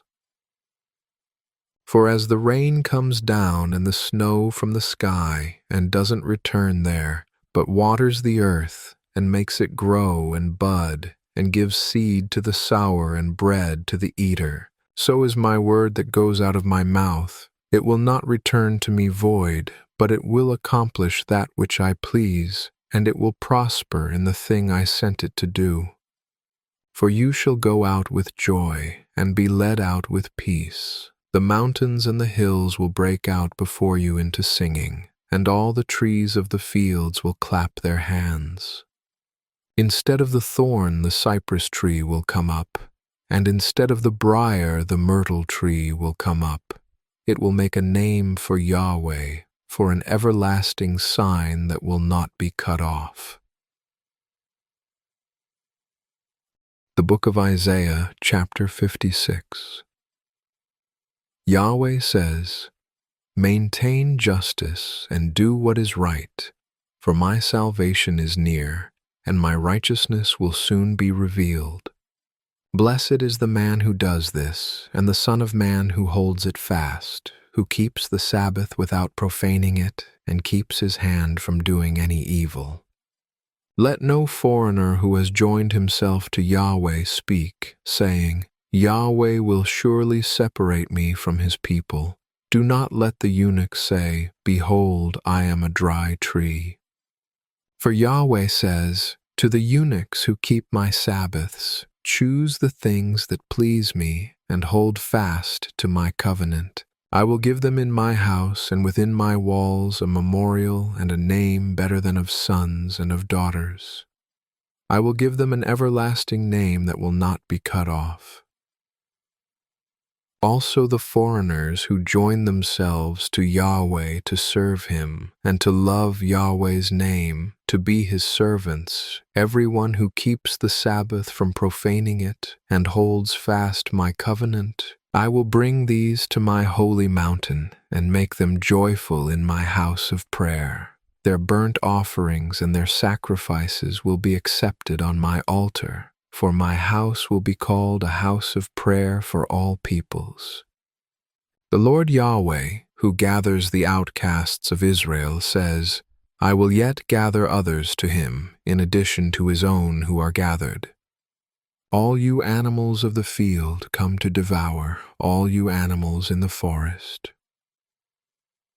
His watchmen are blind, they are all without knowledge, they are all mute dogs. They can't bark, dreaming, lying down, loving to slumber. Yes, the dogs are greedy.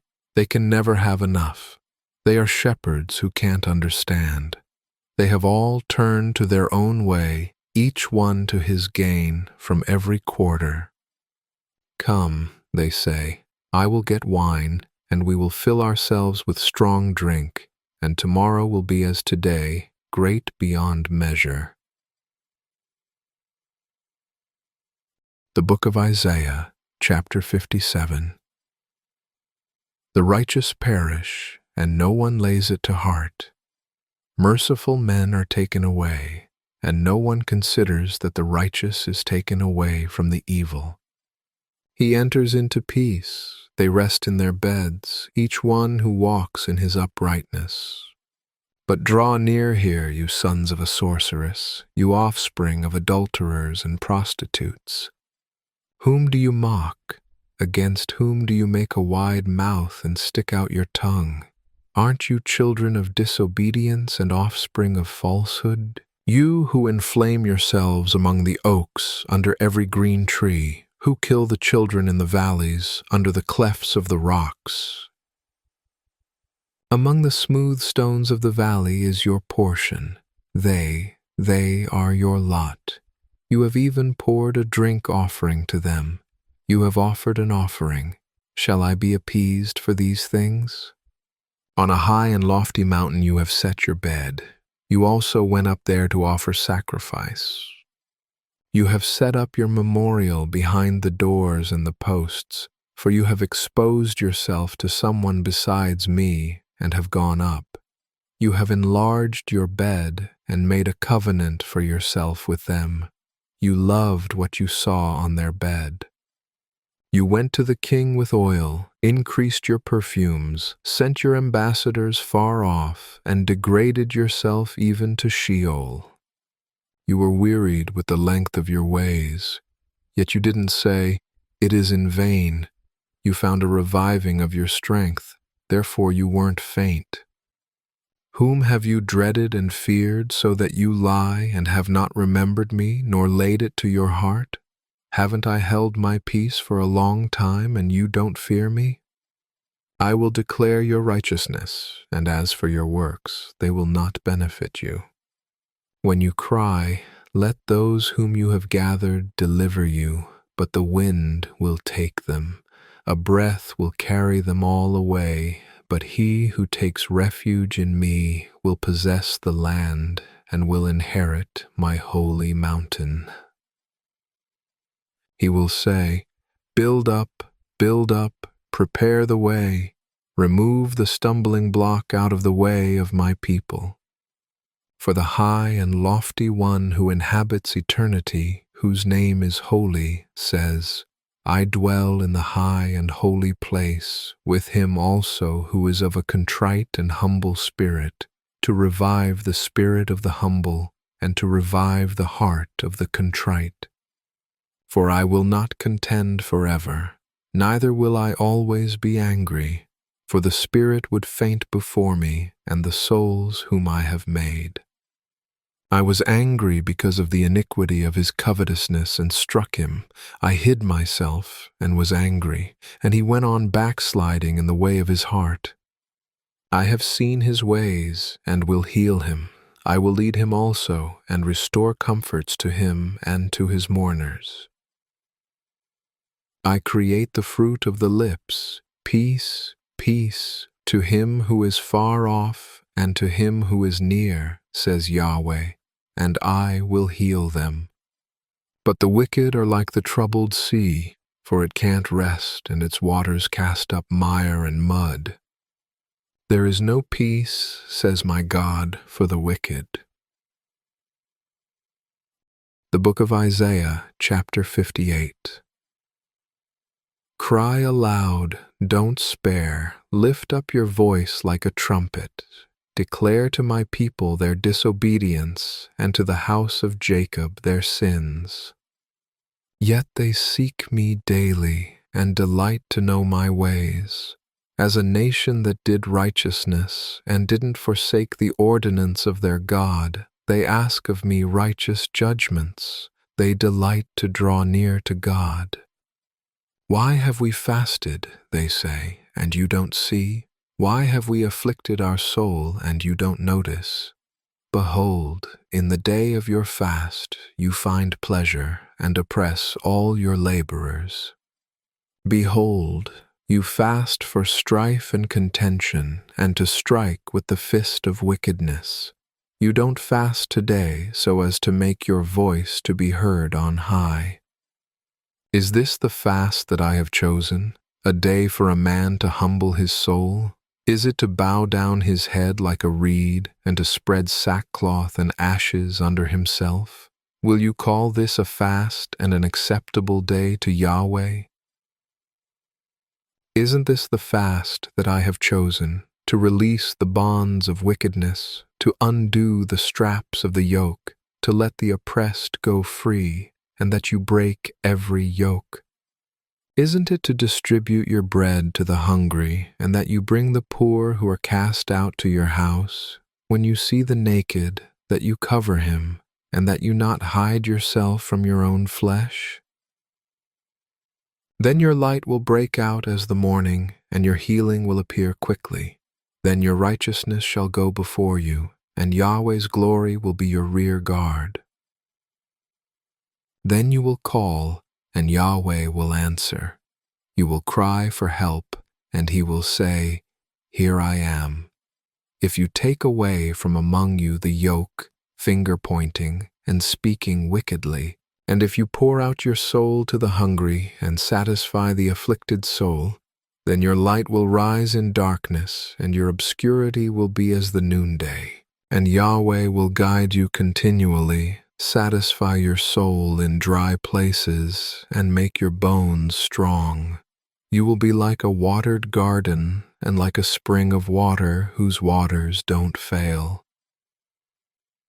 Those who will be of you will build the old waste places. You will raise up the foundations of many generations. You will be called repairer of the breach, restorer of paths with dwellings. If you turn away your foot from the Sabbath, from doing your pleasure on my holy day, and call the Sabbath a delight, and the holy of Yahweh honorable, and honor it, not doing your own ways, nor finding your own pleasure, nor speaking your own words, then you will delight yourself in Yahweh, and I will make you to ride on the high places of the earth, and I will feed you with the heritage of Jacob your father, for Yahweh's mouth has spoken it. The Book of Isaiah, chapter 59. Behold, Yahweh's hand is not shortened that it can't save, nor his ear dull that it can't hear.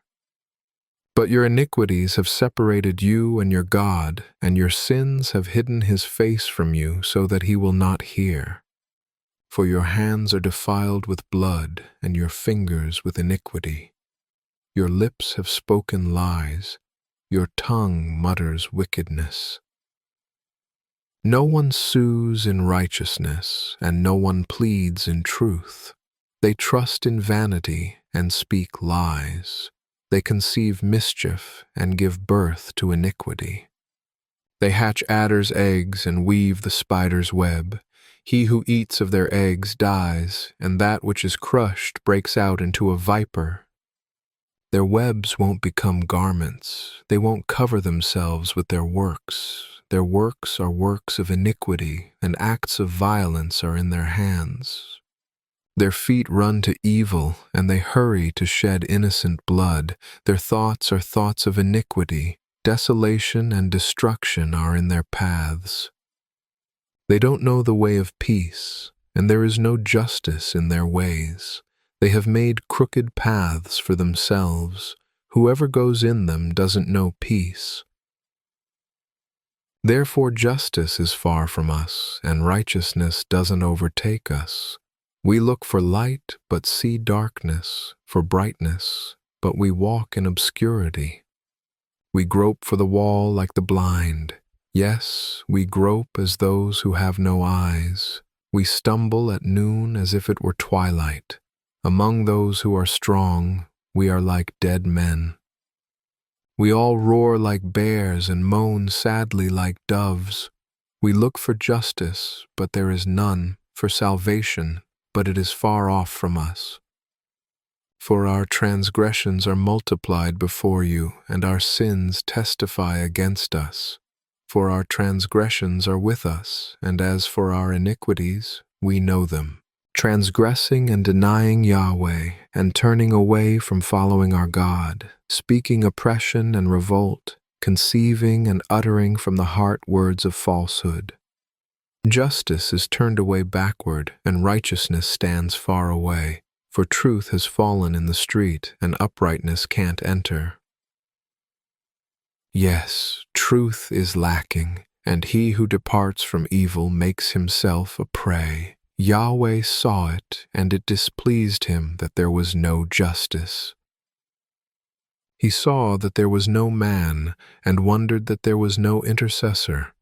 Therefore his own arm brought salvation to him, and his righteousness sustained him.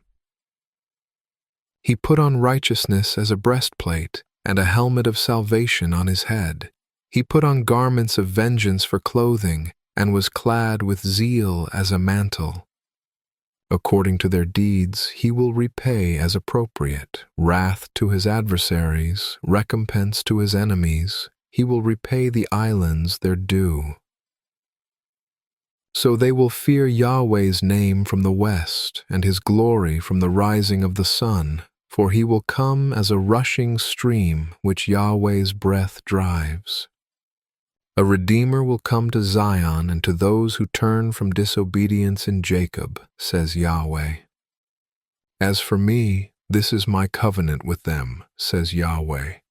My spirit who is on you, and my words which I have put in your mouth shall not depart out of your mouth, nor out of the mouth of your offspring, nor out of the mouth of your offspring's offspring, says Yahweh, from now on and forever. The Book of Isaiah, chapter 60. Arise, shine, for your light has come, and Yahweh's glory has risen on you. For behold, darkness will cover the earth, and thick darkness the peoples. But Yahweh will arise on you, and his glory shall be seen on you. Nations will come to your light, and kings to the brightness of your rising.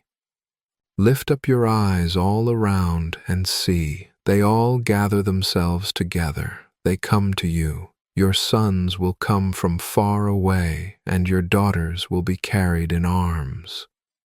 Then you shall see and be radiant, and your heart will thrill and be enlarged, because the abundance of the sea will be turned to you. The wealth of the nations will come to you. A multitude of camels will cover you, the dromedaries of Midian and Ephah. All from Sheba will come. They will bring gold and frankincense, and will proclaim the praises of Yahweh. All the flocks of Kedar will be gathered together to you. The rams of Nebaioth will serve you. They will be accepted as offerings on my altar, and I will beautify my glorious house. Who are these who fly as a cloud and as the doves to their windows? Surely the islands will wait for me, and the ships of Tarshish first, to bring your sons from far away, their silver and their gold with them, for the name of Yahweh your God, and for the Holy One of Israel, because he has glorified you. Foreigners will build up your walls, and their kings will serve you. For in my wrath I struck you, but in my favor I have had mercy on you. Your gates also shall be open continually. They shall not be shut day nor night, that men may bring to you the wealth of the nations, and their kings led captive. For that nation and kingdom that will not serve you shall perish. Yes, those nations shall be utterly wasted. The glory of Lebanon shall come to you, the cypress tree, the pine, and the box tree together, to beautify the place of my sanctuary, and I will make the place of my feet glorious.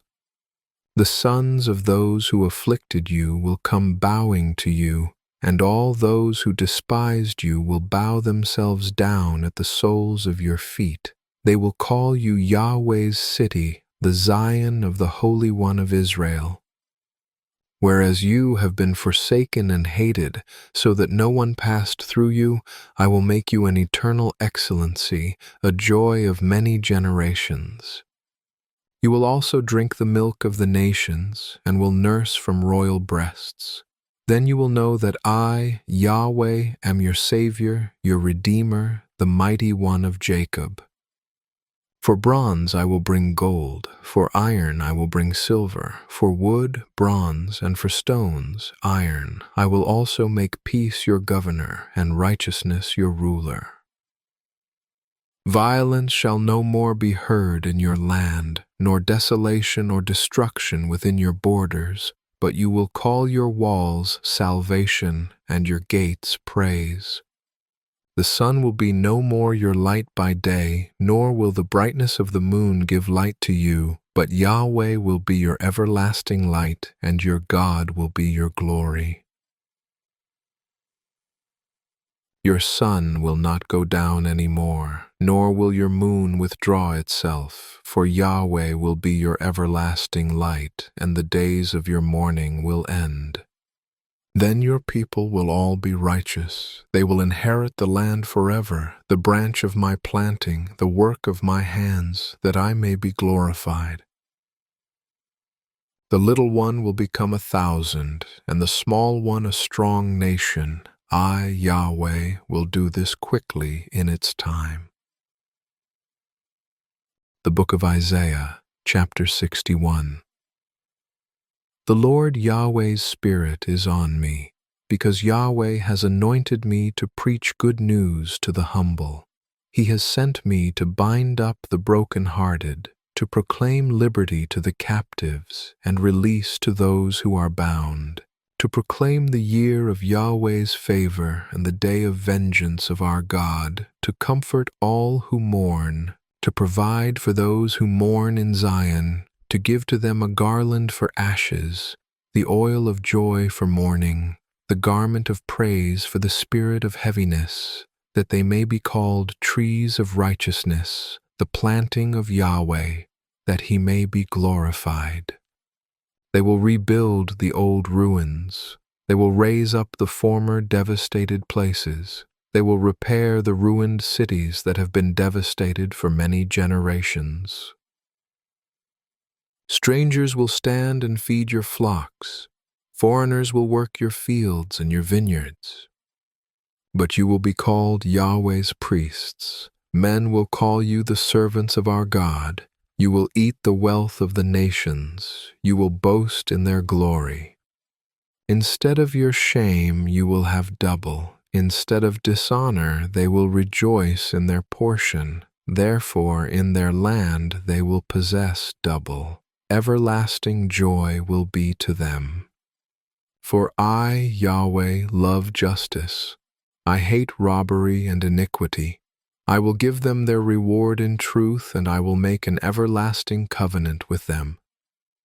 Their offspring will be known among the nations, and their offspring among the peoples. All who see them will acknowledge them, that they are the offspring which Yahweh has blessed. I will greatly rejoice in Yahweh. My soul will be joyful in my God, for he has clothed me with the garments of salvation. He has covered me with the robe of righteousness, as a bridegroom decks himself with a garland, and as a bride adorns herself with her jewels. For as the earth produces its bud, and as the garden causes the things that are sown in it to spring up, so the Lord Yahweh will cause righteousness and praise to spring up before all the nations. The Book of Isaiah, chapter 62. For Zion's sake I will not hold my peace, and for Jerusalem's sake I will not rest, until her righteousness shines out like the dawn, and her salvation like a burning lamp. The nations will see your righteousness, and all kings your glory. You will be called by a new name, which Yahweh's mouth will name. You will also be a crown of beauty in Yahweh's hand, and a royal diadem in your God's hand. You will not be called forsaken anymore, nor will your land be called desolate anymore, but you will be called Hephzibah, and your land Beulah, for Yahweh delights in you, and your land will be married. For as a young man marries a virgin, so your sons will marry you. As a bridegroom rejoices over his bride, so your God will rejoice over you. I have set watchmen on your walls, Jerusalem. They will never be silent day nor night. You who call on Yahweh take no rest, and give him no rest until he establishes, and until he makes Jerusalem a praise in the earth. Yahweh has sworn by his right hand, and by the arm of his strength, surely I will no more give your grain to be food for your enemies, and foreigners will not drink your new wine, for which you have labored, but those who have harvested it will eat it and praise Yahweh. Those who have gathered it will drink it in the courts of my sanctuary. Go through the gates, prepare the way of the people, build up the highway, gather out the stones, lift up a banner for the peoples. Behold, Yahweh has proclaimed to the end of the earth. Say to the daughter of Zion, behold, your salvation comes. Behold, his reward is with him, and his recompense before him. They will call them the holy people, Yahweh's redeemed. You will be called sought out, a city not forsaken. The Book of Isaiah, Chapter 63. Who is this who comes from Edom with dyed garments from Basra? Who is this who is glorious in his clothing, marching in the greatness of his strength? It is I who speak in righteousness, mighty to save. Why is your clothing red, and your garments like him who treads in the wine vat? I have trodden the winepress alone. Of the peoples, no one was with me. Yes, I trod them in my anger and trampled them in my wrath. Their lifeblood is sprinkled on my garments, and I have stained all my clothing. For the day of vengeance was in my heart, and the year of my redeemed has come. I looked, and there was no one to help, and I wondered that there was no one to uphold. Therefore my own arm brought salvation to me. My own wrath upheld me. I trod down the peoples in my anger and made them drunk in my wrath. I poured their lifeblood out on the earth. I will tell of the loving kindnesses of Yahweh and the praises of Yahweh, according to all that Yahweh has given to us, and the great goodness toward the house of Israel, which he has given to them according to his mercies, and according to the multitude of his loving kindnesses. For he said, surely they are my people, children who will not deal falsely, so he became their Savior. In all their affliction he was afflicted, and the angel of his presence saved them. In his love and in his pity he redeemed them. He bore them and carried them all the days of old. But they rebelled and grieved his Holy Spirit. Therefore he turned and became their enemy, and he himself fought against them. Then he remembered the days of old, Moses and his people, saying, where is he who brought them up out of the sea with the shepherds of his flock? Where is he who put his Holy Spirit among them? Who caused his glorious arm to be at Moses' right hand? Who divided the waters before them to make himself an everlasting name? Who led them through the depths like a horse in the wilderness so that they didn't stumble? As the livestock that go down into the valley, Yahweh's Spirit caused them to rest. So you led your people to make yourself a glorious name. Look down from heaven and see from the habitation of your holiness and of your glory. Where are your zeal and your mighty acts? The yearning of your heart and your compassion is restrained toward me. For you are our Father, though Abraham doesn't know us, and Israel does not acknowledge us.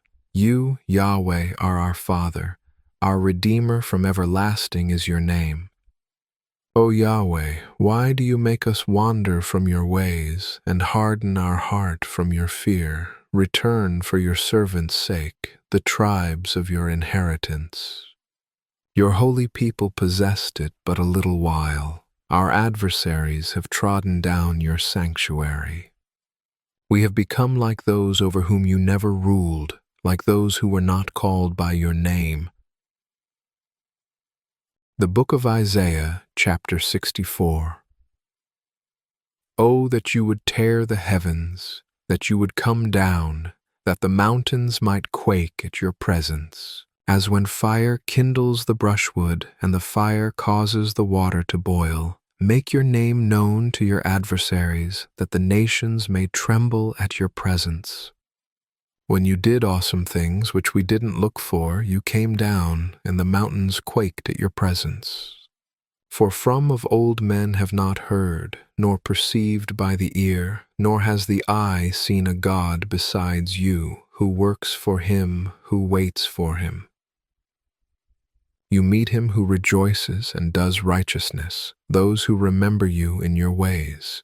Behold, you were angry, and we sinned. We have been in sin for a long time. Shall we be saved? For we have all become like one who is unclean, and all our righteousness is like a polluted garment. We all fade like a leaf, and our iniquities, like the wind, take us away. There is no one who calls on your name, who stirs himself up to take hold of you, for you have hidden your face from us and have consumed us by means of our iniquities. But now, Yahweh, you are our Father. We are the clay, and you, our potter. We all are the work of your hand. Don't be furious, Yahweh. Don't remember iniquity forever. Look and see, we beg you, we are all your people. Your holy cities have become a wilderness. Zion has become a wilderness, Jerusalem a desolation. Our holy and our beautiful house where our fathers praised you is burned with fire. All our pleasant places are laid waste. Will you hold yourself back for these things, Yahweh? Will you keep silent and punish us very severely? The Book of Isaiah, chapter 65. I am inquired of by those who didn't ask. I am found by those who didn't seek me. I said, see me, to a nation that was not called by my name. I have spread out my hands all day to a rebellious people who walk in a way that is not good after their own thoughts. A people who provoke me to my face continually, sacrificing in gardens and burning incense on bricks, who sit among the graves and spend nights in secret places, who eat pig's meat and broth of abominable things is in their vessels, who say, stay by yourself, don't come near to me, for I am holier than you. These are smoke in my nose, a fire that burns all day. Behold, it is written before me, I will not keep silence, but will repay. Yes, I will repay into their bosom your own iniquities and the iniquities of your fathers together, says Yahweh, who have burned incense on the mountains and blasphemed me on the hills. Therefore I will first measure their work into their bosom. Yahweh says, as the new wine is found in the cluster, and one says, don't destroy it, for a blessing is in it, so I will do for my servant's sake, that I may not destroy them all. I will bring offspring out of Jacob, and out of Judah an inheritor of my mountains. My chosen will inherit it, and my servants will dwell there.